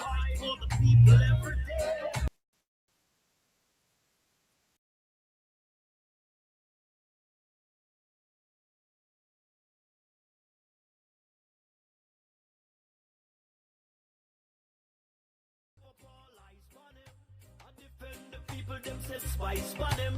Evil politicians spread lies for them. But we know the bug of them not wise like him. Back up, them no ties on him. Them know say that the people rely on him. You know say them bring out them cries through him. That's why all the people them respect him. Just like Selassie and Marcus Garvey. Rock you all the order of the Trinity. A real strong soldier in a 10 long years and look how Jamaica stay. No light, no road, no food for we plate. People are suffer while Andrew live great. You stand up on the platform, smile wide and proud. I tell we about prosperity, but we can't see it all now. Hurricane come through, I left the people here. 6 months later, them still out asleep under the air. Their JLP friends, them build high-rise, road still full of hope. I whose pocket do I feel, while the nation lose its soul. Hospital overflow, picnic can't get bed. School roof a leak, but you want Juliet, well fed. You always have excuse, always pass the blame. Every time something wrong, it never go in your name. Jamaica a drown and you claim you're unclean. Biggest actor in our politics we ever see. Boldness, time to go. The people we say no. 10 years and we can't take no more. You know you're us. We are not for the door. Boldness, time to go. From Kingston to Negril, the people say so. We tired, we hungry, we done with the show. Oh, there's not time we go. Farmer can't afford to plant food, price reach the sky. You bring in the poverty while your own people cry. We born ya, we grow ya, we bleed for this land. But Andrew at the top out extend the man. You talk about vision, you talk about plan. But 10 years later we still can't understand. Corruption report London, nobody charge. The people pocket small but the scandal them large. Who's crack up Parish Council bro? Country suffocate done and it just more. And when we raise the voice to call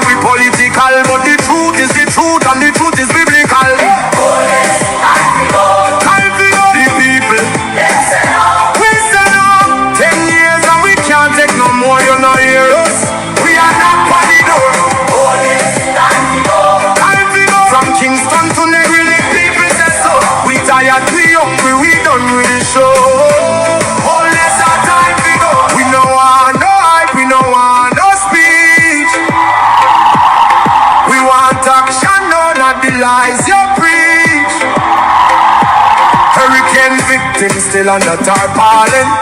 Prime Minister fly gone foreign. Your JLP cabinet full, but the people cupboard empty.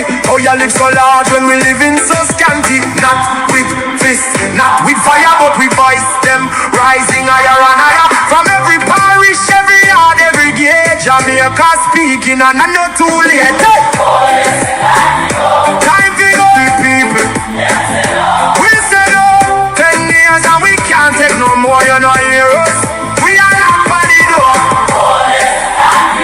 Time to go. From Kingston to Negril, the people say so. We tired, we hungry, we done with the show. Oh, yes, our time to go.